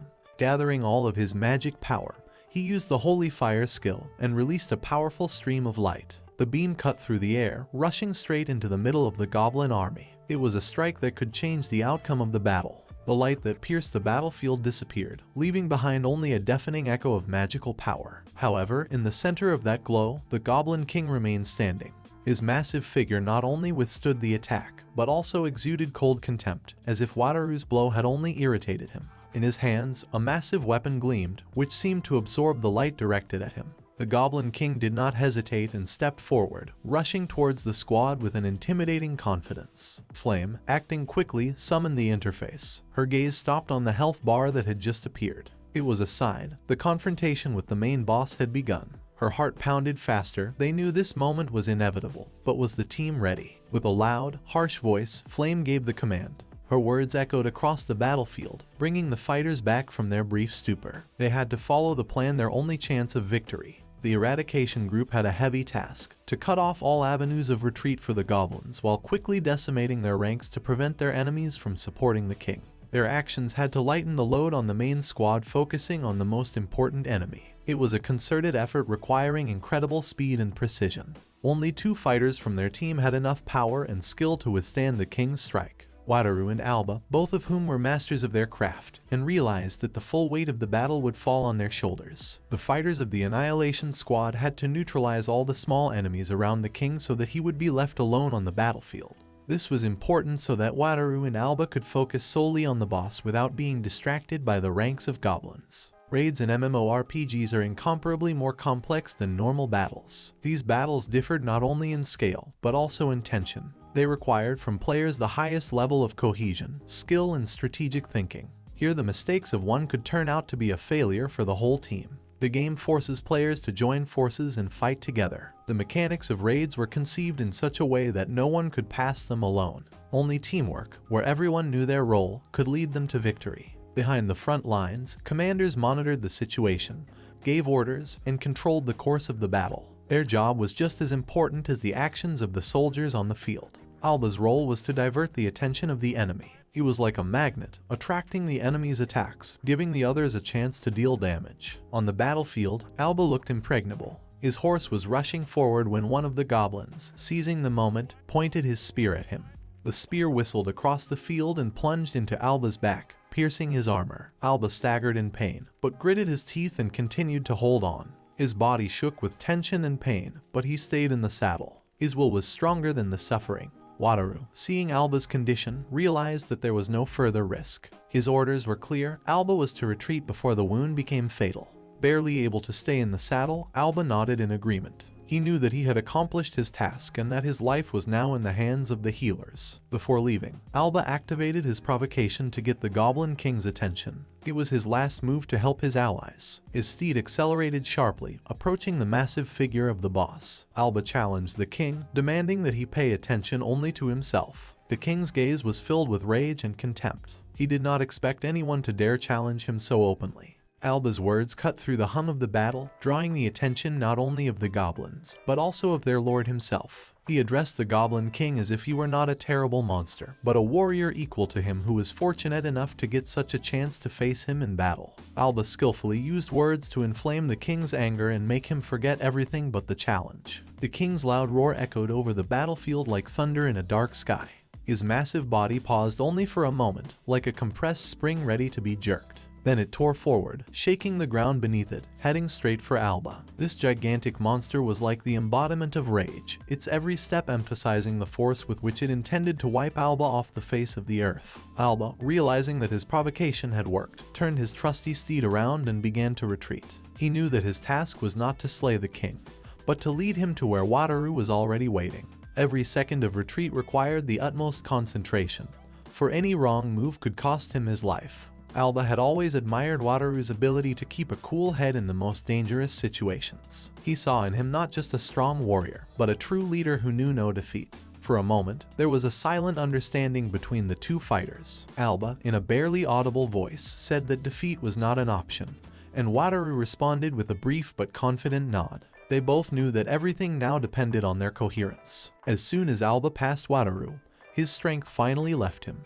The pain from his wound and exhaustion had taken its toll. His body weakened and he began to slump from his horse, but in his heart he remained confident that he had done his best. The fighters, seeing Alba's fall, called for healers with loud cries. They realized that the loss of Alba could be a blow to the team, and they could not let him die. Meanwhile, the mages and supporting classes rushed to activate their spells on Wataru. It was a crucial moment where each of them was contributing to the reinforcement of the main tank. Wataru, standing in front of the approaching king, closed his eyes and concentrated. The Holy Knight's magical energy began to envelop him like a protective dome.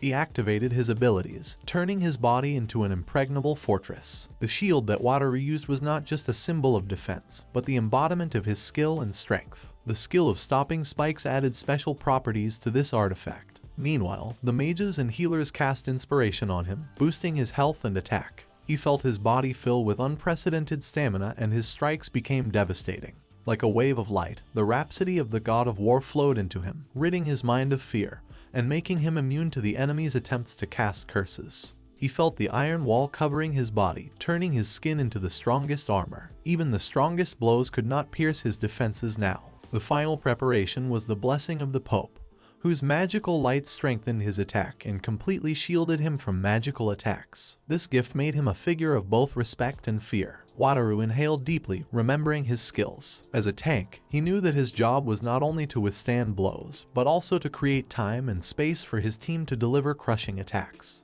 Everything around him seemed frozen in time as the Goblin King, massive and fearsome in his formidable appearance, rushed toward Wataru. Wataru's provocation, a powerful and decisive call, left the monster no choice. All his rage was directed solely at the knight. The anger of the Goblin King, like a red-hot avalanche, found its fulfillment in a crushing blow. However, Wataru's defense, reinforced by blessings and magical barriers, took the full force of the blow. His voice broke through the tense silence like a thunderclap. He challenged the Goblin King, asserting his right to be the only opponent worthy of such an enemy. The battle was raging with furious fury when suddenly the crunch of steel cut through the silence. The cloaked man, who had been sneaking up unnoticed in the chaos of the battle, thrust his sword into Alba. At that moment, it was as if time had slowed down. Alba, who was just holding on with his last strength, felt the blade pierce through his armor and crash into his body. Kid, noticing the betrayal, screamed with a fury that overrode the noise of the battle. His voice, full of anger and terror, reached every fighter. He realized that these people, the PK Shurs, had deliberately taken advantage of the moment of chaos to strike. The rogue assassins joined the battle, but not to help, they only brought chaos and destruction. Wataru, seeing the wounded Alba, felt his heart clench. He shouted his comrade's name, as if that shout could stop what was happening.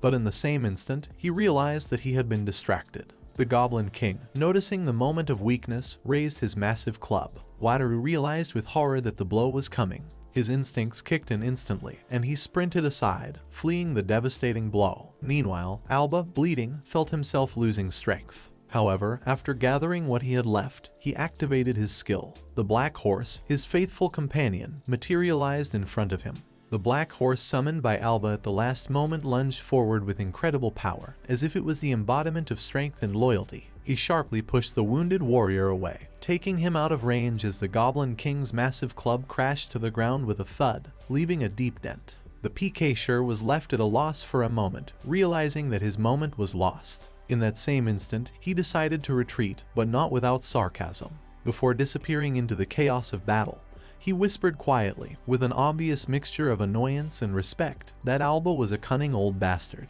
His words seemed to stick in the air like the last imprint of betrayal. Kid, seeing his enemy slipping away, exploded with rage. He sprang from his seat, ready to pursue the PC share, shouting angry words after him. Kid called out to him, demanding he stop, calling him a black dog, and promising that he would not forgive him for what he had done. His thirst for revenge blinded him, clouding his common sense, and he rushed after the traitor, forgetting the rest. Wataru, seeing this impulse, instantly realized that Kid was acting impulsively, not realizing the full danger. He shouted at him to stop, trying to convey that it was unwise and could cost lives. However, Kid, seized with anger, was no longer listening. His emotions took over and he disappeared into the whirlwind of battle, pursuing his enemy. Left without Kid's support, Wataru was forced to focus on another task, saving Alba. He turned toward the group of healers who stood to the side, ready to act. His voice was loud and decisive, ordering them to begin treating Alba immediately. He realized that the wounded tank was a key figure in their strategy, and losing him was unacceptable. The healers standing off to the side looked at Wataru with confused faces. Their gazes slid from his face to the wounds that covered his body, which was covered with the marks of a fierce battle. However, Wataru, not wanting to waste precious time, waved his hand, pointing to Alba. He assured them that he was fine, though the blood trickling from the deep cuts indicated otherwise. As the healers began their treatment, Wataru stepped aside, trying to gather his thoughts for a moment. His gaze clouded over as he analyzed the situation at hand. Alba, the main tank, was seriously injured, his condition unstable. Kid, their main warrior, had gone off in pursuit of the PC share, leaving the group without a key fighter. Realizing this chain of events made Wataru conclude that the situation was critical. He raised his head and loudly announced that they could not waste a moment. Every moment of delay increased the likelihood of failure. Suddenly, one of the warriors standing nearby exploded with indignation. His voice shook with indignation as he declared that he knew this, but at the same time called Kid a selfish. The words sounded harsh, but reflected the helplessness everyone felt. Wataru, realizing the tension among his men, pulled himself together. He gestured for silence, realizing that arguing and complaining were useless now. If they wasted time whining, they risked losing everything,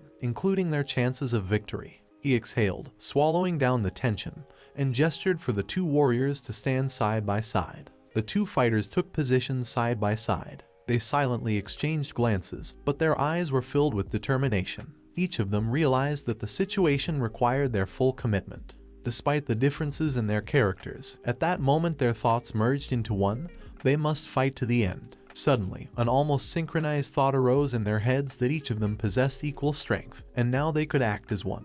Wataru, as well as the two melee warriors standing side by side, were a powerful combination of strength and strategy. It was the perfect pack, one tank that could withstand the onslaught of the Goblin King, and two warriors who could deliver crushing blows. Meanwhile, the guy who had just accused Kid of being selfish suddenly fell silent. His gaze dimmed as he tried to remember which troop their absent ally belonged to.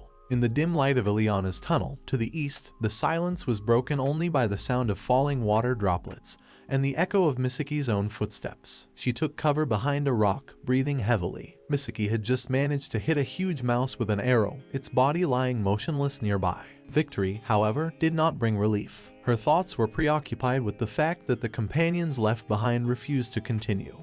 They were unwilling to share the danger with her and left, leaving her alone. Those words, full of annoyance and fear, still echoed in her mind, but Msiki knew she had to keep going. Danger was part of the journey, and fear seemed to already be her constant companion. There was darkness and a lingering silence all around, occasionally broken by strange sounds she couldn't explain. Suddenly she froze, hearing movement behind her. She slowly turned around and a monster appeared before her gaze. A huge spider with crystalline black armor, whose eyes, like glowing embers, were drilling her. She assessed the situation in a split second. The monster was in her way, and there was no way around it. The biodetector showed that it was aggressive, which meant there was no way to avoid a fight. If she didn't destroy it, she wouldn't be able to go any further. Realizing this made her instinctively draw the bowstring. Her hands trembled slightly, but she didn't let herself give in to panic. Msiki fired, releasing the arrow with perfect accuracy, but the spider was faster. Its movement was unexpectedly sharp, and it easily dodged the arrow.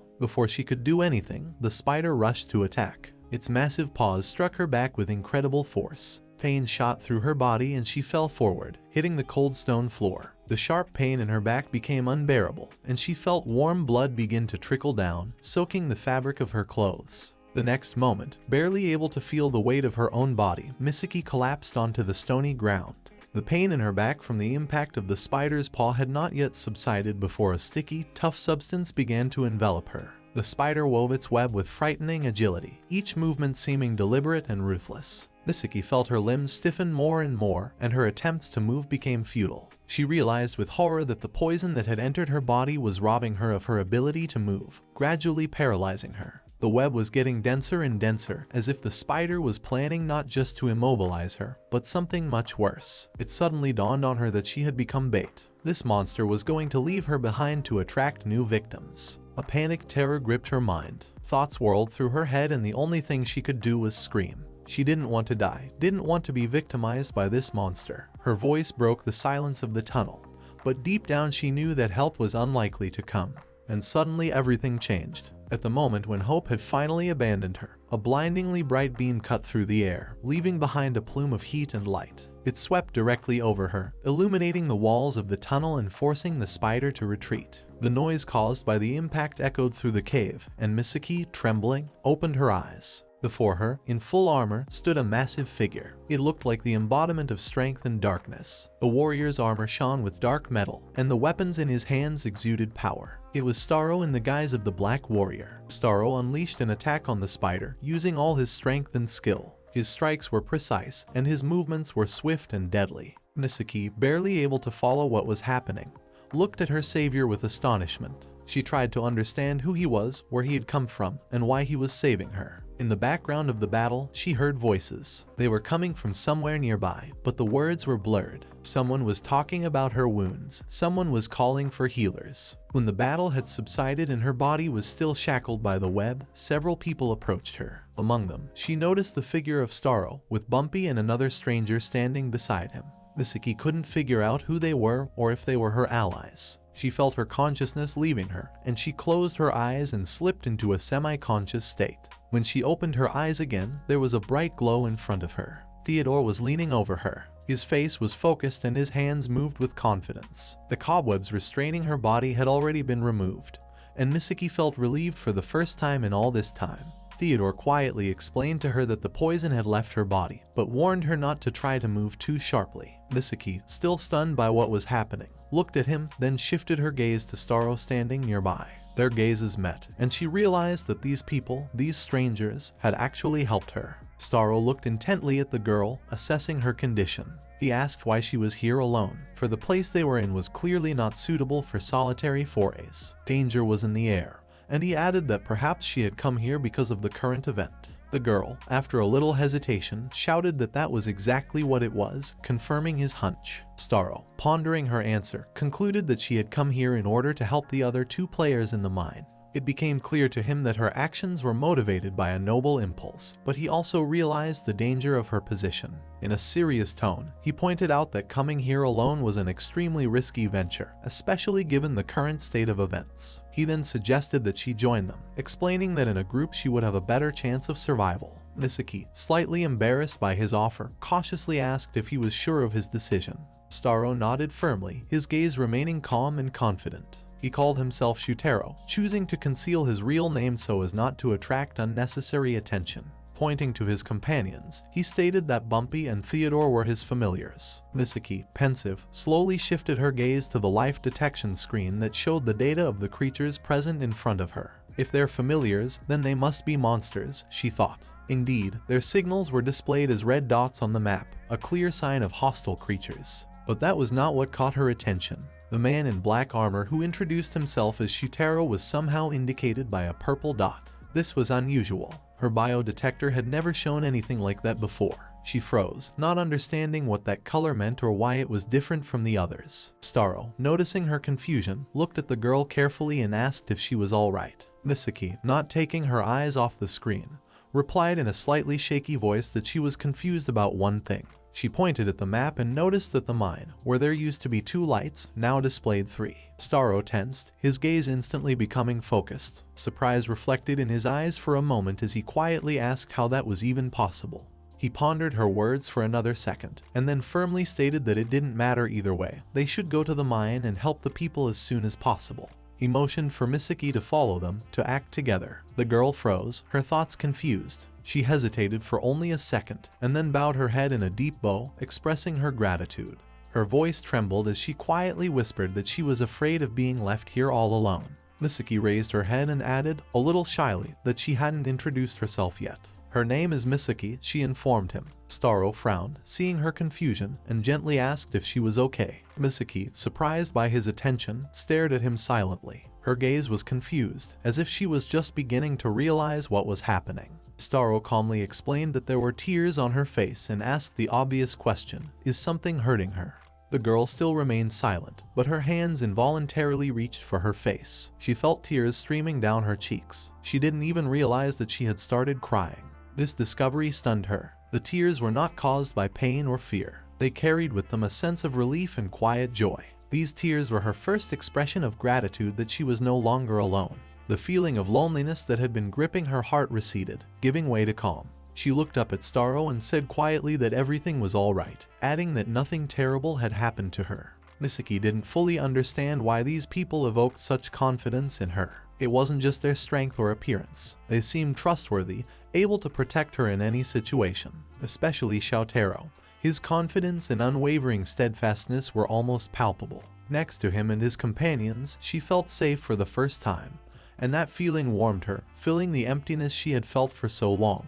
Msiki confidently pointed to a dark cave entrance that looked narrow but secure. She explained that it was the shortest route, and if they took that route, they wouldn't have to face any enemies. Staro paused for a moment, evaluating her suggestion. Then he looked at her carefully and asked a direct question about which way the Goblin King was. The question was unexpected. Msiki looked at him confusedly, not understanding why he wanted this information. Staro calmly explained that he already knew where the stranded people who needed to be helped were, but he was more concerned about those who were currently fighting the Goblin King. They were the ones who were in mortal danger and needed to be bailed out as soon as possible.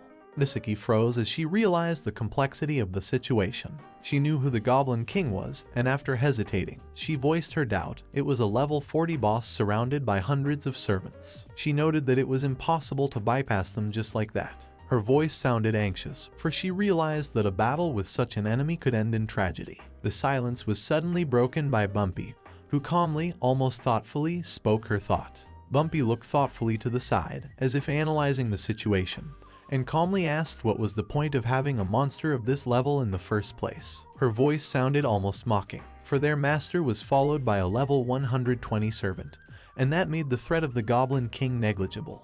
Her words sounded confident, but immediately caused Msiki to be surprised. The girl abruptly turned around to Bumpy. Her eyes went wide and she cried out in astonishment. She could hardly believe her ears and hurriedly asked again if she had heard correctly. The number 120 sounded to her like something incredible, almost fabulous. She couldn't understand if it was even possible to reach such a level, because it was beyond her understanding of the reality of the game. Staro, watching Msiki's reaction, realized that mentioning their level could only confuse her and raise unnecessary questions. Without further ado, he activated his dungeon master skill, telepathy. Mentally turning to Bumpy, he briefly reminded her not to mention their level. His voice in her head sounded calm but insistent. He explained that their stats were too unnaturally high for ordinary players to comprehend, and it might raise suspicion. Bumpy, realizing her mistake, mentally apologized. Her tone became a little guilty, but she realized that she was wrong. After that, Staro turned his attention to Theodore. Mentally contacting him, he outlined his plan. He suggested splitting up so that he had time to help both groups of people in danger. Staro noted that with his recovery magic, Theodore would be able to provide protection for Msiki, leaving her in good hands. Theodore listened carefully and agreed without hesitation, realizing that it was the most reasonable solution to the situation. Staro looked at Msiki carefully, choosing words to reassure her. His voice was calm, but there was determination in it as he explained his plan. He said that despite all the dangers, they would split up. Bumpy, with his incredible strength, would go with him to help those fighting the Goblin King. In the meantime, Msiki will have to continue with Theodore deep into the mine. Msiki raised her eyes full of doubt and anxiety, but she tried to remain confident. Her voice trembled as she asked the question that worried her the most. She asked if they would be able to meet again after they separated. Staro, hearing her concerns, held his gaze on her face for a moment. His expression turned soft, and he allowed himself a warm, reassuring smile. Then he nodded slowly, his voice sounding firm and convincing as he declared that of course they would meet again. Meanwhile, at the other end of the cave, there was a completely different atmosphere. The two PC shares stood in the shadows, hidden from view. One of them leaned against the damp and cold wall and sighed heavily. His shoulders were relaxed and an irritated note could be heard in his voice as he asked his partner a question. He said with annoyance that no one was following them and things were getting too boring. The second PC share, who was standing nearby, slowly approached him. His voice sounded low and with a slight sneer as he stated that his partner had simply underperformed. He added that the latter should have given his best, alluding to their missed opportunities. Through the dark gloom of the tunnel, amidst the shadows and whispering echoes, Kid watched the PC sharpshooters remain in cover. He wondered if he had done the right thing in abandoning his comrades, and if he should have acted more decisively, suppressing his pity for the enemy. But a contradiction was brewing inside. How ruthless could he afford to be for the sake of victory? Meanwhile, one of the PC sharers, lazily rolling over on the cold ground, replied to his comrade with a chuckle, asking if he had forgotten the life detection skill that had supposedly brought them to this trap. Kid tensed up. Every word resonated with his thoughts, reminding him how unexpected and insidious these enemies had attacked. The second PK Shar raised his head, his gaze sliding over the stone walls of the cave. He replied to his partner with a note of annoyance, saying that even if they didn't have the detection skill, no one would still notice the goblin attack until it was too late. One could hear the contempt for the potential victim in his voice. He continued, adding that the goblins would have razed the city to the ground, and they themselves would have finished off the survivors, taking everything they wanted. His friend, standing a little to the side, continued his speech with a smug smile. He said that in the end everything would happen as they planned. Those now defending the city would be destroyed, the walls would fall, and there would be no one left in the city to stop the attack. He added that after that they would have complete freedom of action. They could seize, loot and destroy whatever they wanted without any resistance. PK Share, who was lying on the cold stone ground, raised his head and laughed. His laughter sounded muffled, as if it was echoing off the walls of the tunnel. He declared that even if any survivors remained, he was not at all afraid. He assured that he knew everything about them, their weaknesses, the equipment they used, the peculiarities of their unique skills. Just then, out of the thick shadows, like a thunderous discharge, Kid appeared. His figure loomed against the faint light, and his eyes burned with fury. He spoke coldly and sharply, thanking the PK sharers for the clue they themselves had provided. One of the PC sharers came to his senses and slowly approached Kid. There was a challenge in his eyes, and a sly smile played on his lips. He stopped at arm's length and asked with obvious mockery what Kid was even doing here. His tone was half contemptuous, half condescending. He then started talking about Watu and Alba, noting that they were the only ones capable of directly damaging the Goblin King. The PC sure didn't stop there. He suggested that Kid go back to Alba or, if he wanted to, finish off the wounded Watu, who was now left defenseless. He began to walk slowly around Kid like a predator around its prey, taking deliberately careless steps. His words sounded more and more mocking as he pondered aloud which way to go himself, to Alba, to Watu, or to stay here. It was a game designed to piss Kid off, to make him lose control of himself. The game didn't last long. The second PC share, who had remained silent until then, suddenly rushed forward with incredible speed. He crept up behind Kid from behind and knocked him down in one swift motion. Kid fell to the ground, and the heavy boot of his enemy pinned him to the cold stone floor. Kid struggled to break free, his face contorted with anger, and his voice broke the silence of the tunnel as he shouted that he would kill his enemy. The PC share standing over him spoke calmly, as if mocking Kid's unsuccessful attempts to free himself. He suggested that he take his time and, with a smirk on his face, added that he had something interesting for him. With those words, he activated the death deferral skill. There are times in games when death becomes not just the end, but an important part of strategy, the fine line between life and defeat. And when it seems that victory is at hand, when the enemy is about to fall under the weight of your efforts, and friends are waiting behind your back to defend you, there comes a moment when you have to make a choice. The death deferral skill turns these moments into chances. It allows the player to linger on the brink of death, prolonging their existence, leaving a tiny window for salvation. This skill becomes an invaluable tool, but it comes with its own limitations. A tag engraved on the player keeps him on the team, making it impossible to leave the pack until health is restored or the fight is over. Death can only be avoided once. If health drops to 0 again, death is inevitable, and leaving the pack instantly removes this temporary protection. The PC sure coldly pronounced that the skill he was talking about was essentially making the player a temporary zombie. It is the ability to keep on the edge between life and death when the final blows of fate only increase despair. The PC share did not hide the sneer in his words, adding that this skill is especially valuable when death becomes a real threat. It is at such times, when every moment could be the last, that this survival tool becomes especially important. The PC share pointed out with a chuckle that there are plenty of those around right now who cling to life at any cost, no matter how scarred or pathetic it may be. But most importantly, he stated, Kid couldn't die now as long as he stayed in the group. Smiling ironically, he added that the only way to end his torment was to kick him out of the patty, which would inevitably lead to his death. After a pause, he emphasized that Kid was now completely at his mercy. If Kid wants to live, he must do whatever he is told. As if hammering this order into Kid's mind, the enemy cynically watched for a reaction. Kid froze, pondering what he had heard. Thoughts came flooding back, taking him back to the past. He remembered his students, those who had always looked at him with admiration, asking endless questions about how to become stronger, what weapons to choose, how to use their skills more effectively. Their earnest eyes and reliance on his advice were now an overwhelming burden to him.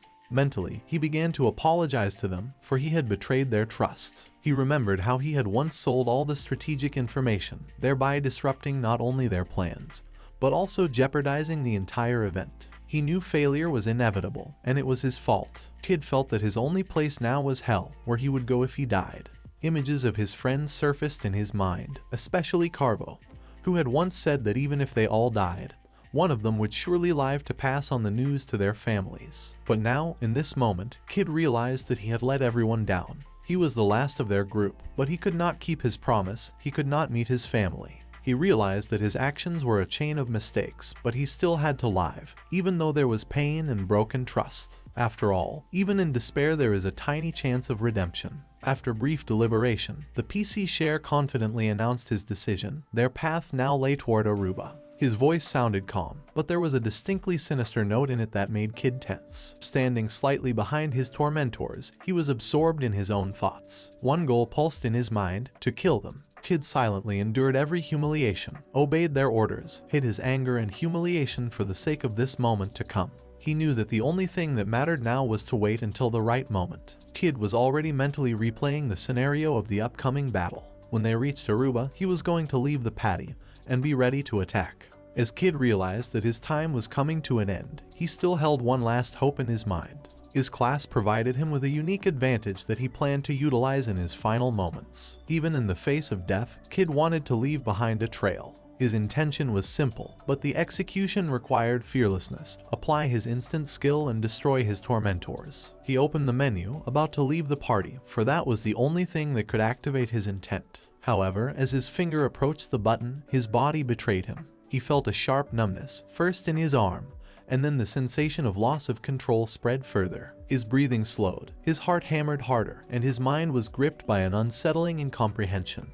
He tried to figure out what was happening. but a sound behind him caught his attention. One of the PCs turned to him, grinning at his helplessness. As if savoring the moment, he coldly stated that Kid was no longer of any use to him. From his point of view, Kid's betrayal was only a matter of time, and he was determined not to give him a chance. The PC share, with an expression of absolute certainty on his face, pressed the last buttons on his menu, giving his final verdict. He cold-bloodedly cancelled Kid's participation in the party, severing the bond that had provided him with a reprieve from death. Kid cried out, loud and painful, as if that sound was the last act of resistance. He couldn't believe it had happened so quickly, so suddenly. Thoughts flashed through his head, full of panic and terror. His body grew weaker and weaker, his limbs grew heavy and his breathing became ragged and hoarse. He felt the life slowly leaving him. At that moment he mentally turned to Carvo, to his friends, to everyone who had ever trusted him. He asked them to forgive him for all his mistakes, for his betrayal, for his weakness. He realized that he couldn't fix anything else, but these thoughts only brought more pain. Suddenly, as if the answer to his last prayers, Msiki appeared out of nowhere. Her voice, full of determination, echoed throughout the cave. She loudly announced that she had finally found them, not realizing the danger of the situation. Her footsteps were quick and confident, and she ran closer, excitedly asking all three of them if they were all right. Her appearance was so unexpected that Kid froze for a moment, not believing his eyes. Then, realizing that she didn't realize who she was dealing with, he shouted, warning her of the danger. His voice was filled with despair. He shouted for her to run, to leave him and save herself. But she stopped before she realized what was happening. PK Share, possessing the speed and coolness of an experienced assassin, was behind Msiki in lightning speed. His blade gleamed in the semi-darkness of the cave, pressing coldly against her neck. She froze, realizing she was trapped in a trap. The silence in the cave seemed deafening. The second PC sharper shouted, his voice echoing through the narrow walls of the tunnel. He looked furious, waving his arms, accusing his partner of breaking the unspoken rules. He shouted that Msiki was his prey and demanded that this ridiculous game stop. However, the one holding the dagger at her chest only grinned, and ignoring his partner's anger, asked him not to be afraid, because he hadn't killed her yet. His eyes burned with greed, and he uttered that this was not just a dagger, but a tool that would soon bring him even more power. Kid, bleeding, gathered his last strength. His body had already started to fade away, covered in a pale glow, as if death itself had decided to take his soul. He knew he couldn't win, but there was a fire burning inside him, a desire to protect those who were still alive. His fingers, trembling and bloody, could not hold the sword. He dropped it, but before he gave up, he did the impossible. He grabbed the weapon with his teeth, pressing the blade to his lips with such force that blood dripped from his chin. The PK Shur who stood in front of him grinned. The man holding the sword in front of Kid cast a mocking glance at him, full of contempt and self-confidence. He lazily tilted his head to the side as he looked at Kid, and stated with careless insolence that he had crossed blades with him more than once. It was a kind of fun for him to watch the desperate attempts of an opponent who always lost. He added that he knew how their fight would unfold. He didn't even have to think about listening to Kid, he was no threat to him. The words sounded like a scathing blow to Kid's dignity, but there was a spark in his eyes. Kid realized that his time was running out, and his body was slowly disappearing in glittering particles of light. Even so, he clenched his teeth, raised his head, and, out of his last strength, raised his blade. Suddenly, Kid's blade erupted in a blinding flame, burning the air around him. The heat was so intense that even for a moment, PK Share himself instinctively retreated. His eyes widened in surprise. This was something he definitely hadn't expected. The fire engulfed Kid's blade, as if reflecting his burning soul, his last desire to protect Msiki. The PK shivered, his self-confidence shaken for a moment. The flames emanating from the sword were too powerful, and he instinctively dropped the weapon, pushing Msiki aside. Kid, having already almost disappeared, raised his head from the last of his strength. His gaze met Msiki's eyes. There was a strange mixture of pain, regret, and firm determination in them. It was a look she couldn't forget. She watched his particles of light gradually envelop Kid as if taking him into another world. His silhouette became more and more transparent, but before disappearing completely, he cast one last glance at her. His lips moved slightly, and she heard in her head his final command to run. She suddenly realized who was in front of her. It was Kid, the guild master who had always inspired and supported them. Now she saw him for what he really was, a true warrior willing to sacrifice everything for his friends. Msiki felt hot tears rolling down her cheeks. She couldn't move, couldn't breathe. Her entire being screamed in protest, unwilling to accept what she was seeing. She watched Kid disappear, leaving behind only sparkling flecks of light that slowly settled to the cold stone floor. The girl felt a strange emptiness inside her. She couldn't believe that he was really dead.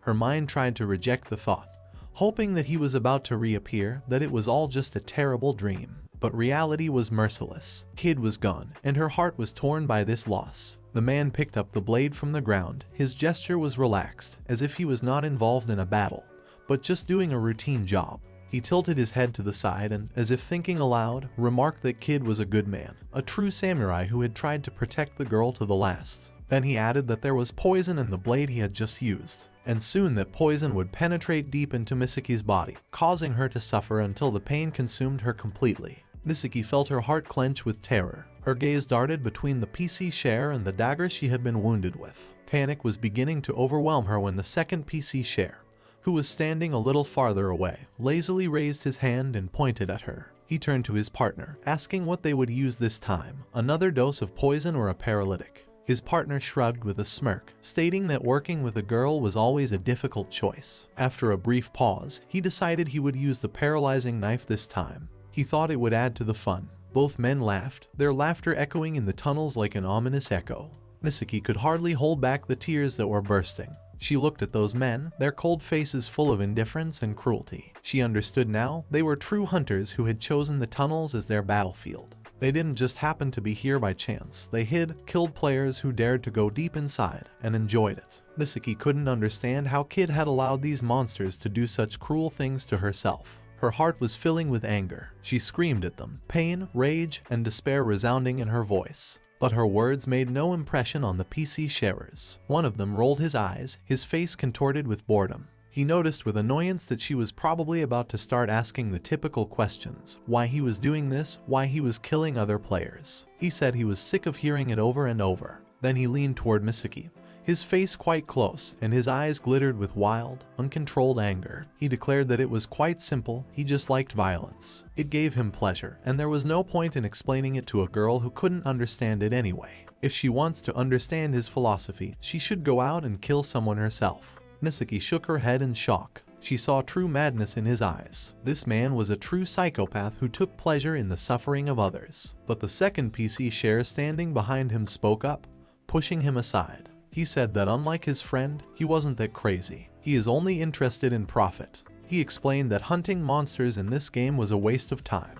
By killing monsters, you can only earn a measly crumb of gold and a couple of useless items that will barely help you survive in this cruel world. But killing players was a different matter altogether. His words sounded calm, but each of them struck a nerve, revealing his true nature. When you kill a player, you become the owner of everything he had, his gold, his weapons, his rare artifacts. Unlike monsters, which can be found everywhere, each player in this game was a treasure trove full of valuable resources. He then moved on to discuss the experience that kills provided. He argued that killing a high-level player brings a huge amount of experience. The stronger the player, the more he is worth in terms of growing your power. It was the perfect strategy, kill the strong to become stronger yourself. That, he claimed, was the real meaning of survival. Here, in the deadly game, there was no room for morality or pity. For him and his partner, hunting players wasn't just profitable, it was the only real way to survive and thrive. He summarized his speech by saying that PC was not just a way to survive, but the only true solution. It was the way to a vibrant life full of adrenaline and the pleasure of power over others. Msiki couldn't believe what she was hearing. The words of these men, their cruel philosophy, their indifference to the lives of others, it all stabbed her like a knife to the heart. These two men killed not for defense, not for justice, but for greed and pleasure. Their world was built on violence, their laws dictated by force. She remembered Kid, his strong, determined image. He was always out in front, protecting those who needed help, unafraid to sacrifice himself for others. He was an example to all who knew him, a symbol of honor and courage in this dark world. Msiki felt her voice shaking, but she couldn't stay silent. She shouted out that it was madness to kill someone like Kid. He was a man who went to the aid of others without fear, believing that it was possible to preserve the remnants of humanity in this nightmare. They weren't bots, they were living people, and each of their lives mattered. Her words, however, only fueled their ridicule. One of the PC sharers laughed coldly and then shouted at her that she didn't understand anything. He stated that this world was beautiful in its simplicity. Here the powerful have the right to do whatever they wish. There are no laws, no morals, no restrictions. Everything in this world belongs to those who can take it by force: money, food, women, life. He said it with such confidence that there was a perverse pride in the chaos they had made their home.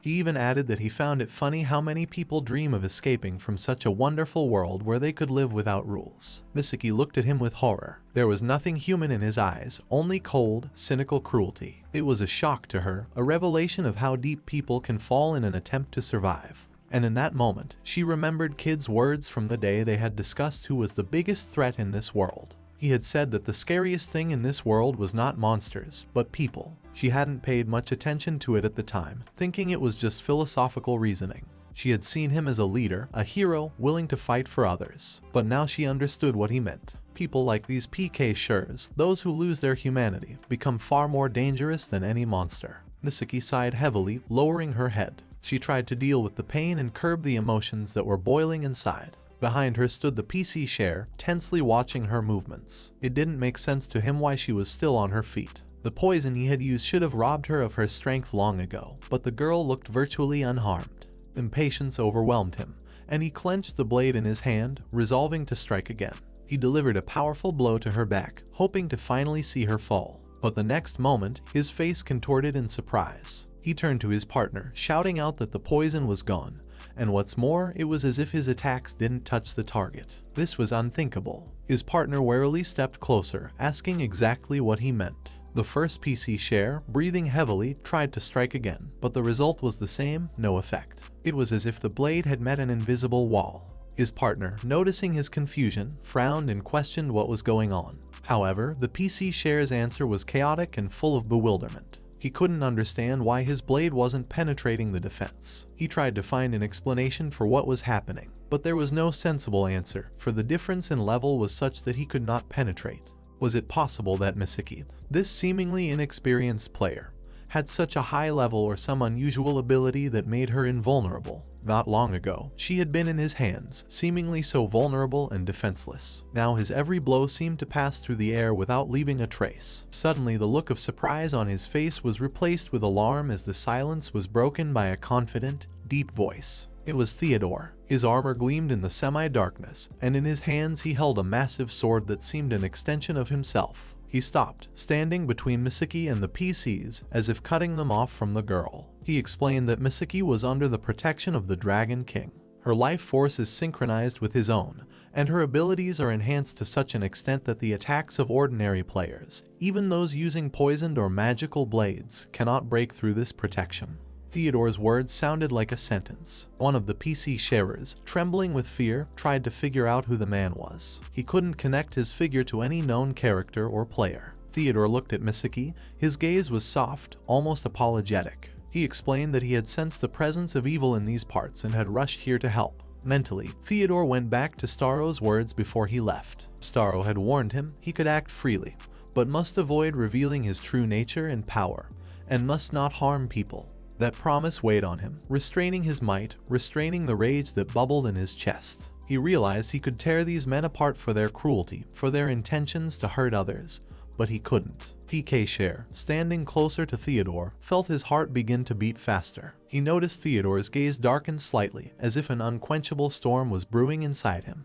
Theodore coldly announced that there were no more humans in front of him. These creatures, with their rotten essence and crimes, had forfeited the right to be called living.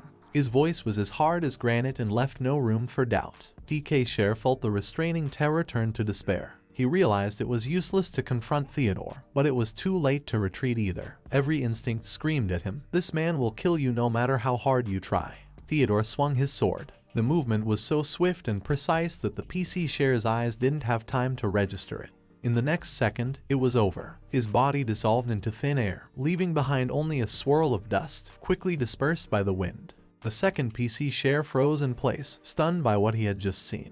He couldn't believe his eyes. His partner, a man he knew, had disappeared in a single swing of his sword. He tried to figure out what it was, a bug, a system error, or something beyond his comprehension. But there was no time to ponder. Theodore turned to him, and his gaze seemed to nail the second PC Share to the ground. He swung his sword again, and the result was the same. The enemy disappeared as if he had never existed. As the last traces of their enemies disappeared, Theodore slowly approached Msiki. He lowered his sword, and his figure, imposing and strong, lost for a moment the menacing aura that emanated from him at the moment of battle. His gaze softened, and there was a note of compassion in his eyes. Theodore reached out to Msiki, bending down to be at her level, and gently, almost gently, took her hand. He quietly spoke words of regret, apologizing for the horrors she had to go through. Then he asked if she could stand up, and Msiki nodded slowly, trying to comprehend his words. She felt his strong arms help her up. Her legs, trembling with fatigue and fear, struggled to hold her weight. She lowered her eyes, immersed in her thoughts. Her mind was filled with memories of the last few hours, of the horrors she had endured. Msiki thought about how things could have been different if Theodore hadn't been so strong. If the people at the inn where she was trying to find help had responded to her request and gone with her into that tunnel, maybe things would have been different. She replayed those ifs over and over in her mind, feeling a bitterness of disappointment and a slight reproach to herself for her helplessness. Theodore, noticing her thoughtfulness, looked at her with a slight smile. He said that she had done well, and added that she should be proud of what she had done. She raised a surprised look at him. Those words didn't seem to settle in her mind. Theodore looked away quietly, glancing around the dimly lit tunnel whose walls resembled the blurred edges of a nightmare. He knew it was dangerous to stay here, not only for him, but also for Msiki, who was still struggling to stay on her feet. He wondered if Bumpy had already begun to operate within its borders, and what kind of chaos that would bring. Then, gently touching Msiki's shoulder, he motioned for her to leave. He knew that the worst was about to begin, and he didn't want to put her at even greater risk. At this time, deeper in the Ilian tunnel, the battle continued like an endless storm. Goblins were slamming into the front lines like waves. Their pressure was unrelenting, and each new battle seemed endless. The screams of the soldiers grew louder and louder, filled with panic and despair. One of the warriors, trembling with fatigue, shouted, trying to shout over the noise of the battle, and asked what was happening to Watu and the others. He hoped to hear some reassuring words, but there was no answer. Flame stood in the center, clutching her weapon in her hands. Her gaze was focused, but there was weariness in her eyes. She could hear voices echoing around her, someone shouting that the durability of his weapon had run out and he was looking for a spare. Other warriors were calling for healers, bleeding, and some were moaning, lying on the ground, unable to get up. Fear, pain, and chaos surrounded her, but worst of all was the realization that none of them knew how long they could withstand this onslaught. The speed of the guild's advance slowed. Their plan, so well thought out and clear on paper, began to crumble. The defense lines were weakened, and the situation was getting worse. Alba continued to fight, his sword slashing his enemies with each swing, but his strength was leaving him. Each new goblin seemed more ferocious, and the pressure on the front was growing by the second. He called out to Watu again, hoping to hear a word, but there was no response. That silence cut harder than any weapon. Watu was not with them, and the responsibility fell on Alba's shoulders. Memories of Watu's words, spoken once in the halcyon days, surfaced in his mind. The commander had always said that there would come a time when a difficult decision would have to be made. That moment had come. Alba realized that now he had to be the one to make the choice for the survival of the others. His hands froze for a moment, then came to life again, striking his enemies with the same fury. He felt that every second mattered. Pausing briefly, Alba looked around the battlefield. Gathering his remaining strength, Alba raised his head and issued an order that echoed through the tunnels. He announced that retreat was inevitable, and as deputy commander he was taking responsibility for rescuing all who were still in formation. His voice was firm, though his heart clenched at the realization that not everyone would agree with this decision. The fighters around him froze for a moment, unable to believe their ears. At that moment, one of the goblins took advantage of the confusion and lunged at Flame. The girl, clutching her weapon, froze in place, her movements slowed by fatigue and fear. At the last moment, however, Alba's sword flashed in front of her, cutting the enemy with astonishing accuracy. Alba felt a surge of relief to see that she was still holding on, and a spark of hope ignited in his heart. He reminded her that retreat was the only chance to save the survivors and explained that the narrow roads worked in their favor. It was their salvation. The tanks in the squad would be able to block the goblins' offensive paths, giving them the time they needed to evacuate. He announced that Flame should lead this withdrawal. He realized that Flame might not feel strong enough for such a role. However, he knew her better than she knew herself, knew that she was capable of taking on this responsibility. She was third in the guild, but her contribution had always been more than just position in the hierarchy. She embodied the heart and soul of the guild, the very element that united them despite the difficulties. Flame looked at Alba, and she was overcome with wonder and awe. She saw him as the man who had always stood by her side, supporting her in her most difficult moments. Her eyes filled with tears, but she forced herself to hold them back. This was no time for weakness. The guild they had spent so long building was on the verge of collapse. The people around her relied on her strength, on her determination, and she couldn't let them down. She inhaled deeply, trying to suppress the bitterness that gripped her soul. Her voice sounded unexpectedly firm and confident when she said that she understood his orders and was ready to lead the retreat. There was no doubt in those words, only determination. Staro and Bumpy stood on a hilltop that gave them a full view of the battlefield. They watched the chaos unfolding below, the furious shouts, the blows of weapons, the flickering of magic, the flashes of light from spells. It all added up to a grim picture of desperation and a battle for survival. Staro watched it all with a tense expression on his face. He didn't understand why the situation was unfolding the way it was, but he felt that the battle was nearing its sad conclusion. He assumed that the humans were about to lose and asked the only question that hovered in his mind. What should they do next? Bumpy, who was standing nearby, was silent for a few seconds, her eyes glittering in the light of the magical flashes that illuminated the battlefield. Then she slowly shifted her gaze to Staro. Her face changed, becoming more serious than he was used to seeing. She suddenly said she owed him an apology. Staro turned to her, his face reflecting genuine surprise. Bumpy began to speak, her voice deep and drenched in bitterness. She confessed that she was the queen of the undead, and her role was the lord of the dead tribe.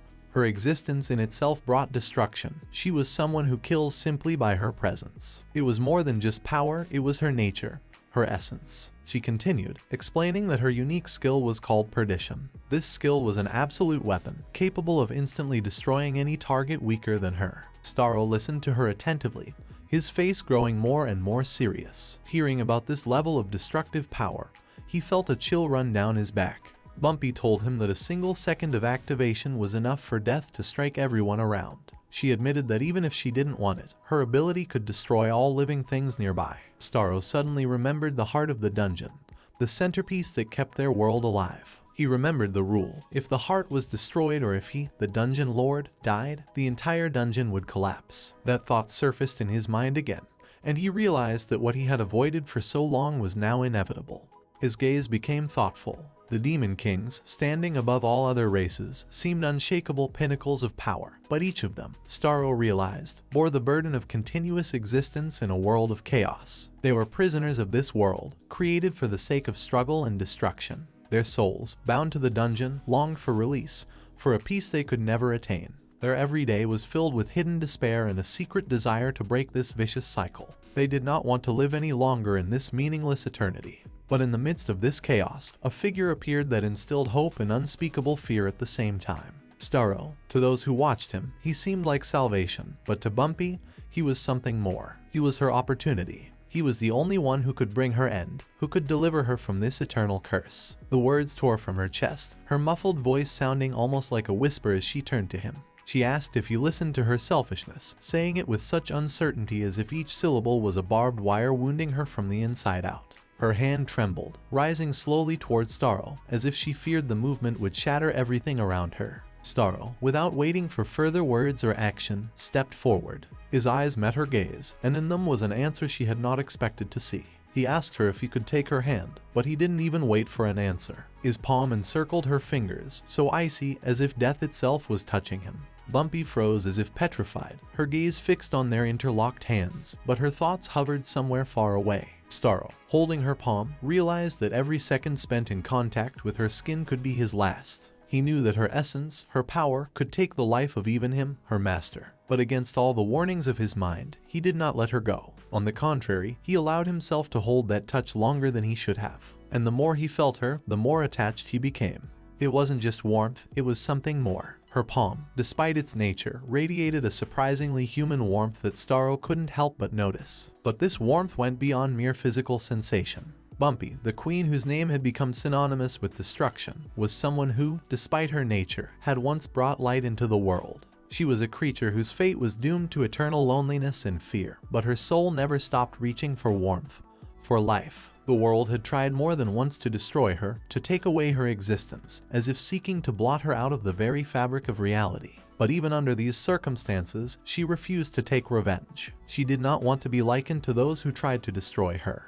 And so, for the first time in countless years, her life found meaning, a meaning that had nothing to do with destruction or survival. That meaning was born because of him, because of Staro, a man who looked at her differently. With every minute she spent around him, she became more and more enamored with his presence. Bumpy began to regret what she had done. Her actions, her decisions, all of it now seemed like a mistake she longed to correct. Gaining courage, she lifted her eyes, filled with remorse and hope, and looked at Staro. There was a plea in her gaze, but not for forgiveness. She asked only for one thing, to be given a chance to redeem herself. She said she would do whatever he ordered, if only to be worthy of the trust he had already placed in her. Staro, looking at her carefully, accepted her words. Then, without hesitation, he gave orders to his faithful slime. He told him to return to his normal form. Cuneo began to slowly change like a dissipating mist, and the Dark Knight's armor began to disappear. It gradually fell away, leaving behind only the silhouette of a man. Finally, Staro appeared before Bumpy in his true form. He finally broke the silence by asking her to do him two favors. The first request was both simple and incredibly meaningful. Staro wanted Bumpy to help all the players, not only by protecting them, but also by trying to be a support to them, as well as becoming his friend. For a creature that had lived alone for centuries, this request was unexpected. Staro, noticing her reaction, added a second request. He wanted her to never try to die again. His voice sounded soft, almost joking, as he explained that he would miss her. Those words pierced her heart, touching a part of her soul that she tried to hide. For her, the Queen of the Dead, such words had a special meaning. Suddenly Staro stopped, as if realizing something, and added with a smile that his two demands had turned into three. His light joke diffused the tension but left Bumpy thoughtful. Her thoughts were chaotic, but eventually she raised her head and a gentle, almost elusive smile appeared on her face. She quietly replied that she would fulfill whatever her master wished. Bumpy shifted her gaze to the battlefield. Her thoughts drifted to the battle that was unfolding before her. She recognized Staro's desire to destroy the enemies and save the people, but her mind was filled with questions. She realized that killing indiscriminately was a path that would lead to chaos. The Overlord was right, but to accomplish his goal, she needed to act differently, with more precision and understanding.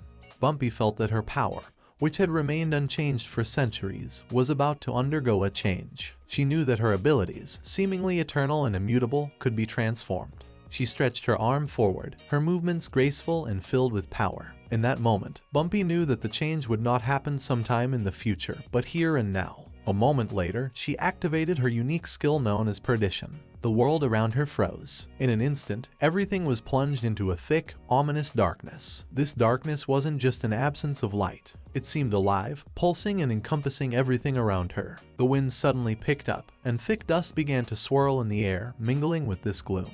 In the depths of the tunnels, despair and chaos reached its climax. People, exhausted by the endless goblin attacks, were trying to make their way to the exit, clinging to the last remnants of hope. One of the tanks, a young lad with a battered shield and armor that barely held on, shouted commands to his comrades. He was shouting that he could no longer hold back the onslaught of the enemies. Despite this, however, he continued to stand like a wall between the goblins and the others, urging everyone to run as fast as possible. Behind him, sobbing, stood a girl with a staff in her hands. Her eyes glistened with tears, and she refused to leave him alone. The tankman turned to her, his face contorted with a mixture of anger and pain. He lashed out, calling her a fool, and declared that he would not repeat. He screamed that if even one more person survived, his efforts would gain meaning. His voice cut through the chaos of the battle, echoing in the grim walls of the tunnel. He wondered if he could hold out a little longer for this, if only someone could be saved. Behind him, a girl screamed, her voice full of fear and protest. Her shriek cut through the din of battle, but he didn't look back.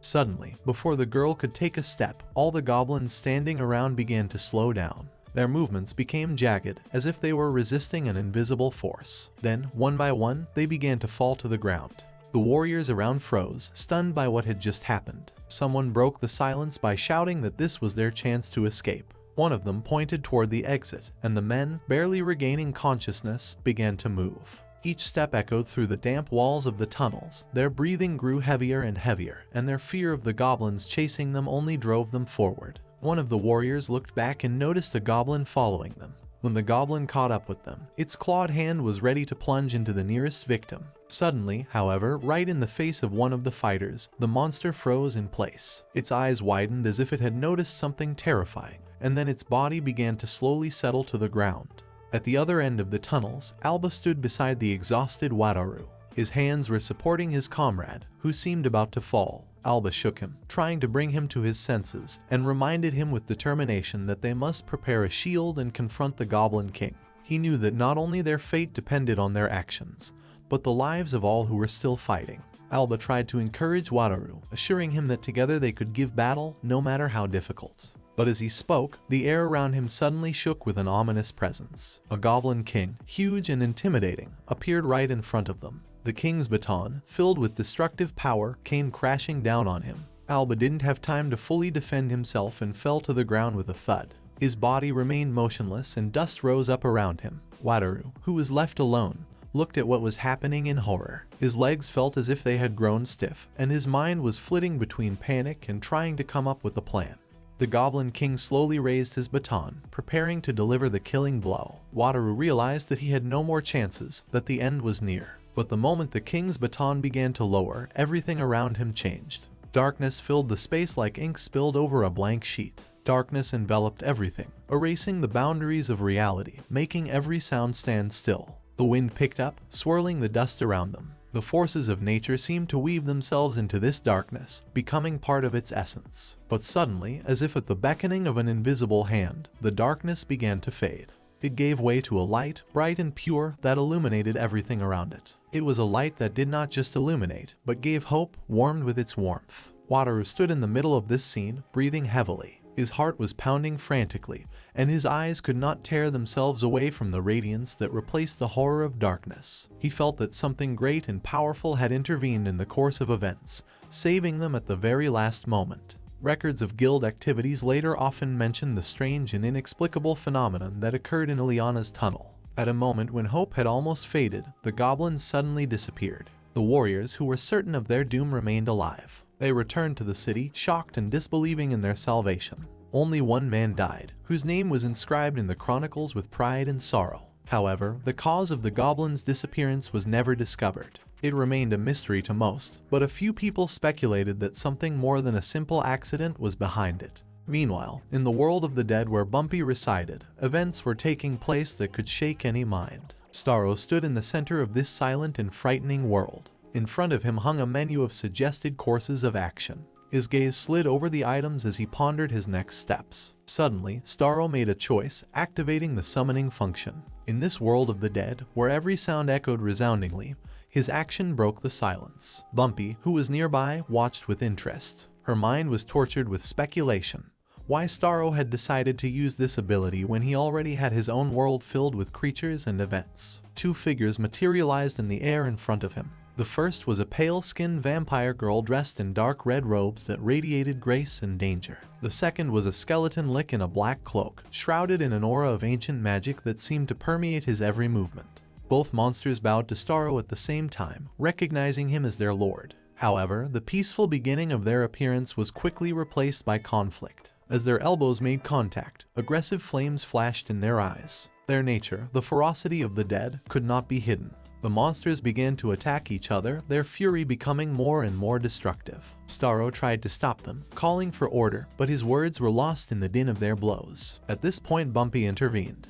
Her voice, which sounded like thunder in the midst of the silence, caused both monsters to freeze. She approached them with the grace of a queen and imperiously announced that they were before the Overlord and their behavior was unacceptable. Her words proved convincing. The lich and the vampire froze, realizing that they had disrupted the order. Bumpy knew that these creatures, even when in the same world, were driven by their ferocity. A thirst for destruction that could never be quenched was part of their essence. Despite this, she realized that they were now part of this world, which meant that they had to be taught to live in harmony. Bumpy sank into deep thought as she observed what was happening. She realized that the summoned beings, the lich and the vampire queen, were now part of her world. The city around her was indeed growing, but that was nothing new to Bumpy herself. Staro, meanwhile, continued to work his way through the menus of his functionality. His gaze lingered on the task that appeared before him. It offered a synthesis of 6 evolutionary pupae that represented the unique material needed to advance and enhance abilities. Staro raised his head and proclaimed in a confident voice that from now on, these 2 monsters would become Bumpy's right and left hand. His words sounded like a king's decree, resonating in the silence that surrounded them. Bumpy looked at Staro in surprise. She couldn't believe what she had just heard. The Lick, majestic and terrifying in his skeletal form, bowed his head slightly, acknowledging the new state of affairs. The Vampire Queen, on the other hand, was the epitome of grace, her slender fingers slowly clenching and unclenching as if she were pondering the possibilities before her. A few days later, Bumpy was sitting on her bed, cross-legged and with her head down. She looked immersed in her thoughts, as if she were trying to find answers to questions that had been bothering her. In front of her, gracefully straightened, stood the Vampire Queen. The Vampire Queen broke the silence by asking a question that sounded tinged with concern. But there was impatience in her voice. She asked if Bumpy would still be indoors today, as if she had been caged of her own free will. She reminded Bumpy that staying indoors all the time was bad for her body. Then, without waiting for a response, the Vampire Queen walked over to the large stained glass window. She pointed to the view outside the window, where she could see the outline of a building under construction. The Vampire Queen explained that this was the future library the Overlord was building. Her voice sounded confident, almost joyful, and she added that to miss the opportunity to see it would be a real mistake. Bumpy raised her head and pondered her words. Her gaze was unfocused, as if she were looking through the window rather than at the library itself. The Vampire Queen smirked. Her smile was cold but not evil. She noted with slight irony that the point of the library might be lost, since most of her subjects were creatures with rotten brains, unable to read. However, Bumpy seemed unaware of one important fact that the Vampire Queen was about to reveal. The Vampire Queen, like an observer of change, revealed that Lick was gathering all potential undead, those who showed even the slightest sign of intelligence, with his usual methodicalness. He had begun classes to teach them the basics of understanding and communication. Some of them had already mastered the simple concepts of yes or no. Hearing this, Bumpy could not hide his surprise. She thought about how even this stagnant world, plunged into eternal darkness, seemed to have begun to evolve. The thought surfaced in her mind that with efforts like Staro's, change was inevitable. The ability to create intelligent undead whose level reached the 100th level still boggled her mind. However, she realized that what was happening was already beyond ordinary. It wasn't just the transformation of the undead, it was the true evolution of the world itself. Bumpy, feeling a rush of thoughts, realized how beautiful it was to witness such a change. But even more she marveled at Staro's power, his ability to inspire and change what seemed immovable. The Vampire Queen approached Bumpy, and then with a faint smile on her lips she remarked that Bumpy didn't seem to like to talk much. The statement sounded more like a friendly remark than a reproach, but it caused Bumpy to sink into her thoughts. She pondered, trying to remember how many words she had uttered in all those days. The answer was obvious: she really rarely spoke.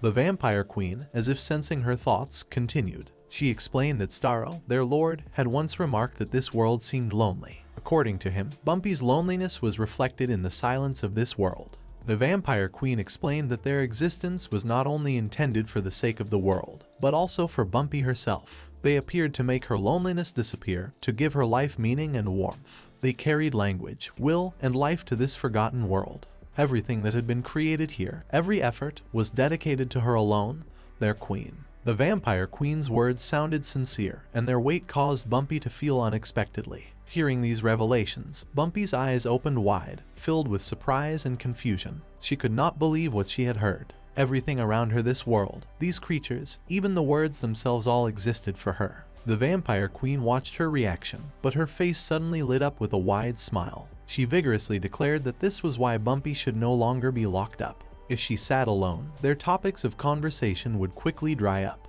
The Queen, in her usual lively style, continued, she already had one place that Bumpy absolutely must see. This place, she said, would be a new beginning. Bumpy nodded, her movements slow, as if the raging thoughts in her head had not yet settled. She finally agreed to go out. Then, with a slight chuckle, Bumpy noted that the Vampire Queen does talk a lot. The Vampire Queen, not the least bit embarrassed, suddenly proposed a new one. She declared that now was the time to come up with a name for her. Her argument was simple. In the future, as their world continued to evolve, there might be another Vampire Queen, and calling everyone a Vampire Queen would be too confusing. This suggestion made Bumpy think again.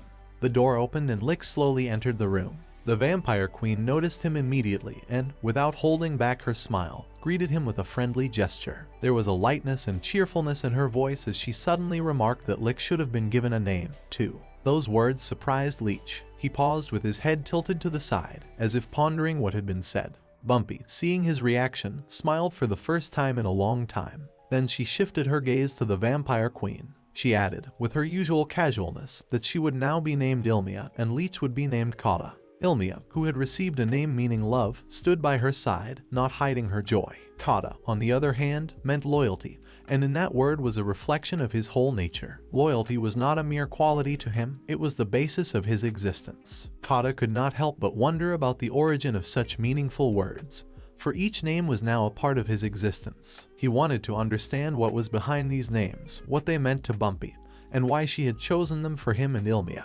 Bumpy, smiling slightly but without further ado, replied that there was nothing special about it to her. She explained that the names were simply her way of signifying how she felt about her master. Ilmia and Kata glanced over, as if exchanging unspoken understanding. Bumpy then uttered words that could have been hard for her. She said that she no longer wished to be called queen, and that she also did not want Staro to be recognized as king, for he had his own world, separate from this one. Ilmia, hearing this, was surprised, though she could understand her feelings. However, she was not prepared to simply leave the matter unaddressed. Soon she, with a slightly ironic smile, suggested to Bumpy that if the king did marry her, he would not only be her consort but also their king, thus uniting them in one union. The idea seemed logical to her, but there was something playful yet sincere in her words that made Bumpy feel embarrassed. Bumpy was embarrassed, her face slightly flushed, and she hastily interrupted Ilmia, ordering her to shut up. No matter how great her interest in Staro and their life together, such suggestions seemed too bold and unrealistic. It had been many years since Bumpy had heard a voice as loud and full of life as this one. The girl behind the counter in the guild's reception area was habitually smoothing the edges of the paper, asking a standard question to the person across from her. She listed the types of quests: search, destroy, escort, run errands. Everything was standard until her interlocutor replied that he had come with another request. The man turned out to be Staro. He stated that he wanted to join the party with a familiar. Such a request was rare, and her gaze lingered on his face as if trying to figure out who he was. At this time, in another part of the guild, a muffled hum of voices filled the space, and tension was in the air. The main topic of the meeting was how, in isolation from the outside world, the guild had to adapt to the new reality. One member reported that the largest forum for players had completely moved its activities inside the game. There was no longer an external internet connection through which to share information, discuss strategies, or seek help. Instead, all communication now took place via in-game mail, which became the main tool for coordination. This decision was welcomed by most participants. When everyone had calmed down, the attention turned to Watu, the guild leader. He was congratulated for reaching level 4, a level that set him apart from the rest as the most experienced and highest leveled player in the guild. This fact not only confirmed his skill, but also gave him a great responsibility, for he was now the one that everyone else looked up to. Nodding discreetly in acknowledgement, Watu thanked his companions. As he did so, he made sure to immediately turn his attention to the accomplishments of the entire guild. He revealed that the Adventurers Guild had recognized the contributions of everyone who had participated in the recent event. However, Watu's personal contribution did not go unnoticed. As the leader, he not only received experience points that allowed him to level up, but also an impressive sum of 48,000 gold. In addition, he received a significant amount of valuable items, including equipment that could come in handy in future battles. Such lavish rewards would impress anyone, but Watu only noted with embarrassment that none of this was quite what it seemed. The audience listened attentively, not missing a word, but one of those present asked the question that was bothering everyone. How would Watu explain the sudden disappearance of the goblins? This riddle had been hanging over them like a shadow since the conclusion of the event. Watu took a deep breath as he pondered the answer. He recognized that everyone involved in the battle agreed on one thing. The goblins had disappeared suddenly, as if they had been wiped out by an invisible force. He himself, however, could not shed any light on what had happened, for he had been unconscious at the critical moment. He remembered how his team had defended the city, fighting to the last man. But now he wondered, could a successful defense be considered the end of the event? At first glance, it seemed logical, but the job description didn't mention any conditions related to defense time or the number of enemies killed. Moreover, the game's system usually had clear guidelines for completing missions, but nothing like that happened here. His deputy, Flame, shared her observations. She pointed out that the moment the goblins disappeared, everyone in the raid gained experience as if the monsters had been defeated in the usual way. However, according to her, it felt strange, as if a blow had been struck by someone or something beyond their comprehension. This feeling that victory did not come from their efforts left her feeling anxious and perplexed. According to Master Alba's testimony, the final battle looked as if some unknown magic of instant death had enveloped all the goblins at once. It was so incredible that he had long pondered whether such a thing was possible within the game system. When it came to instant death magic that could affect all the goblins at once, Watu wondered. He recognized that such spells went against everything they knew about the game. Even the most powerful spells usually had limitations in terms of range or number of targets. Moreover, if such magic existed, it would probably have been fixed immediately to keep the game balanced. Therefore, he assumed that the cause could have been either a system error or the intervention of some external force. They were never able to determine exactly how the battle ended. The mystery of the goblins' disappearance remained unsolved, causing excitement and even fear among the participants of the event. They decided to report their observations to the Adventurers Guild as soon as they could gather more information. For now, they could only speculate about the nature of the phenomenon. Despite not understanding what was happening, the results of their efforts were noticed and appreciated. The guild received unprecedented recognition for performing the event. The city NPCs and lords of Aristo expressed their gratitude, granting the guild many privileges. They were given a huge mansion that now served as the new headquarters. In addition, the guild was given 3 great weapons for the defense of the city. Uni walked outside where the sun was golden on the stone sidewalks of the city. She stopped on a small hill and pointed to the huge magic towers that towered over the city. Uni turned to those standing nearby and confidently declared that these towers were a true miracle that could make the city invisible to mobs. She explained that if you activate full defense, the magic of the towers would hide not only the inhabitants, but the city itself. Mobs, having lost sight of their target, would wander the neighborhood without ever finding a path to destruction. This defense system was a key element of the New Order, avoiding patrols and battles near the city walls. The city was now under the full control of the heroes, becoming a true safe zone where everyone could find peace and confidence in the future. Watu, who was standing slightly behind Uni, listened to her words carefully. He realized the importance of this moment. Now that the city had become an impenetrable fortress, they had the opportunity to focus on new tasks. Alba, standing nearby, spoke up suddenly, hinting that this success opened up new horizons for them. Watu nodded, agreeing. After a brief discussion, Watu looked at his comrades and firmly stated that it was time to get back to work, to the advanced strike team, which should now focus on solving new problems. At the other end of town, at the bulletin board, stood a young woman. She was scrutinizing the text describing the events of the battle for the Ilian Tunnel. That girl was Msiki. She was reading the lines, remembering everything that had happened back then. People were lost in speculation, but she had her own guess. She was sure that the very people who had saved her life were behind it. Msiki couldn't forget the moment when she first realized the full power of Mr. Theodore. She had seen him take down dangerous opponents with such ease as if it was just a warm-up. He didn't seem to take the threat seriously at all. Msiki couldn't imagine what would happen if Theodore decided to use his full power. It seemed to her that in that case, he could wipe this city off the face of the earth in a matter of seconds without even blinking.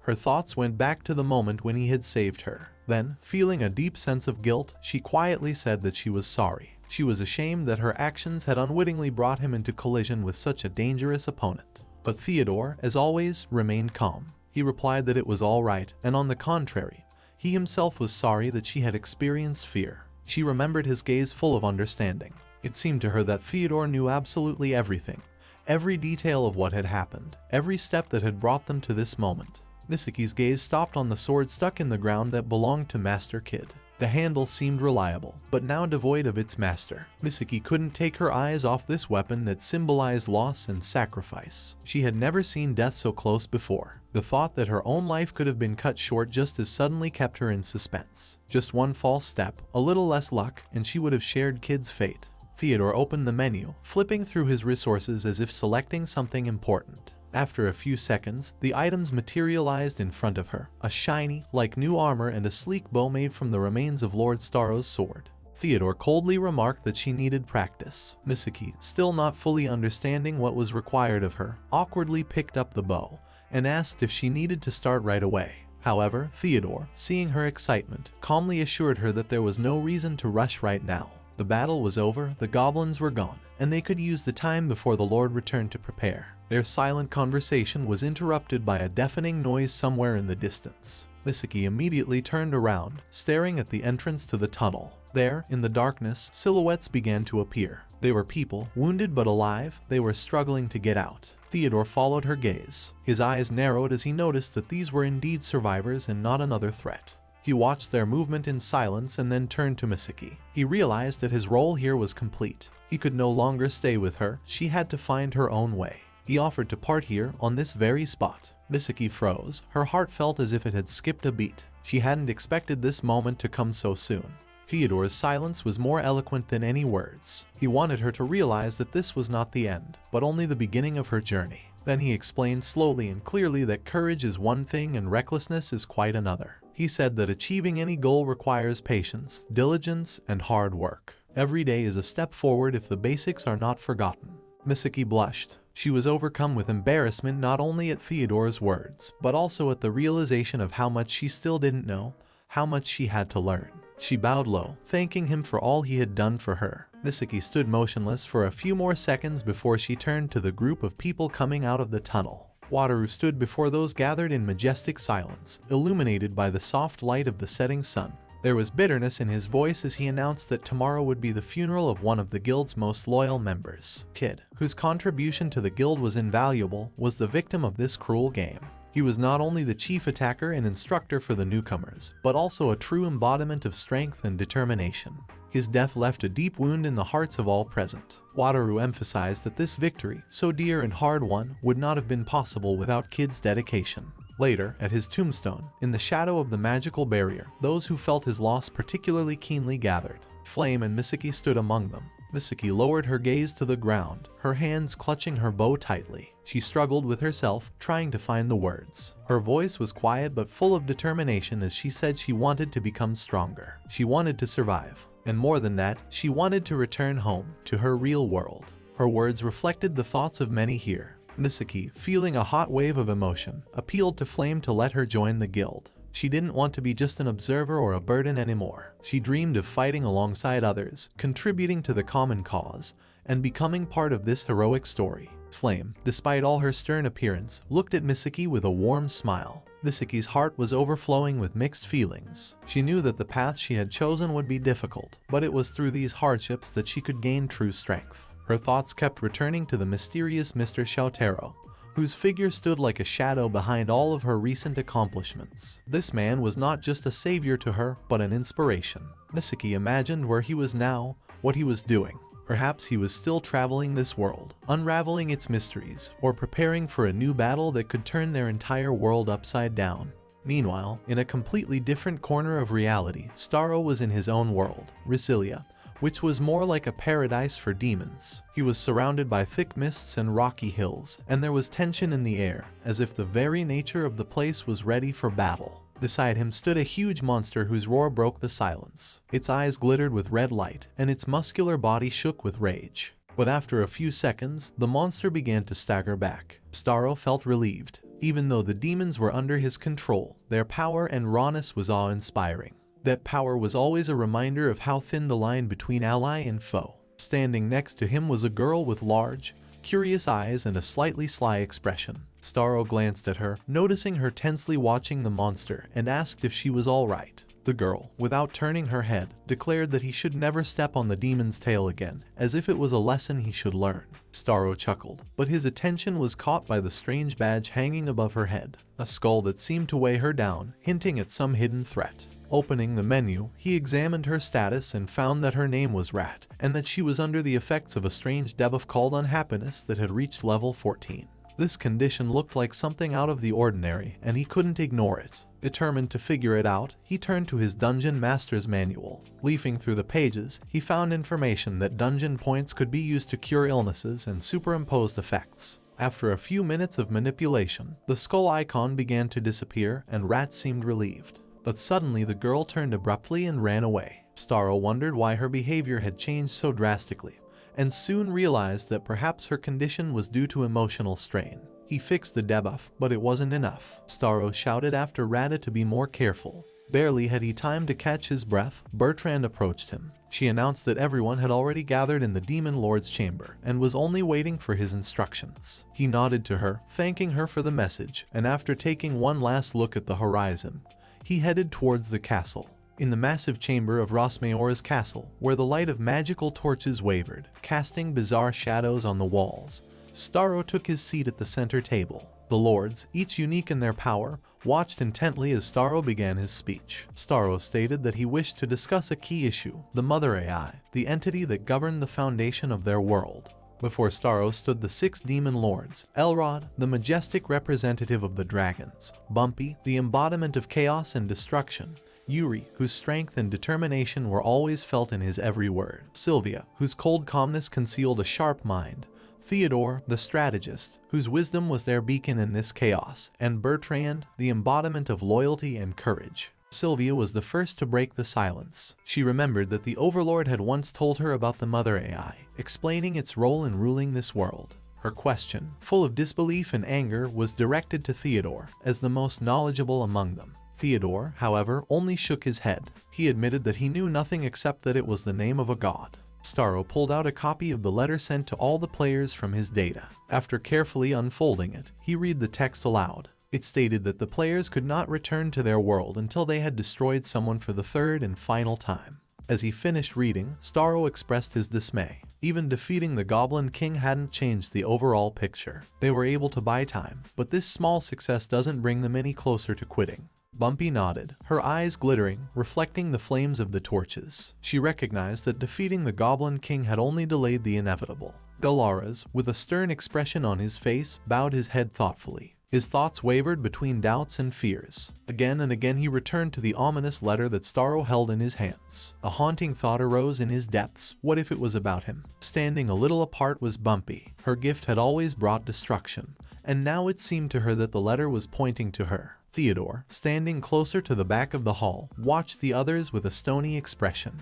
He never once looked away from the letter, as if trying to deduce some hidden meaning in it. It seemed to him that the message might have been addressed to him. Elrod, tall and imposing, stepped forward. His voice sounded firm, but at the same time restrained. He stated that he did not believe it was about either of them. Bertrand, who was standing a little to the side, frowned and bowed her head. Elrod straightened up and continued, pointing to Rosmaor Castle. This majestic bastion, filled with magic and history, cannot travel between worlds by itself. It requires the intervention of the dungeon lord, Staro. All eyes turned to Staro, who stood in the center, head slightly bowed, listening intently. He nodded briefly, agreeing with Elrod. Elrod spoke next, his voice growing more and more confident. He recalled the creatures that were beyond their world. These creatures are so powerful that even their strength seems insignificant in comparison. His words caused a wave of surprise. Yuri, who was standing a little closer to Elrod, exclaimed, barely containing the tension in his voice. He wondered if Elrod meant what they all thought.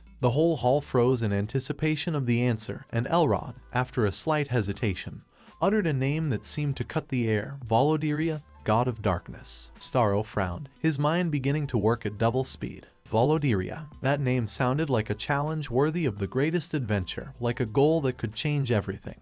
Elrod continued, his tone becoming solemn. He spoke of the myths and legends surrounding this god. The stories of those who tried to fight him always ended the same way: no one returned. His gaze shifted to Staro, and he asked directly if the dungeon lord would be willing to take him with him to the outside world. Staro glanced at Elrod, his eyes narrowing slightly, as if he were trying to understand his motives. Then he nodded calmly. Elrod's answer came without delay. He stated that he knew where the God of Darkness could be found, and that from the sky they would be able to confirm his presence. Staro was surprised at the words about the sky. His thoughts immediately drifted to the question of how Elrod was going to do it. He asked him about it, and Elrod nodded confidently, saying that flying was no problem for him. Staro, gathering his thoughts a bit, stated that they would give it a try. He turned to the dungeon menu to activate the transition to the outside world. For a moment, the hall was filled with the sound of options flipping through the interface. As he adjusted the settings, his mind was completely consumed with the thought of what was to come.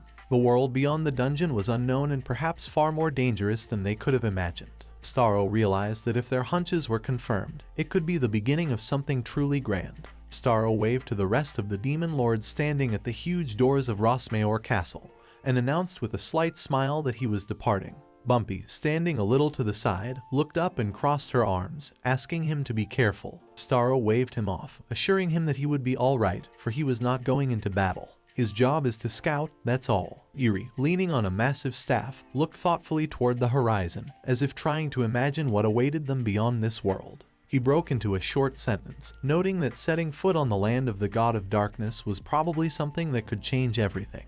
After a long silence, he finally said that he didn't think the god of darkness would welcome their visit. Sylvia, standing nearby, nodded in agreement. Theodore, always calm and confident, looked around at those gathered and added that it didn't matter who or what tried to get in their way.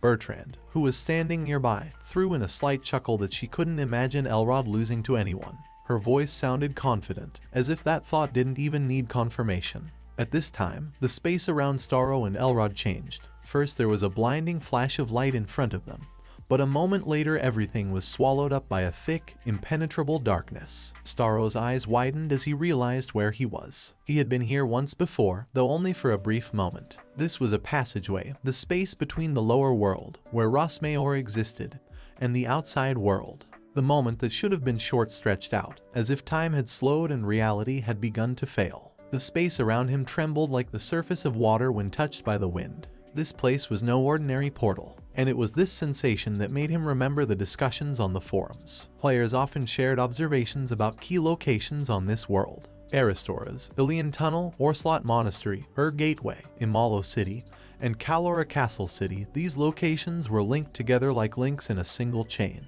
Rosmaor Castle, far from Aristo's, raised more and more questions for Staro. Its place on the map seemed random, as if someone had simply inserted it there without much logic. It was strange. Aristo's was the starting point of many of the players, but Rosmaor was the keynote of events. Staro couldn't escape the feeling that the castle, designed as a dungeon, carried something more than he had originally envisioned. Staro felt a dissonance between the reality of the game and his role in it. His dungeon skills, which had always been perfect, now seemed anomalous to him. He was not just adapting to the game, but as if he was subjugating it. If his skills were ordinary, events would have taken a different path. The Goblin King's invasion would have happened anyway. He wondered what the fate of Aristo's would have been had he not intervened. Staro was beginning to realize that his presence in the game had changed the course of events. His thoughts were interrupted by Elrod's voice. He called out to him, noticing that Staro had lingered. Elrod asked directly if anything was wrong. Staro stirred and shook his head in the negative. He got over himself quickly,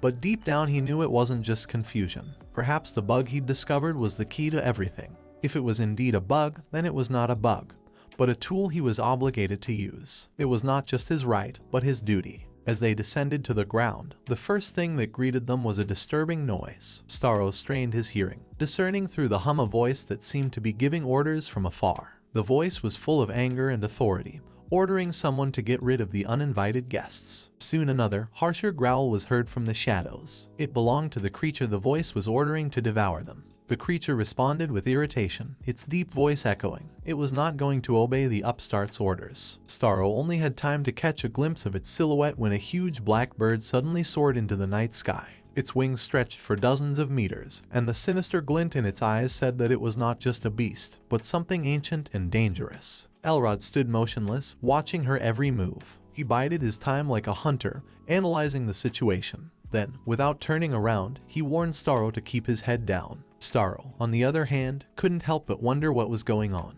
His answer was an ominous shout. The giant bird was rapidly approaching, and behind it stretched the shadow of a whole flock of similar creatures, black as a moonless night. Staro felt his heart clench. Elrod watched the approaching bird with an unwavering calm, as if its menacing appearance were expected and even familiar to him. The black creature, with its wings covering the sky, carried with it a whirlwind of darkness and malice, its cries booming like thunder, declaring its hatred and thirst for destruction. As if reasserting its power, it shouted threats, calling Elrod and Staro bastards and promising that they would be wiped out. 3 guardian beasts, incarnations of the dark hurricane, emerged from the shadows. Staro felt his heart clench at the realization of the threat. He noticed the center bird, majestic yet eerie, speed up its flight, heading straight for them. Staro shouted to Elrod that the bird was attacking, hoping that he understood the gravity of the situation. Elrod, however, remained motionless, his face expressing neither fear nor doubt. He only cast a glance at Staro, a brief, confident one, as if to say that everything was under control. Elrod concentrated. At that moment, his unique timekeeper skill activated, and reality shifted. Time, which had been flowing inexorably, suddenly slowed down. The cast of spells that usually required long preparation was reduced to a blink of an eye. Following that, he used high magic, which reduced the consumption of his magical energy to 1/10. This was a sign of his skill, his power that far exceeded the limits of ordinary magicians. The birds flying at full speed began to slow down. Their movements became jerky, as if they were struggling against invisible chains pulling them to the ground. Elrod raised his hand, beginning to draw a rune in the air. It was the sign of the beginning, a symbol of magical power capable of rewriting the laws of reality. Elrod gathered all of his magical power, his figure drowned in a swirl of dark energy that seemed to seek to consume everything around him. The moment he uttered the words of the spell known as God-Devouring Abyss, the surrounding space was plunged into darkness. That instant seemed to last forever, but then the world erupted. A blinding light pierced through the darkness, tearing it apart. The light didn't just destroy the darkness, it cleansed the space, burning away anything that could pose a threat. The last bird that had previously let out vicious cries, preparing to destroy them, froze in midair. Her scarlet eyes darted about, reflecting genuine terror and disbelief. In an instant, her entire pack, so confident in its power, vanished as if it had never existed. The rank 12 magic that had destroyed them left no ashes or trace. Elrod stood, surrounded by the residual glow of his spell, like a figure out of ancient legends. Staro, still impressed by what he had seen, could not contain his admiration. Before him stood a mage he could have called the Supreme King of Magic. Staro approached Elrod, scrutinizing his face as if trying to unravel the secret of this crushing power. Elrod sank into his thoughts, pondering not only the question itself, but the fact that what was happening here was only part of something bigger, something that had yet to be understood. Slowly, he raised his hand and swept it through the air, as if sensing invisible vibrations traveling through space. When Elrod finally spoke, his voice sounded calm but firm. He confirmed that they were indeed at the border of worlds. This place was not meant to be crossed. It was a barrier created by the very nature of reality, and it could not be broken without extremely powerful magic. Staro listened intently, wondering if this was the end of their journey. He asked Elrod a direct question, what they should do next and if they could somehow continue their journey. Elrod turned to him, his gaze full of confidence. He didn't see this obstacle as the slightest problem. Elrod had asked Staro to trust him, and though there was not an ounce of doubt in his voice, he realized that the responsibility for this decision rested entirely with him.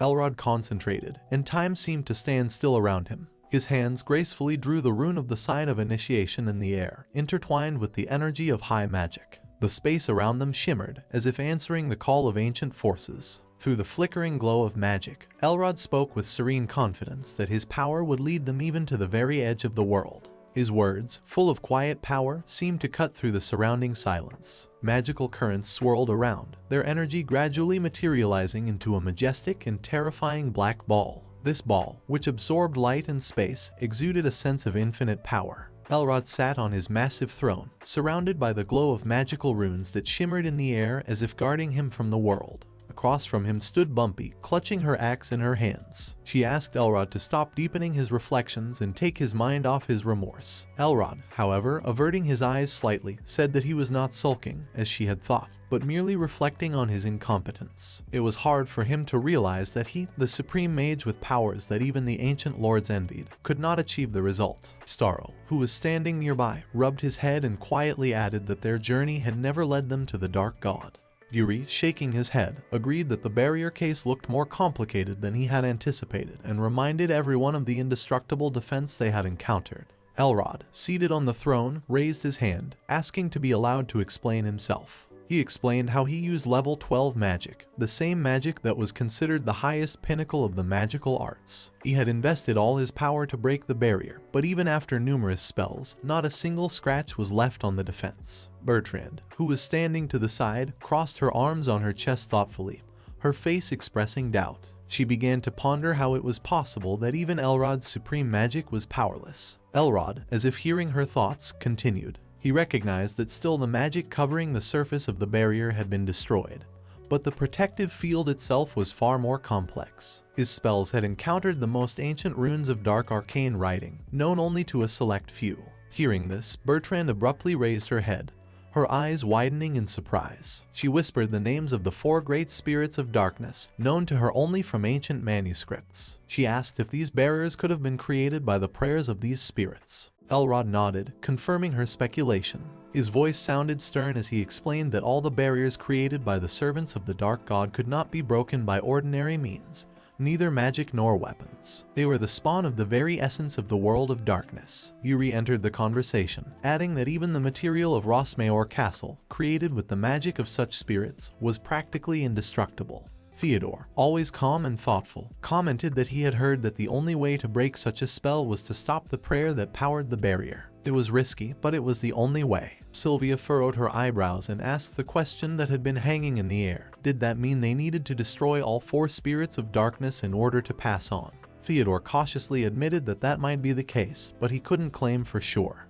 Elrod, looking thoughtfully at the magic runes, added that the barrier they were trying to destroy extended before the entrance to the Thorn Mine. Perhaps if they could remove the barrier, they would find the way to the Dark God. Suddenly, Bumpy raised her axe with fierce glaring eyes. She demanded to know where the 4 spirits of darkness were. Her determination left no doubt that she was willing to go and deal with them immediately. The others, impressed by her determination, began to look around, realizing that this mission would be difficult but inevitable. Elrod looked at the others with a heavy sigh and explained that in the area before the Thorn Mine, at its far end, a book telling of the 4 spirits of darkness was rumored to be hidden. This book, the ancient lore said, could provide answers to their questions. However, it was hidden in the dungeon of Teru, one of the 3 greatest labyrinths in the world, known for its unsolvable complexity. Staro frowned and recalled that they had been unable to get there earlier because of another seal that blocked the entrance. Elrod nodded, confirming his words. He added that there was information about some kind of keys that could break the seal,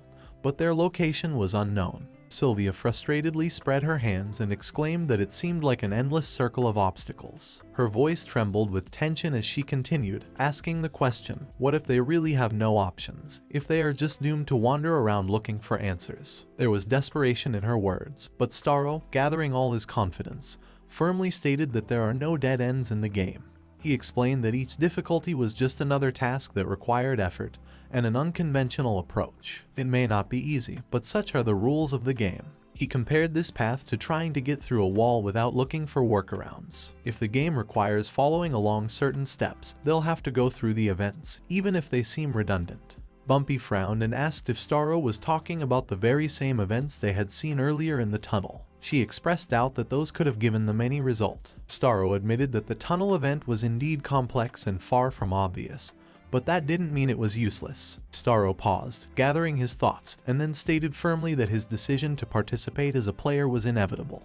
His words sounded loud and confident, but caused an instant reaction from the others. Bumpy couldn't contain herself and exclaimed indignantly, "Is he really going to fight?" Bertrand, a little calmer but with no less concern, added that it was too dangerous. Bumpy clenched her fists and, looking Staro straight in the eye, demanded that they leave the matter to them, as they had in the tunnels. She reminded them that they had already proven their strength and ability to deal with threats. Staro recognized that they were facing one of their toughest challenges, and explained that he had been to the Sandra's Iron Fortress area before. This place he described was the last area the players had been able to reach so far. Sandra's fortress was a powerful fortification built on the border of the unknown. Here, players established bases, gathered in groups, and exchanged information necessary for survival and advancement. Staro emphasized that the key to completing the game lay not only in their strength or knowledge, but in cooperating with those who understood this world on a completely different level, the players. He observed that the players, with their unique perspective and access to the mechanisms of the game,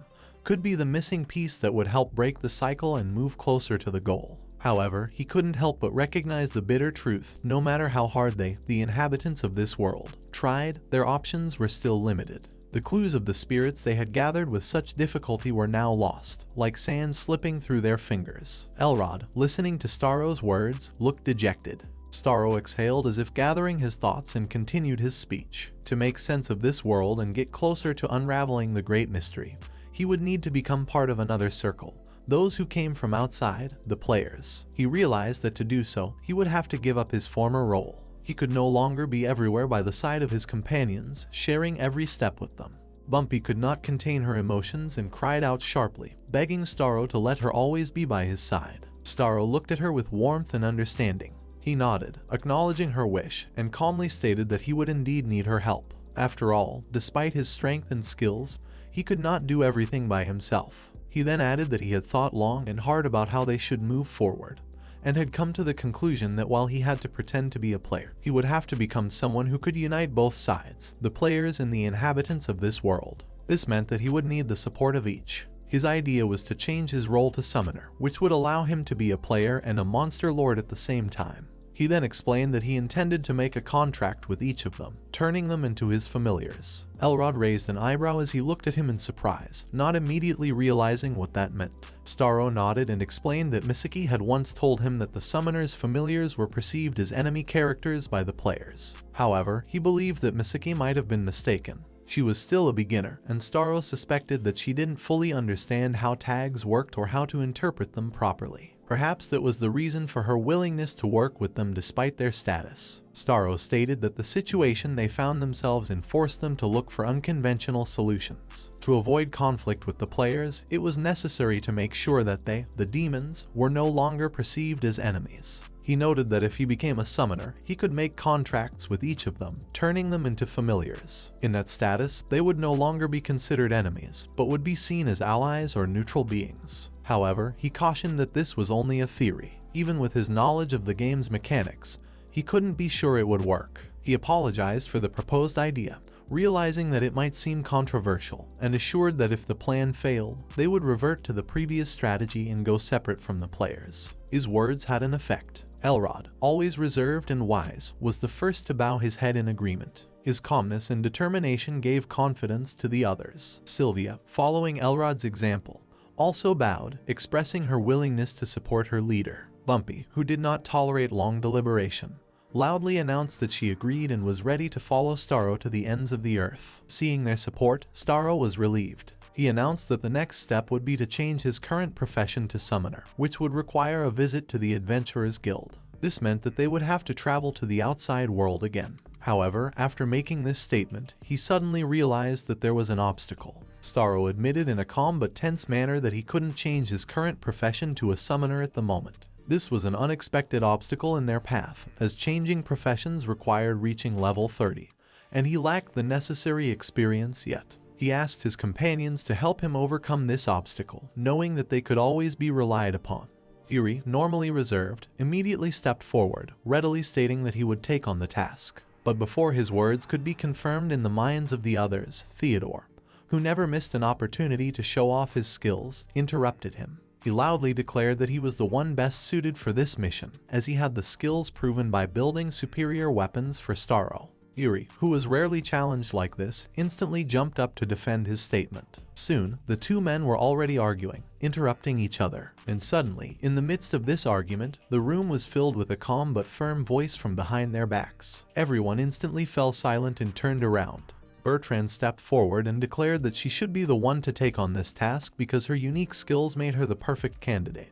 Yuri frowned slightly, but quickly pulled himself together, resigning himself to the decision. He said he was willing to concede, but his tone betrayed a slight annoyance. Bertrand smiled softly, thanking him for his understanding. Her gratitude sounded sincere, and perhaps it smoothed out Yuri's unpleasantness a bit. She then turned to Staro and offered to visit her homeworld, the land of the elves. After a while, Elrod stood in thought, stroking his chin aloofly. His gaze was focused on the void, and his thoughts wandered in search of answers. He pronounced that the Dark Lord of Volodiria's true intentions were still a mystery, although the actions of his servants, such as the goblin raids and Dark Hurricane's attacks, hint at something more. Sylvia, who was standing nearby, added thoughtfully that it seemed to her as if Volodiria was trying to destroy those who either refused to fight or acted on their own, ignoring the rules. She was confused by this behavior, for Volodiria's purpose remained unclear. Elrod stood in silence, immersed in deep thought. He said quietly that he could not fathom what a deity so distant and inscrutable could be thinking. Staro's words that men must unravel the mysteries of the world for themselves seemed to him both wise and painfully true. Elrod wondered if perhaps this sense of supremacy inherent in the deity was dictating its actions. Maybe it really wanted man to grow in battle, facing challenges that seemed insurmountable. Theodore, who was sitting nearby, listened to his musings and calmly noted that regardless of the deity's motives, they still lacked information. He said that their task was to trust the Lord, Staro, and let him do what was necessary. Elrod nodded in agreement, but there was still a slight concern in his eyes. He added that even though he was in the presence of Bertrand, who was a true warrior, and whose strength inspired confidence, He could not rid himself of anxious thoughts. Meanwhile, Staro and Bertrand were already in her home world, the land of the elves. They were walking along a path surrounded by tall, ancient trees whose crowns hid the sky. Staro stopped for a moment and looked around. Before him stretched a landscape that seemed the epitome of fairy tale fantasy. Every stone, every tree looked like it had been carved by a skillful sculptor. He couldn't help but remark how beautiful the world was. Bertrand, who was walking a little ahead, stopped and turned to him. She admitted that she was glad he liked her world, but then asked him to promise something. She struggled to admit that elves, despite their wisdom and centuries of tradition, were often too proud. They do not always welcome outsiders into their settlements, especially those of other races. To avoid unnecessary conflict, she asked Staro to wear Punio's armor, which would hide his true identity. Bertrand, looking at Staro carefully, added that his need to wear Punio armor was only a temporary measure while they walked through the settlement. Staro agreed, though inwardly he felt a slight unease. Their path took them through a verdant village. The air here was filled with the scents of herbs and resins, and every step was accompanied by a rustle underfoot. Staro trusted Bertrand, and if she thought it was right, he was willing to take that step. But he soon noticed that there were hardly any people in the place. It was strange, the streets seemed silent, as if abandoned. Bertrand noticed his pensive look and asked what was troubling him. Staro, not wanting to cause her unnecessary anxiety, calmly replied that he was simply admiring the view. But other thoughts flashed through his mind. This place reminded him of the dead world of Bumpy, desolate, devoid of life, language, culture. Despite its outward beauty, everything around him seemed strangely alien and lonely. The feeling was heavy, as if he was in a world that had lost its soul. They continued on their way, and soon Bertrand led him to the training ground. There was absolute silence, and it was as if the place existed outside of time. Bertrand explained that few people came here, so here he could remove Punio's armor. Staro took off the armor, and the slime began to slide smoothly off his body. As he looked around, he noticed that the area was designed for training. Bertrand, standing in the center of the playground, thought for a moment. She knew that any fight began with basic knowledge, and without weapons, it was impossible to prevail. Her gaze slid to the sword hanging at her side. She decided that Staro's training would begin with it. Bertrand held out the wooden sword to Staro, emphasizing that she would use the same one. She asked him to observe her actions first. Picking up the sword, she slowly began to explain the basics of the one-handed weapon skill. Then, in the blink of an eye, her movements became swift. The sword described an arc, reproducing a triple strike that seemed to be not just a technique, but a true art. The blade sliced through the air with such force and precision that Staro involuntarily admired. He noted that it seemed to be a standard game skill, but when Bertrand performed it, it looked completely different, as if her movements were filled with life and power that came from within. Bertrand, seeing his interest, offered to try to repeat the same thing. Staro, gripping the hilt of the wooden sword tighter, tried to reproduce the triple strike. His movements were precise but somewhat tense. When he finished, he turned to Bertrand, waiting for her assessment, but she remained silent, watching him thoughtfully. His patience began to wear thin and he demanded a response, assuming he was still far from her level of skill. Then, with a nod, he realized that Bertrand wanted him to keep practicing until the movement became part of his body, and not just a mechanical repetition. Her next words, however, stunned him. She explained that the opposite is true. Learning the same skills is not always helpful, especially with the help of a system. Bertrand explained that system assistance allows one to reproduce movements perfectly, copying skills already learned. This makes learning easier, but makes combat monotonous and predictable. She emphasized that against intelligent opponents, even if they are just beasts, repeating the same skill can be a fatal mistake. No matter how powerful a skill is, it remains the same, and the enemy quickly adapts. Bertrand, calm and confident, opened the menu screen and began to explain. She pointed to the options section and showed how to disable the system help item. She explained that disabling it would allow him to move on his own, without system assistance, and give him more flexibility in combat. She then added that by disabling system assistance, he would be able to cancel the third strike or even alter the trajectory of his movement, making it less predictable. To demonstrate how this worked, Bertrand swung her sword again. Each swing reflected the freedom and flexibility that could be achieved by withdrawing support from the system. Her example showed that instead of mechanically repeating the same movements, individual adjustments could be made, turning combat into a true art. When she finished, she turned to Staro and asked if the lesson had become clearer to him. Staro looked at her carefully. Bertrand raised her sword again, showing the importance of precision and rhythm of movement, emphasizing that reaching this level required considerable discipline. Her voice sounded confident, but there was concern in it. She could see that Staro was tense, absorbing her every phrase. She paused and, tilting her head slightly, asked if he was all right. Staro nodded briefly, assuring her that everything was fine. Bertrand suddenly softened her tone slightly and apologized. She admitted that the explanation might have seemed complicated and overloaded with detail, but she hoped he would understand. Her apology sounded sincere, which caused Staro to smile slightly. He assured her that he understood and appreciated her help. However, another thought, deeper and more disturbing, was maturing inside him. He could not help but notice the ease with which Bertrand interacted with the game interface. Her actions were confident and natural, as if she were not an NPC but a player well versed in the mechanics of the game. She opened menus with a precision and speed that baffled Staro. He was reminded of the NPCs from the city of Aristo.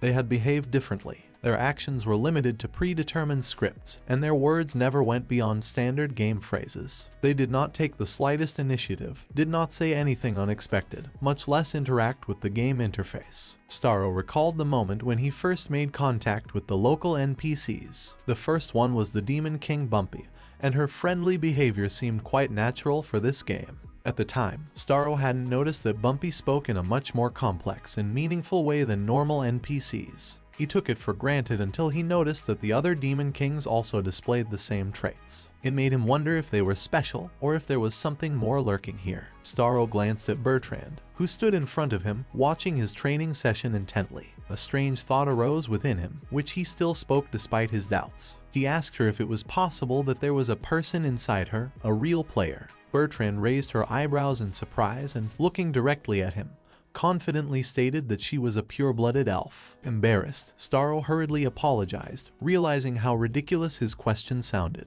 He explained that he had said a strange thing and tried to change the subject so as not to deepen his embarrassment. Trying to focus on his workout, he opened his menu and turned off system help as she had advised. Bertrand, seeing his attempts, raised her hands to the sky as if calling for something. A majestic tree towered beside them, its grandeur inspiring respect. She whispered words to the great mother tree, begging it to share its power. Her voice filled with awe, and golden streams of energy began to gather around her. She used her unique skill, Accelerated Life. As the magic enveloped Staro, he felt the energy flowing into his body, awakening hidden powers. Bertrand explained that her unique skill was a true gift, accelerating all aspects of development. The speed of skill growth increased by leaps and bounds, the experience required to level up decreased, muscles grew stronger, and regeneration accelerated. Bertrand confidently explained that her unique Accelerated Life skill was a powerful tool that greatly reduced the time needed to upgrade skills. She patiently explained that for beginners like Staro, mastering the basic triple kick without the help of the system can seem like an overwhelming task.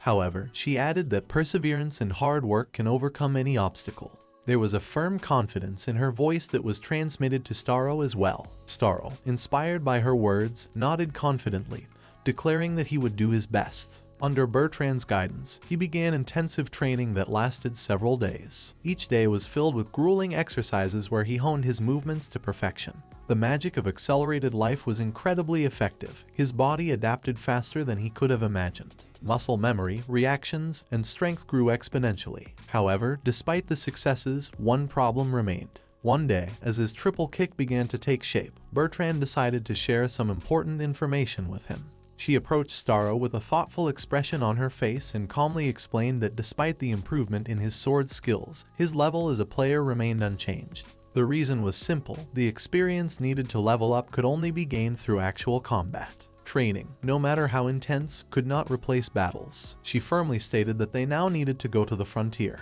Bertrand was confident in her decision to go beyond the protection of the Nibble Tree, into the dangerous lands where the goblins dwelt. When they reached the center of the goblin territory, Staro felt panic overwhelm him. Bertrand stopped and began to explain the situation. She pointed to the caves, explaining that these places were swarming with goblins, and this was where his real training would begin. Staro shook his head negatively. He begged Bertrand to wait, to give him some more time to prepare. Bertrand turned around abruptly, and the Goblin King appeared in front of them. This creature was huge, its muscular body covered in scars, and its eyes burned with hatred. In his hands, the king held a massive club that seemed heavy even for him. Bertrand immediately got into a fighting stance. Her face remained unperturbed and she quickly outlined a plan of action. She would fight the king in close combat, deflecting his blows, while Staro's job was to take out the smaller goblins who would surely come running to their leader's aid. But Staro was terrified. He shook his head again, refusing to believe he could handle such a task. Bertrand, however, was undeterred. She reminded him that he was within the radius of her accelerated life ability. This meant that his wounds would heal faster and his strength would be restored even in the most desperate situation. She assured him that with her support, he would not be able to die even if he made mistakes. Staro was scared, but he realized there was no way out. So began his real training, not just studying techniques or practicing movements, but a deep dive into the essence of combat, where every mistake could cost a life. Staro could hardly move his legs. Fatigue had taken over his body, and his mind was clinging to the last shreds of concentration. He silently apologized to Bertrand, admitting that he could go no further. Bertrand, without further ado, lifted him onto her back as if it were a normal thing to do.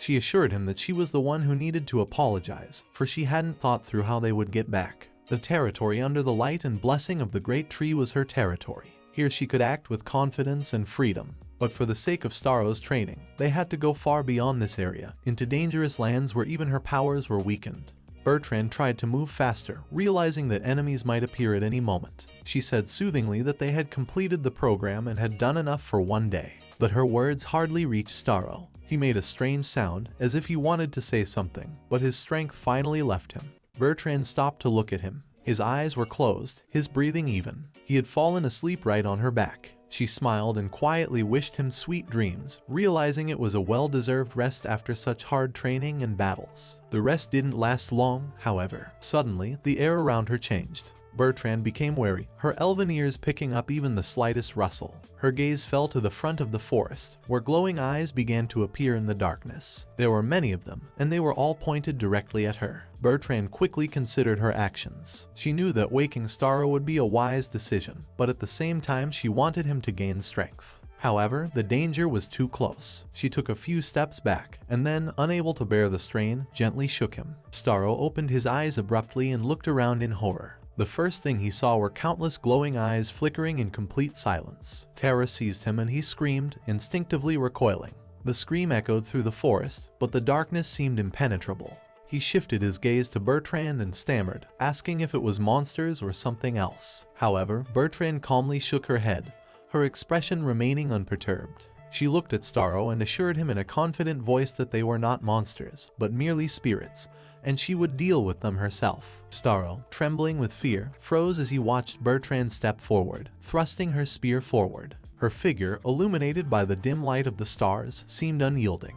Bertrand raised her spear, and her voice, strong and full of confidence, broke the silence. She addressed the spirit, warning it that light is always stronger than darkness, and the closer it comes to the source of the light, the more it will burn itself. Without wasting a second, Bertrand struck the first blow. Her spear, gleaming brightly, cut through the darkness, heading straight for the spirit. As if answering her summons, the spirit raised its twisted limbs, trying to fend off the blow. But the light was stronger. The spear severed one of its arms with incredible precision, and the dark substance began to dissipate. Light spilled out all around, bright and burning, causing the other spirits to retreat deeper into the forest. They began to dissolve, losing their form, and then disappeared completely into the thick darkness. Bertrand stood still, watching intently until everything went quiet. She slowly lowered her spear without saying a word, her gaze remaining fixed on the spot where the battle had just raged. Staro, still trembling, finally stepped closer and asked what the creature was. Bertrand, without turning around, calmly replied that it was only an evil spirit, something created out of darkness and despair. She assured Staro that there was nothing more to fear, for this spirit would not return for a long time.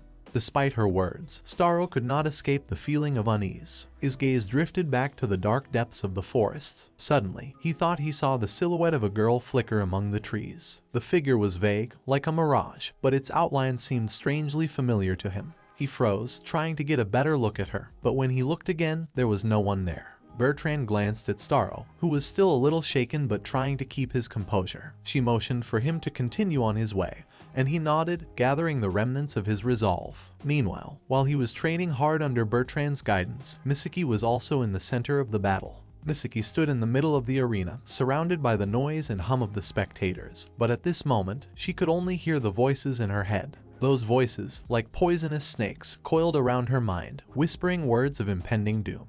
They assured her that resistance was futile, that fear and doubt were her destiny. But Msiki was not the type to give up so easily. She closed her eyes, trying to find within herself the hardness that had helped her survive past battles. With a deep breath, she opened her eyes and drew the bowstring of her bow. Her hands were calm despite the shiver that just ran throughout her body. The voices that had insisted on death subsided, dissolving into confidence and self-discipline. She realized that the key to victory lay in her ability to set aside fear and focus. The guild members' weekly ranking tournament was nearing its conclusion. The final battle promised to be particularly spectacular. The arena froze in anticipation as two opponents entered, Msiki, an up-and-coming archer who had been the subject of many rumors, and Shant, a brigand known for her mastery of stealth and cunning. Shant chose a hiding place behind a massive wooden fence. She was breathing heavily, clutching her short blade, her only weapon for this fight. Her thoughts were full of doubt and strategy. She knew that Msiki was superior to her in ranged combat.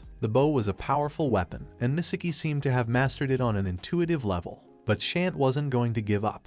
She planned to sneak up unnoticed, using her stealth skills to deliver a single but deadly blow. Proximity was her advantage, and she intended to capitalize on it. She realized that her only chance to defeat Msiki was stealth. Her musings were interrupted by a sudden whistle. An arrow with a thud slammed into the fence right above her head. Shant's heart clenched with surprise, and she instinctively rushed to flee.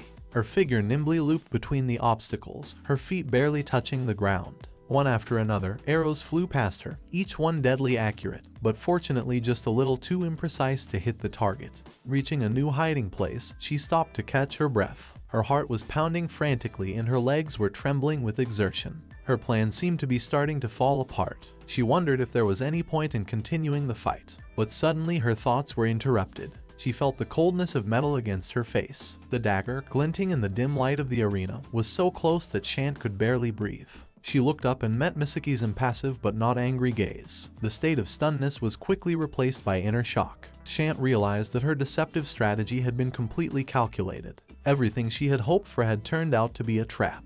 Msiki's bow, her main fear, had turned out to be only a distraction. The real threat lurked in her melee skills. Shant dropped her arms and collapsed to the ground, refusing to continue fighting. She lay sprawled out, staring up at the ceiling of the arena, burdened by a sense of resentment. Her brigand pride had been shattered. She wondered how Msiki had managed to outplay her, and why she, who considered herself a master of stealth, had turned out to be so predictable. Shant asked Msiki why she didn't use her bow. Her voice was a mixture of bitterness and bewilderment. She sincerely didn't understand how the archer could defeat her without almost using her main weapon. Msiki thought for a moment, and then apologized. Msiki held out her hand to Shanti, explaining that her silver bow was too powerful a weapon. Msiki didn't want the fight to test Shant's stamina in the face of her opponent's clear advantage. She wanted a fair battle where both sides could show their strengths without feeling unfair. When the tournament ended, the guild was filled with lively conversations. The news of Msiki's victory had spread quickly like the wind. The rankings, like a living thing, were constantly changing, reacting to each victory and defeat. Msiki held steady at 29th place in the overall rankings and was ranked 5th among the long-range fighters. A month had passed since the battle in the Ilian Tunnel, but its impact on Msiki's life was still being felt. She continued her journey, gradually strengthening her skills and expanding her knowledge. Each week, while completing her guild assignments, Msiki kept a close eye out for signs of a possible invasion. Her unique life detection skill became an indispensable tool in preventing unexpected attacks. But even in the shadow of this demanding job, she did not forget about her training. The weekly ranking competitions were not just a test for her, but also a way for her to test herself, to understand her strengths and weaknesses, to face new challenges. A normal day began for Msiki with a visit to the guild. She was greeted behind the counter by Lumia, always lively and friendly. Lumia greeted her with a slight smile, noting that she had heard about Msiki's rise in the rankings again. Msiki responded with a reserved thanks, still a little embarrassed by the attention. Lumia, who was used to this kind of behavior, simply nodded, and then, tilting her head slightly, asked the question that came up almost daily: was Msiki going to work alone or with a group today? At the far end of the guild, there was a bustle of activity. A young man with disheveled hair rubbed his head in apparent confusion, looking as if he was unsure of what to say. His friend, who was standing opposite, splayed his hands, clearly annoyed. He addressed him loudly, calling him Makoto, and reminded him that now was a good time to shop, since it was really important. Makoto shrugged his shoulders with a sigh, stating that he wasn't going to buy a new shield. He noticed that his current gear, though old, was still doing well. His friend frowned and said in all seriousness that the shield was the second heart of the tank, and it was simply unacceptable to treat it so lightly. Makoto thought for a moment, but after a moment complained that if he bought a new shield, he would spend all the money he had set aside for entertainment. The word entertainment elicited a sharp reaction from the girl behind him. She erupted in indignation and loudly accused Makoto of probably planning to spend the money on dubious pleasures in inappropriate places and sharply advised him to refrain from such ideas. Sakichi, unable to endure the girl's sarcastic remarks, turned to her and with a slight irritation in his voice asked her what inappropriate place she was talking about. His question sounded more like a challenge than a request, and when she heard it, the girl flared up even more. She raised her hand, pointing at him, and replied with fury in her voice that she had no intention of explaining such things to him. Suddenly the door opened, Msiki stopped on the threshold and looked around at those present. She then asked a simple but sharp question, immediately attracting everyone's attention. Are they really all from Unit 21? Msiki's words sounded as if they were spoken in the voice of a commander accustomed to discipline. The room instantly fell silent, and then everyone who had been arguing simultaneously turned toward her. Makoto, who had previously been standing with an expression of displeasure, seemed to freeze in place. Then, as if coming to his senses, he called out her name, hardly believing that Msiki herself was actually standing in front of him. Sakichi, who usually kept his cool, was equally stunned. His face turned slightly pale, and his lips involuntarily trembled with excitement. Msiki, the heroine who saved the players during the Great Invasion, was widely known as the goddess of the silver bow. The name was spoken with awe, and her story inspired many. Msiki, noticing their stunned looks, lowered her gaze slightly to hide her embarrassment. She had always been embarrassed to hear herself called goddess. Makoto, having recovered from the shock, quickly gathered his thoughts and, as if grabbing the opportunity to impress, began to explain. He said that they were in the process of recruiting people for the patty, but even in their wildest dreams, they had never expected such a famous person to visit their team. Sakichi, who was standing behind his friend's back, squinted slightly, but soon, holding back his emotions, remarked that this was indeed a lucky addition to their squad. Makoto, noticing that the atmosphere had lightened a bit after Msiki's appearance, said with a slight smile on his face that she probably had enough time to accept their request. Sakichi, who was standing behind, abruptly cut the moment short with his outburst of indignation. He loudly reminded that they still hadn't bought new shields, and that was a paramount necessity. The girl in the group behind Makoto turned her attention to Msiki. With hope and even some insistence, she asked her to speak to their leader about the need to upgrade his equipment. Msiki thought for a moment and then asked a question to better understand the situation. What kind of shield does Makoto have? Makoto, sensing the stares that demanded an answer, faltered briefly, as if he didn't want to reveal the truth. He then, with some reluctance, pronounced that his shield was a level 18 raging shield. The girl beside him, upon hearing this, erupted in indignation. She sharply stated that she had seen Makoto bragging about his level 36, which allowed him to be among the top 10 players. But equipment of such a low level was a disgrace. Her words sounded like she was trying to arouse his sense of responsibility. Makoto, as if pricked by the truth, lowered his gaze, but then abruptly straightened up and, determined, loudly declared that he would buy a new shield. He added, however, that he would do so entirely at his own expense. The money they could give him, he suggested, be used to improve their own equipment. Makoto clutched his shield to himself, as if trying to protect it from the criticism of those around him, and said with visible warmth that the shield had helped him survive during the repulsion of the invasion. He added that he was too attached to it to just replace it. The girl standing next to him asked with annoyance why he kept dwelling on the past. Msiki, silently watching this, began to realize why Makoto cherished his shield so much. She realized that he was a participant in the very event when the players confronted a horde of goblins. Msiki now realized that Makoto, despite his stubbornness and attachment to his old shield, was truly a brave fighter. Only a truly brave man could become a shield for the team, protecting it from the onslaught of the goblin horde. A shield for a tank was not just a tool, but a vital piece of equipment. Its reliability depended on whether the fighter would survive the battle, and more importantly, whether he could protect his comrades. Msiki couldn't understand why Makoto, realizing this, still stubbornly refused to replace the old shield with a new, more powerful one. As the group headed toward the gate to begin their mission, the participants decided to take a moment to get to know each other better. The first to speak was Sakichi, a young man with a cheeky smile and energy, as if he was always ready for the next fight. He stated that he intended to become a double sword master in the future. He added that his level was about to reach 18, which reinforced the impression that everyone was facing an ambitious fighter. The girl who had argued heatedly with Makoto earlier introduced herself next. She introduced herself as Kettle and revealed that her dream was to become a fire mage. Her voice sounded warm and animated, even though she admitted that her level was only 15 for now. She added that she might be a bit inexperienced but sincerely asked her new comrades for support. The third was Kiko, another archer whose level was 16. She welcomed Msiki with genuine enthusiasm, adding that she was happy to have such a famous fighter in her group. She asked how Msiki felt about bows and daggers, obviously wanting to strike up a conversation about her favorite weapon. Then the turn came to Barbara, their healer. She introduced herself as a level 17 healer and assured everyone that she was always ready to help. Last, with a slightly joking tone, Makoto, the leader of the group, introduced himself. He suggested calling him Mako-chan, which caused Sakichi to smirk and quip that no one had ever called him that before. When it was Misaki's turn, she introduced herself discreetly but sincerely. She explained that her level was 29 and she was an archer who was looking forward to working with such a diverse and energetic group. Their squad was faced with the task of destroying the goblins lodged at the gates of It was a standard mission to reinforce skills and test teamwork. The battle began with clear orders from Makoto, the leader of the group. His voice sounded firm, giving commands to Sakichi to cover and Kettle to reinforce attacks with magic.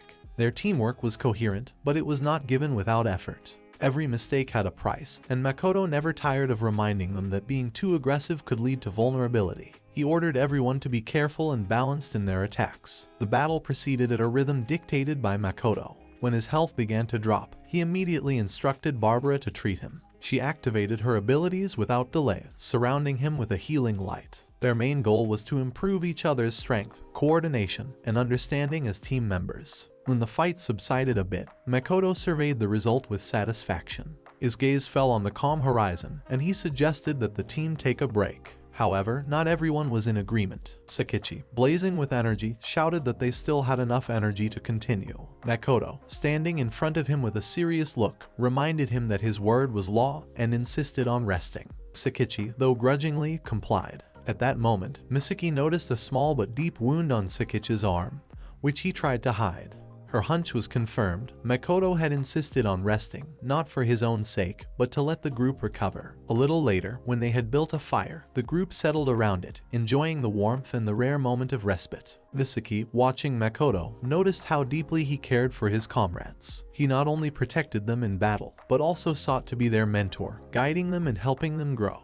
Barbara, who was sitting next to her, noticed Misaki's gaze and confirmed her thoughts with a soft smile. She told her how much they had been through together, hinting that Makoto had been their support in their most difficult moments. Msiki hoped that in time they would realize for themselves that Makoto protected them not only in battle but also in life, guarding them from mistakes and rash decisions. Suddenly, the attention of the entire team was interrupted by Makoto's unexpected action. He stood up, walked around the campfire, and solemnly placed two items on the ground, a bow and a sword. His face glowed with pride and delight. The team froze, staring in surprise at the weapons that now lay before them. Makoto raised his head and enthusiastically declared that their loot was simply amazing, even by the standards of their past successes. Makoto, with genuine enthusiasm, invited the others to come closer to share this discovery with him. He said that he had never seen a weapon so skillfully crafted, so full of grace and danger. There was a note of respect and delight in his voice, as if he were speaking not of a weapon but of a work of art. Makoto noted that the sword had a unique skill, the plasma blade, which made it an excellent counterbalance to any weapon with the lightning attribute. This skill was so rare and powerful that it turned the sword into a treasure that could change the outcome of the most difficult battles. Sakichi, who was standing nearby, raised his eyebrows with some degree of disbelief. Barbara scrutinized the trophy sword, then shifted her gaze to Sakichi, who was standing slightly away with an expression of disbelief on his face. She calmly noted that Sakichi was the only one on the team using a one-handed sword, and offered to let him keep the find. Sakichi raised his eyebrows and, as if trying to understand her logic, asked if she was sure of her decision. Barbara nodded affirmatively and turned to Msiki and added that she might want to use the bow. Msiki briefly explained that she already had a silver bow that fully satisfied her needs. Hearing this, Makoto made the decision to give the bow to Kiko, who had always shown skill in long-range combat. Kiko looked at him in surprise, her eyes filled with gratitude. She clarified if he really wanted her to use such a powerful weapon. Smiling, Makoto only nodded affirmatively. Sakichi, holding the sword, almost couldn't believe his good fortune. He excitedly exclaimed that he would take care of the weapon as a precious gift and do everything to unlock its potential. Msiki watched their joy with a slight smile, but suddenly her attention was drawn to the radar. A red blur appeared on the screen and was rapidly approaching their position. Msiki's face froze. She instantly stood up and, raising her hand, ordered the team to prepare for battle. Her voice sounded confident, but her inner anxiety was growing. She explained that there was a big threat approaching, probably a roaming boss. Those words made everyone wary. Makoto frowned, realizing the seriousness of the situation. Kettle froze, stunned at the thought that they would have to face the boss. Msiki noticed the red blur on the radar getting closer and closer, moving at an intimidating speed. Her heart raced as she realized that it wasn't just an enemy, but the boss of Urgate. A level 12 goblin shaman, a creature that even experienced fighters feared. Black thoughts, like shadows, crept into Msiki's mind once again. She felt her weakness, felt the weight of uncertainty that choked her. Fear pierced through her body like an icy dagger. The voices in her head began to whisper to her of defeat, of not being strong enough to handle this threat. They reminded her of every moment of weakness she had experienced before. But Msiki knew not to give in to these thoughts. She gritted her teeth, clenched her hands into fists, and began to focus. She forced herself to take a deep breath, calming the trembling in her fingers. Clearing her mind, she summoned images of Theodore and Shutaro, who had always been a source of inspiration for her. She mentally begged them to give her strength, their resilience, their confidence. Gradually, her fears receded, giving way to calm determination. She lifted her head, her gaze hard and confident. Makoto's shout cut through the space, piercing the tense silence of the battlefield. His voice was full of alarm and fear, warning Barbara of the danger looming right behind her. The goblin shaman, like a shadow, appeared out of nowhere. His figure seemed sinister and menacing, wrapped in a dark cloak that moved like a living thing. His eyes burned with an eerie light, and in his hands gleamed two curved blades, ready to pierce his victim. Time seemed to slow down as Msiki turned her attention to what was happening. She instantly realized the gravity of the situation. Msiki felt her heart clench with terror. She knew that she wouldn't make it in time, that the distance between them was too great and the moments too short.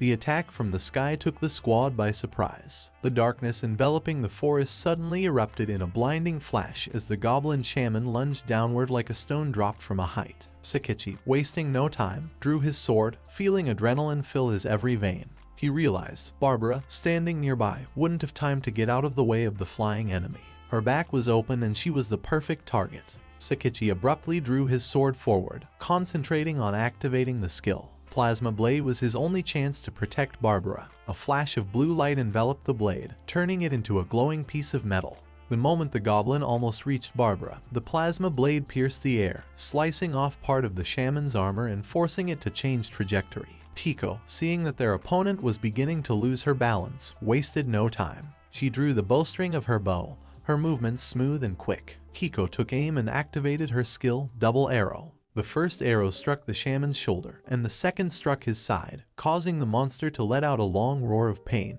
Kettle, watching the scene, realized that the moment had come. She raised her staff high above her head, and its crystal glowed with an eerie purple light. The silence skill had been activated. In the same instant, the space around the goblin shaman was filled with oppressive silence. Makoto, barely out of breath after the sudden onslaught, saw that Barbara was safe. His joy did not last long, however. He tried to shout to her to make sure she was all right, but his voice made no sound.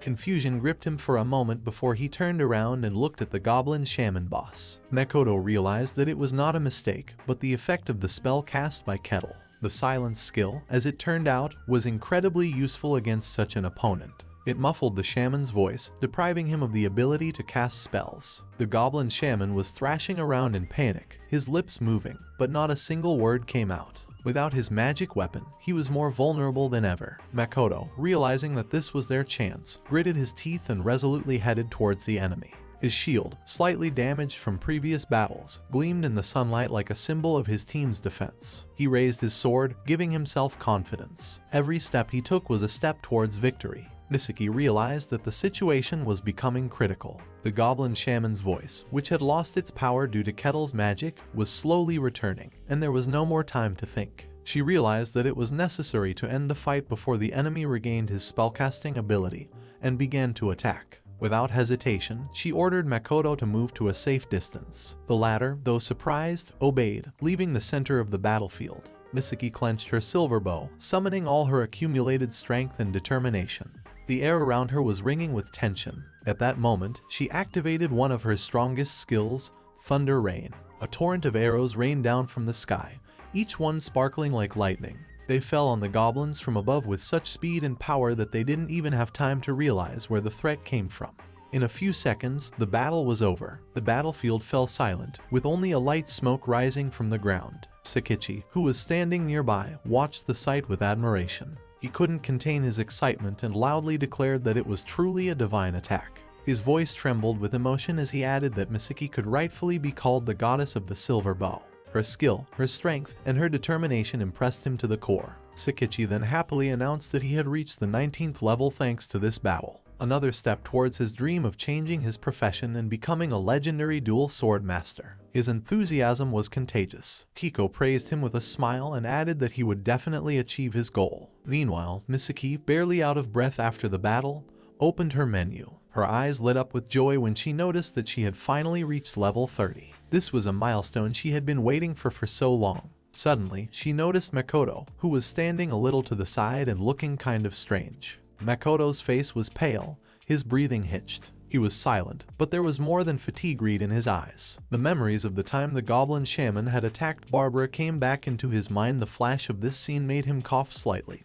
and he lowered his gaze. Msiki approached him, anxiously inquiring if he was all right. She noticed that his face had turned slightly bluish, as if he was experiencing a lack of oxygen. Makoto, so as not to cause unnecessary worry, said that he was fine. He tried to convince himself that it was just the effects of the intense battle. The other members of the squad, noticing his condition, also began to approach, asking what was wrong with him. Under the pressure of the questions, Makoto smiled and said that he was only having a minor problem with his shoes, which he would fix soon. He assured everyone that he would catch up with them and asked them to continue on their way without him. Sakichi, frowning, asked if he could make it to town on his own. Makoto nodded, but his look betrayed doubt. As the rest of the group began to pack up, Msiki decided to stay with him. She realized that something was wrong with him, and she couldn't leave him alone in such a state. As Makoto and Msiki moved a little away from the others, he suddenly stopped. His breathing became even more intermittent and his gaze clouded over. Makoto stopped for a moment, lowered his gaze, and apologized to Msiki for his weakness. He felt uncomfortable knowing that his condition might have caused alarm to the group. He explained that he was usually fine, but as soon as he saw that his friends were in danger, he lost his temper. Msiki looked at him carefully. She decided to answer sincerely and confessed that she had moments like that too. Before the battle, she too felt fear and inner restlessness that prevented her from concentrating.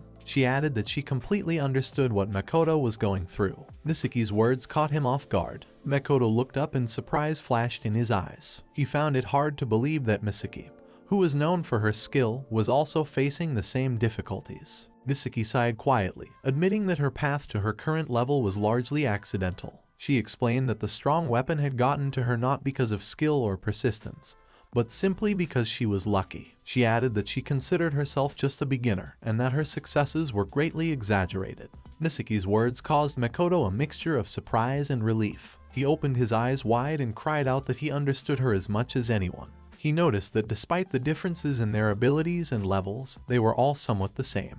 Their footsteps echoed in the quiet forest as Makoto continued to talk. He shared his story with Msiki. On the first day of this deadly game, he was completely confused and scared. Everyone around him seemed as vulnerable as himself. But it was Wataru, a tank with impeccable composure, who came to his rescue. Inspired by Wataru's example, Makoto decided that he wanted to be like that too. His role as a tank gave him a chance to be a protector for those in need. He began to study, developing skills and believing that he could one day repay his salvation by becoming a shield for his allies. However, when he reached the story of the tunnels of Iliana, his tone changed. Makoto thought back to that battle with the goblins when things didn't go as he had planned. He had tried to be helpful by distracting the enemies by using his provocation skills. He shouted at the goblins to attack him, drawing attention away from his comrades. But suddenly there was a shout from behind his back. It was one of his allies, a guy from the group, calling him an idiot. Makoto didn't immediately realize what was wrong at that time. The guy explained that Makoto was using his skills too often, using up mana and leaving himself vulnerable. He ordered him to stop acting alone and get in formation with the others to work together instead of apart. That day, with the goblins far outnumbering the group, Makoto truly realized for the first time how fragile the world they found themselves in was. The battle was chaotic. Dozens of goblins surrounded them, threatening to destroy anyone who dared to stand in their way. The goblins, encouraged by their warlords, attacked non-stop. One of them suddenly broke through the defense line and, instead of attacking Makoto, accidentally hit another player, who flew aside with a loud groan. This moment was a turning point for Makoto.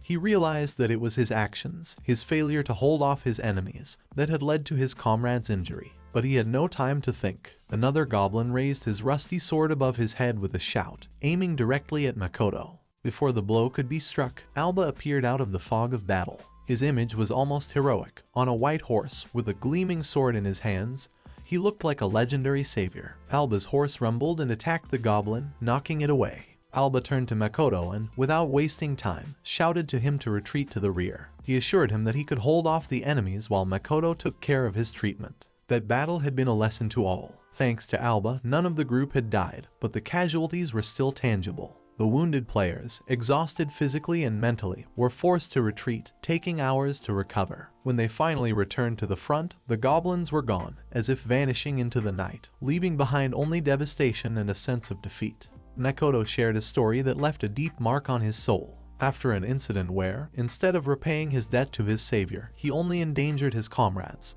the group he led disintegrated. His mistakes, the realization of his own weakness, and his inability to live up to expectations had weighed on him. He remembered how his team members had lost confidence in him, realizing that life in the hands of such a leader was becoming too risky. Realizing his mistakes, Makoto did not give up and found a new purpose. He decided to help others, those who were just starting out, teaching them the basics of the game and helping them level up. He remembered how the newbies who were unsure of themselves gradually grew stronger and bonded with him. He accepted his new position and even began to see it as his destiny. He now felt that his place was beside those who needed a mentor, not on the front lines. However, the thought of Watu still did not leave him. Makoto realized that he would probably never be able to thank his savior again.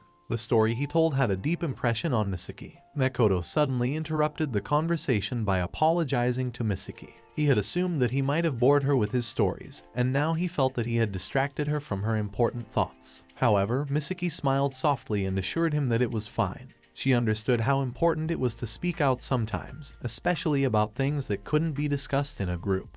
Her voice sounded confident and warm, and she made it clear that she understood his feelings perfectly. She herself had once faced similar experiences when she couldn't handle the situation in that battle. She told Makoto about how Theodore had become a mentor to her and taught her crucial skills that helped her survive. Without his help, she might not have been able to cope with the terror and chaos that encompassed her in battle. She admitted that she had no choice but to focus on training and overcoming her weaknesses. Listening to her words, Makoto couldn't hide his surprise and delight. Hearing her talk about becoming stronger, he suddenly became animated. Msiki, noticing this, stopped and apologized, thinking that she might have said something unnecessary. But Makoto shook his head firmly. He assured her that everything she said mattered. He understood that their goal was not just survival, but constant growth, strength, and development. Makoto reflected on how Sakichi had become. He noted that he had changed noticeably since their first meeting, becoming more confident and intelligent. Sakichi's behavior during the recent fight when he saved Barbara showed that he was maturing and learning to take responsibility for others. However, Makoto felt that they still had a long way to go, and it was his responsibility as a leader to help Sakichi and the others develop further. Leaving them without support he simply could not. When they returned to the others, there were loud voices in the center of the city. A crowd had gathered around the square, and something had clearly caught everyone's attention. Makoto asked Sakichi what was going on. The latter, smirking, remarked that Makoto was once again late for the most important events. Msiki looked ahead and saw a figure in the center of the square. It was Wataru, a man who had become a symbol of heroism to many. Wataru spoke confidently and loudly, his words penetrating the crowd, making everyone listen. He reminded the crowd that it had been a month since the last invasion, and in that time their efforts had paid off. Thanks to the players' concerted efforts, the development of the livable areas of Aristo had been completed, and the city was once again a safe and comfortable place to live. Wataru was proud to note that the protective magical barriers had been strengthened to the point where magic and gold consumption had been reduced, and the magical reserve was exceeding expenditures. This meant that the threat of invasions had been minimized, and they finally had a chance to breathe a sigh of relief. The crowd responded with cheers, welcoming the news. Hope for a brighter future flashed in their hearts. However, the next part of Wataru's speech caused the people to freeze in bewilderment. He stated that it was time to move on. Their guild was preparing to head to the front lines to continue the fight against the dark forces. Their next target would be Sandra's Iron Castle. The crowd began to chatter, murmurs growing. No one had expected such a turn. People accustomed to the relative stability of Aristo's were having a hard time accepting the need to go into battle again. Soon voices of protest rang out from the crowd. Some declared that the front lines were not their concern. Others cried out that those who remained at the front had already abandoned them, leaving them to survive alone. One of the boys loudly remarked that the only guild that had returned and kept them safe was the Crosses. This world, he argued, had been created by the efforts of their guild, and they had every right to enjoy the fruits of their labor. Wataru maintained his equanimity despite the growing uproar. He reminded that the current stability was only a temporary state. If those fighting at the front lose, the security of Aristo's will be shattered, and the dark forces will quickly take over the city. He stated that according to the message of the Mother AI, this world has an end goal. Players will not be able to stay here forever, and the way home is only through victory. His voice became increasingly heartfelt. Wataru explained that the only way to return to their world was to go to the front lines and join forces with the attacking group. The crowd froze, realizing the depth of what had been said. Some still resisted, but deep down they realized that Wataru was right. That was the essence of Wataru. He was someone who did not stop in the face of hardship, who took responsibility for those who could not fight, and who was not afraid to face danger. Peace was restored to the lands of Aristo's, but his heart sought a higher purpose, the salvation of the whole world. Everyone in the city, whether they agreed with Wataru or not, understood deep down that the hero who saved Aristo's did not belong in these lands. His place was where the fate of the entire world was decided. A little later, as the crowd began to disperse, Flame, the guild representative, loudly announced that anyone who wanted to join the advance attack group should gather in front of the guild at 8 o'clock tomorrow morning. This would be the first group, but recruitment would continue every month. Her words sounded clear and confident, leaving everyone a chance to ponder their choices. Msiki, who was standing next to Makoto, suddenly turned to him and suggested that he come with her. Makoto, surprised by her words, froze, but Msiki had already continued that she herself was joining the advance attack group. Makoto silently watched her until she disappeared into the crowd, leaving him alone with his thoughts. Barbara, who was standing slightly behind, watched Makoto's reaction carefully. She knew that this moment would be crucial for him. Makoto looked pensive while Barbara pondered what decision he would make. Later, when everyone gathered at the inn, there was a relaxed atmosphere at dinner. Plates of food stood on the tables, their warmth reflected in the flickering candles. Barbara noticed that Isekai'd and Kettle, tired from the day's events, had already fallen asleep at the table. She noted with a smile that the children had long since gone to bed, and hinted that it was time for them to wind down for the evening as well. Msiki, noticing how late it had gotten, apologized, saying that she had enjoyed spending the evening with them, as it had been a long time since she had dined in their company. She admitted that she wanted to stretch that pleasure. Hiko, seated next to her, smiled warmly, assuring her that everything was fine, and added that she had learned a lot from her time with Msiki. Barbara, watching their conversation, smiled too, feeling that their group had grown closer. Barbara suddenly turned to Msiki and asked a direct question. Was she really going to go to the front lines? Msiki, surprised at first, answered in the affirmative. She admitted that she had felt powerless the last time the monsters had attacked and now wanted to do everything she could to make sure it didn't happen again. Barbara nodded, respecting her choice. She admitted that she had wanted to recruit Msiki into the 21st group, but now it seemed that was no longer possible. Sighing, she quietly added that with Misaki's departure, their team would be reduced to 4 people. Those words sounded as nonchalant as if she had long ago accepted that fact. But there was sadness in the depths of her voice. Makoto, who was reaching for his mug at that moment, froze upon hearing those words. He said with slight bewilderment that there must be 5 of them. Barbara calmly turned her head toward him, and an enigmatic smile appeared on her face. She confidently repeated that there were only 4 because Makoto was also going to the front lines. Her words penetrated straight into his heart, making him think. Makoto flared up, shouting at Barbara, accusing her of being too drunk to say such things. He did not understand how she could be so sure of his decision when he himself had not yet made it. Barbara, with her usual equanimity, declared that the drink was curing her, not intoxicating her. She emphasized that she maintained her sobriety of thought in spite of her drinking. Makoto looked at her incredulously, asking if she was serious. Barbara only nodded, confirming her words. Kiko and Msiki silently watched their argument, scrutinizing every word. Barbara, disregarding Makoto's anger, continued. She noted that from the moment he heard Wataru speak, she realized this was goodbye. She explained that she had seen his look of determination directed at Msiki, and knew that he had already inwardly made a choice. Makoto was confused. He looked at Barbara, not knowing what to answer. Barbara calmly but with feeling continued to speak, looking directly at Makoto. She noted that they had all realized long ago that he belonged among the best. His level 36, a place in the top 10, it all spoke for itself. She emphasized that he always tried to get even stronger to get back to the front of the line, even if it seemed impossible. It was a path that not everyone would dare to take. Kiko, who was standing nearby, quietly confirmed Barbara's words. She said that she understood how hard it was for Makoto to leave their party, but she could no longer put up with him lingering here for their sake. His level and abilities demanded more than they could offer. Barbara leaned forward slightly, pointing to her chain. She recalled that both her accessory and their swords and bows were not trophies from the war, as they believed. She knew Makoto had spent his own money on all of this to make them stronger. Kiko, hearing this, cried out in surprise. Her face expressed bewilderment. She was sure that all these items had been obtained in battles. Barbara chuckled softly, noting that such a perfect set of equipment for their level was too good to be a fluke. She admitted that she didn't understand why Makoto was hiding it. Makoto, torn between emotions, cried out, asking what they would do without the tank. His voice trembled with worry. Barbara, gathering all her composure, confidently said that she had never really considered herself weak. She pointed out that her reputation in Squad 21 had always been at an all-time high thanks to Makoto's support and training.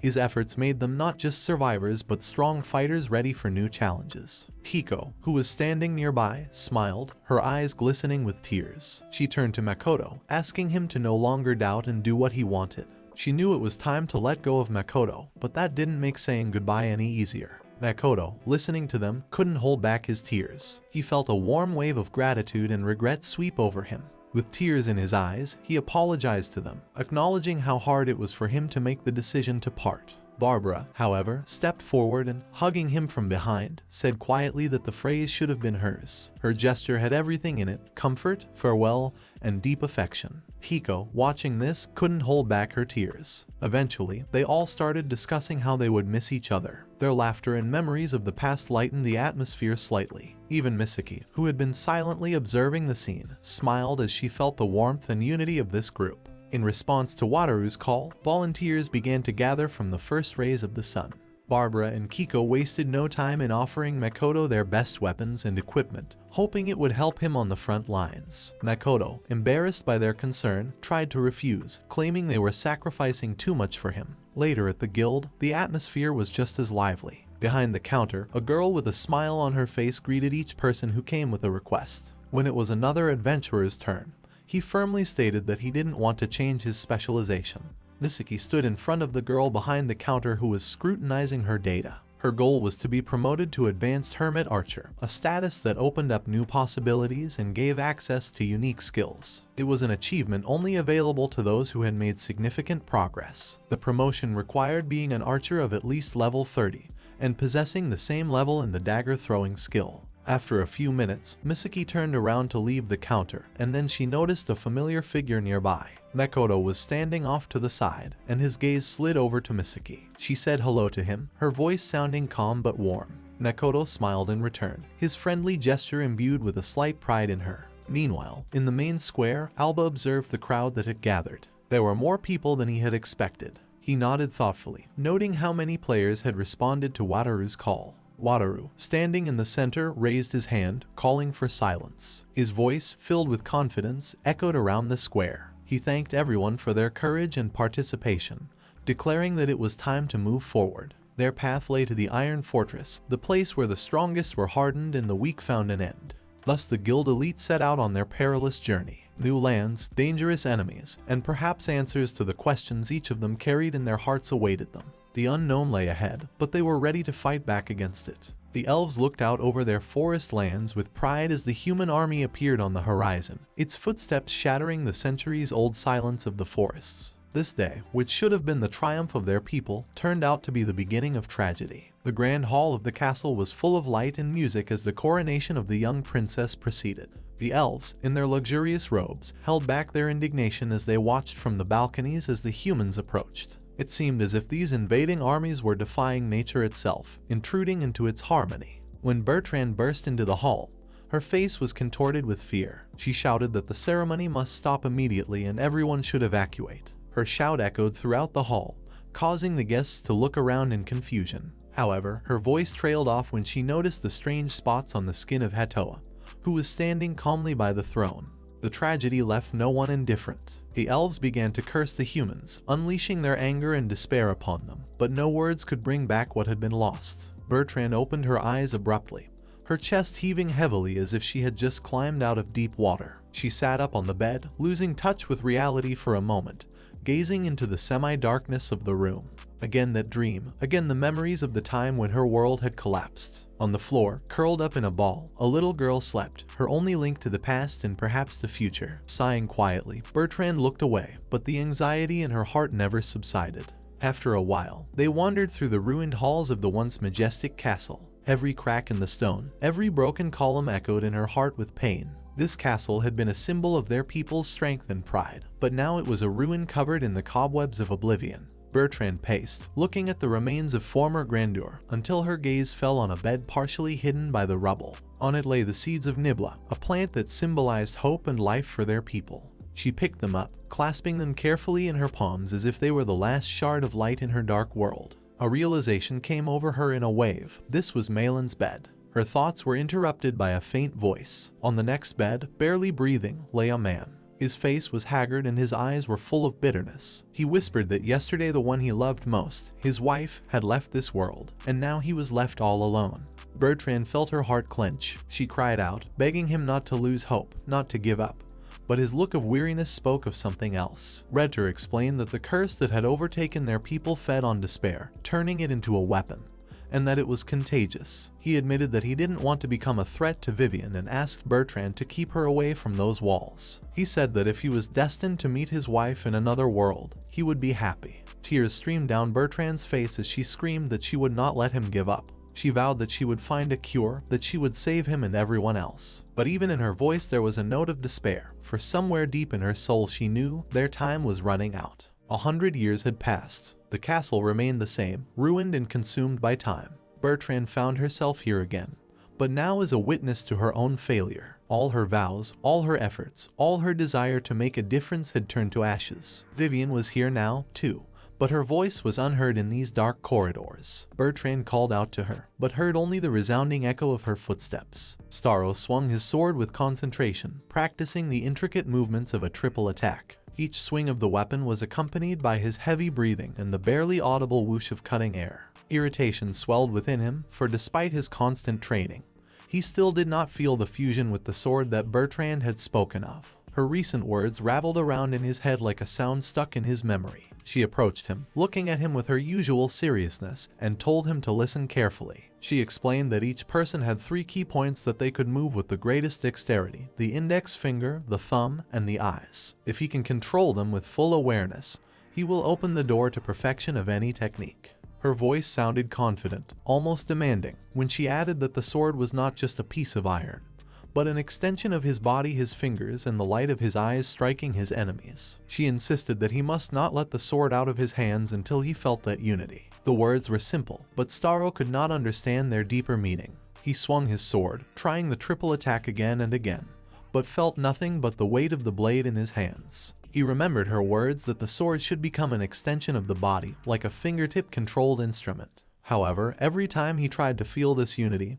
he faced disappointment. His thoughts were suddenly interrupted when he noticed something strange. A figure was approaching the training field. It was an elven woman. Staro froze, his heart pounding faster. Elves were rarely seen outside of the castle, much less in places like this. He instinctively raised a hand to cover his face, hiding his features. He knew that elves were not too fond of humans, and he didn't want to attract unnecessary attention. The elfess stepped closer, her movements light but full of dignity. She stopped in front of Staro, giving him an attentive look. Suddenly she asked an unexpected question about who he was, noting that he smelled differently than the others. Staro hesitated for a moment, but then quickly came up with an answer. He introduced himself by the name Shutaro and pointed at Punio to divert her attention. The slime was lazily moving as if enjoying the sunlight. Staro explained that it was his friend. The elfess smiled and, after a little thought, introduced herself by the name Vivian. Her interest immediately shifted to Punio. Leaning over, she scrutinized the slime, her eyes glittering with curiosity. She asked what kind of creature it was. Staro explained with a slight smile that it was a type of abyssal slime, and added that it was very cute. He offered to let her touch Punio, noticing how Vivian hesitated before asking if it was okay to do so.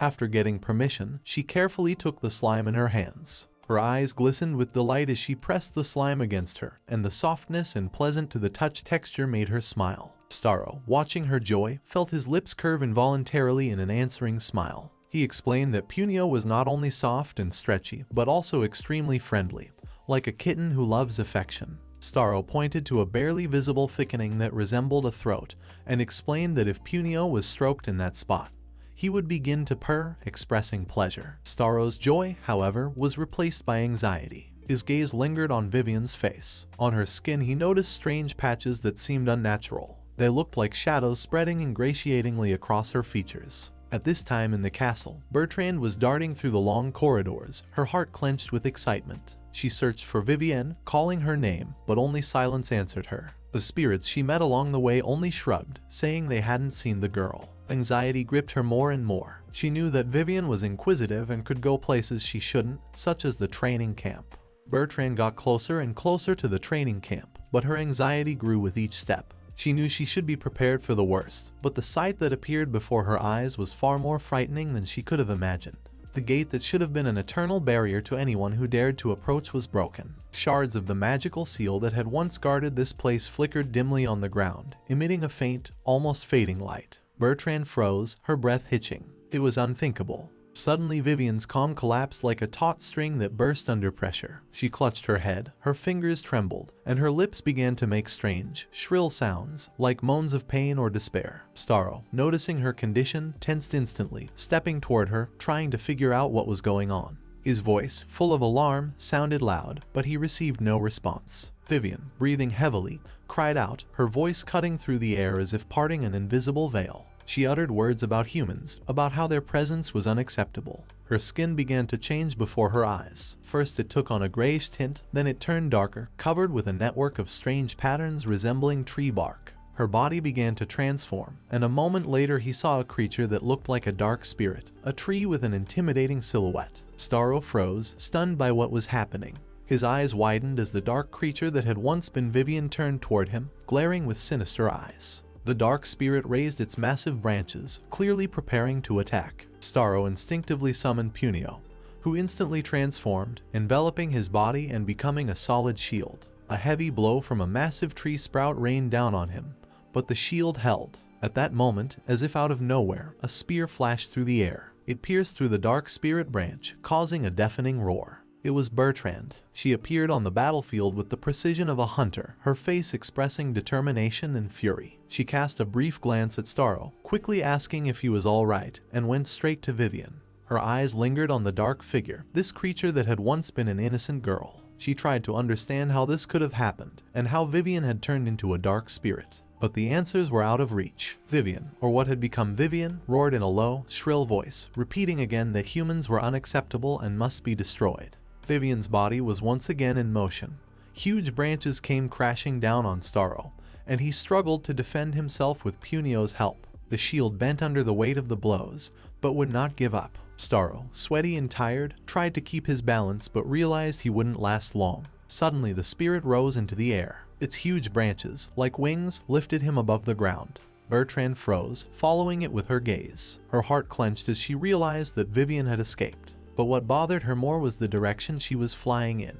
Bertrand knew where the spirit was headed. This wasn't a flight. It was a deliberate movement toward its fellows to gather strength. She realized that Vivian was going to call for reinforcements, and this could turn out to be disastrous. Her thoughts raced frantically until she turned to Staro. She told him to follow her to the root of the great tree of Nibla, knowing that there the blessing of light would be stronger. It was clear to her. Her enemies were after Staro, and everything that had happened before was only a prelude to the coming battle. The darkness of the night strengthened their enemies, endowing them with inhuman strength, and so to engage in battle now would be foolish. She firmly stated that they would stay here, under the protection of the roots of the great Nibla tree, until the sun rose. Only the light of dawn could weaken the dark spirits and give them a chance of victory. Staro, standing nearby, still couldn't come to his senses. What he had seen had thrown him off balance. That image crashed into his memory, and it seemed to him that the spirit's scarlet eyes were still looking at him even as he closed his. Staro was silent for a long time, gathering his thoughts, until he dared to ask the question that had been drilling his mind ever since he had seen Vivian's transformation.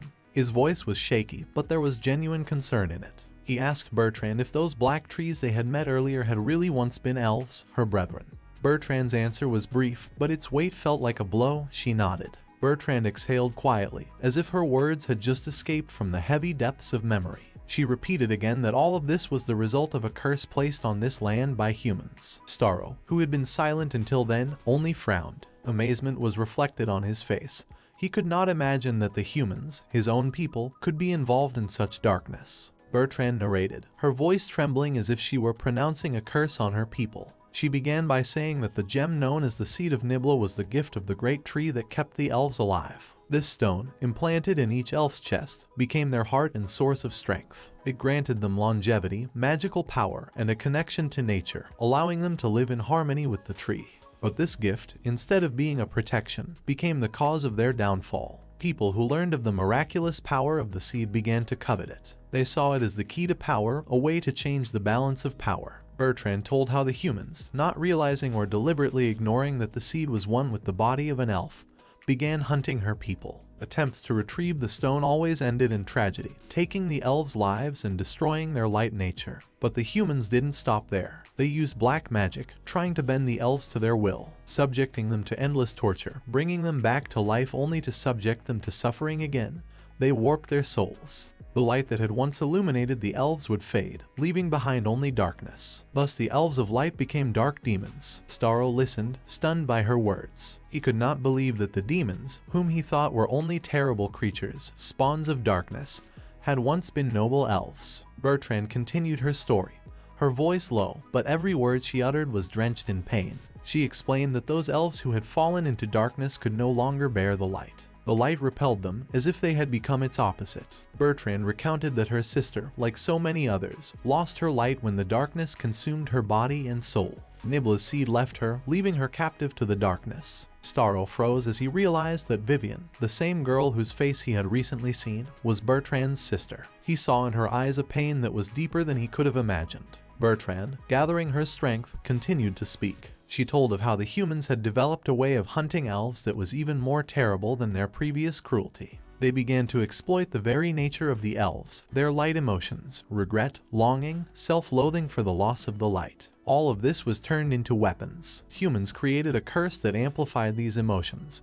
pulling the elves deeper into darkness. It eradicated their minds, destroyed their bodies, and turned them into mindless monsters wandering in eternal darkness. Bertrand said that Queen Hatoa, who was trying to negotiate peace with the humans, was the first victim of this magic. Her body was subjected to barbaric experiments. She was implanted with a cursed bomb. This object was supposed to destroy not only her body, but also everyone around her. On the day that the entire nation of elves gathered for the coronation to celebrate a new age of peace, the bomb went off. It exploded, spreading a curse like a poisonous cloud that engulfed everyone present. This curse was not just destroying them physically, it was destroying them from the inside out, eroding their minds, robbing them of hope, light, and what made them elves. Bertrand told her that now every elf, regardless of their power, would sooner or later be plunged into darkness, becoming part of an endless nightmare. Even she herself could not escape this fate. There was humility in her voice, but the fire of struggle still burned in her eyes. Staro was stunned.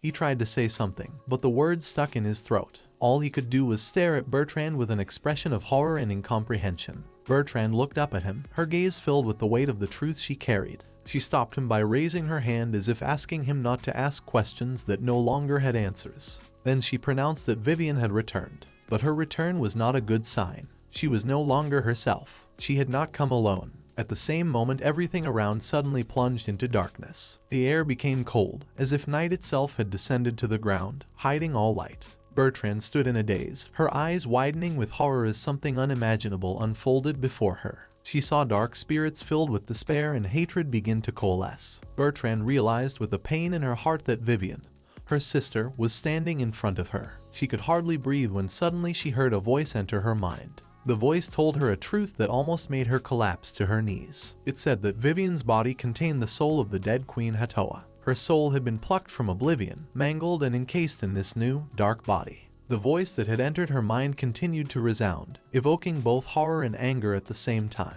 It mockingly explained that although the body had changed, the soul of this creature belonged to Queen Hatoa. The voice called it a reward for defeating an army of humans, mocking everything that light and hope meant to the elves. The voice thanked Bertrand for her unwitting assistance, stating that she might be of use to him in the future. Bertrand stood in the middle of the ruined space, surrounded by thick, viscous darkness. A voice claimed that the child before her was the reincarnation of Queen Hatoa. The voice sounded cold-blooded, almost mocking, assuring Bertrand that the curse was eternal and she must accept it. The words made Bertrand angry and disgusted. She couldn't believe it had come to this. She needed to stop all of this right now.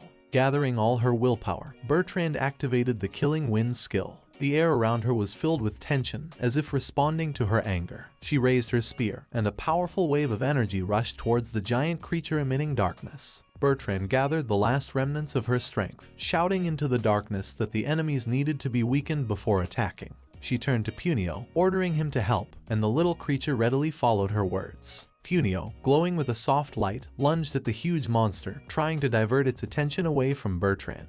His attack seemed to diminish the creature's strength slightly, causing muffled cries of pain to echo throughout the valley. But in response to the blows, the dark creature deployed its power. Its black, thick aura began to spread out like a living tissue, encompassing everything around it. Bertrand felt the blessing of light that had always protected her begin to recede. The darkness was seeping into her body, overwhelming her strength and paralyzing her movements. Her heart pounded and her hands struggled to hold her weapon. Before her eyes stood Vivian, her sister, whose body now served as a receptacle for Queen Hatoa. This was not the Vivian she knew, however. Instead, before her stood the darkest soul, filled with a curse. The darkness was thickening. She could no longer feel the light, and her feet felt as if they had become attached to the ground, preventing her from moving. At that moment, fear completely took over her heart. Bertrand tried to resist, urged Punio to strike again, but her voice began to fade. Her body stiffened with cold, her strength was leaving her, and she realized that she could no longer cope alone. Her hand, trembling, reached forward as if for a last hope. She called to Staro, urged him to come and help, but the darkness was too strong, and her voice seemed but a whisper in the thick cloud of gloom. Then suddenly everything changed. Something warm touched her hand. A moment later, that warm palm squeezed her hand as if pulling her out of the abyss. Bertrand looked up and saw Staro in front of her. His eyes were burning with determination, and a bright glow emanated from his body. This light was so strong that the darkness began to retreat like a frightened beast. Staro, standing in a cycle of darkness and despair, looked into Bertrand's eyes and spoke words that seemed to pierce the very soul. He declared that despite the changes, these creatures were still her people, and Bertrand's people are also his people, for he is her lord. Bertrand's gaze stopped on him, filled not only with amazement but also with deep gratitude. She waited to see what he would say next, holding her breath. Staro suddenly realized that it was within his power to do the same thing he had done once before, when he had delivered a little girl in his world from a terrible curse. He had felt the same heaviness and fear then, but had managed. He closed his eyes, concentrating. A system menu popped up in his mind, the familiar interface he used to control his destiny and the world around him. In that menu, he saw that a curse of the dead had been placed on all the creatures around him. His hunch was confirmed. A question popped up on the screen asking him if he wanted to restore his condition to normal. Next to that question was a price: 1,773,000 dungeon points. The amount was huge, but Staro didn't even hesitate. He didn't think about how much effort it took to accumulate those points. One thing was important to him: to save. To save Bertrand's people, her sister, and perhaps hope itself. As soon as he confirmed his decision, a bright light spilled around him. This light was so blinding that the darkness began to recede, as if frightened by its power. It penetrated every corner, every particle of space, filling everything around.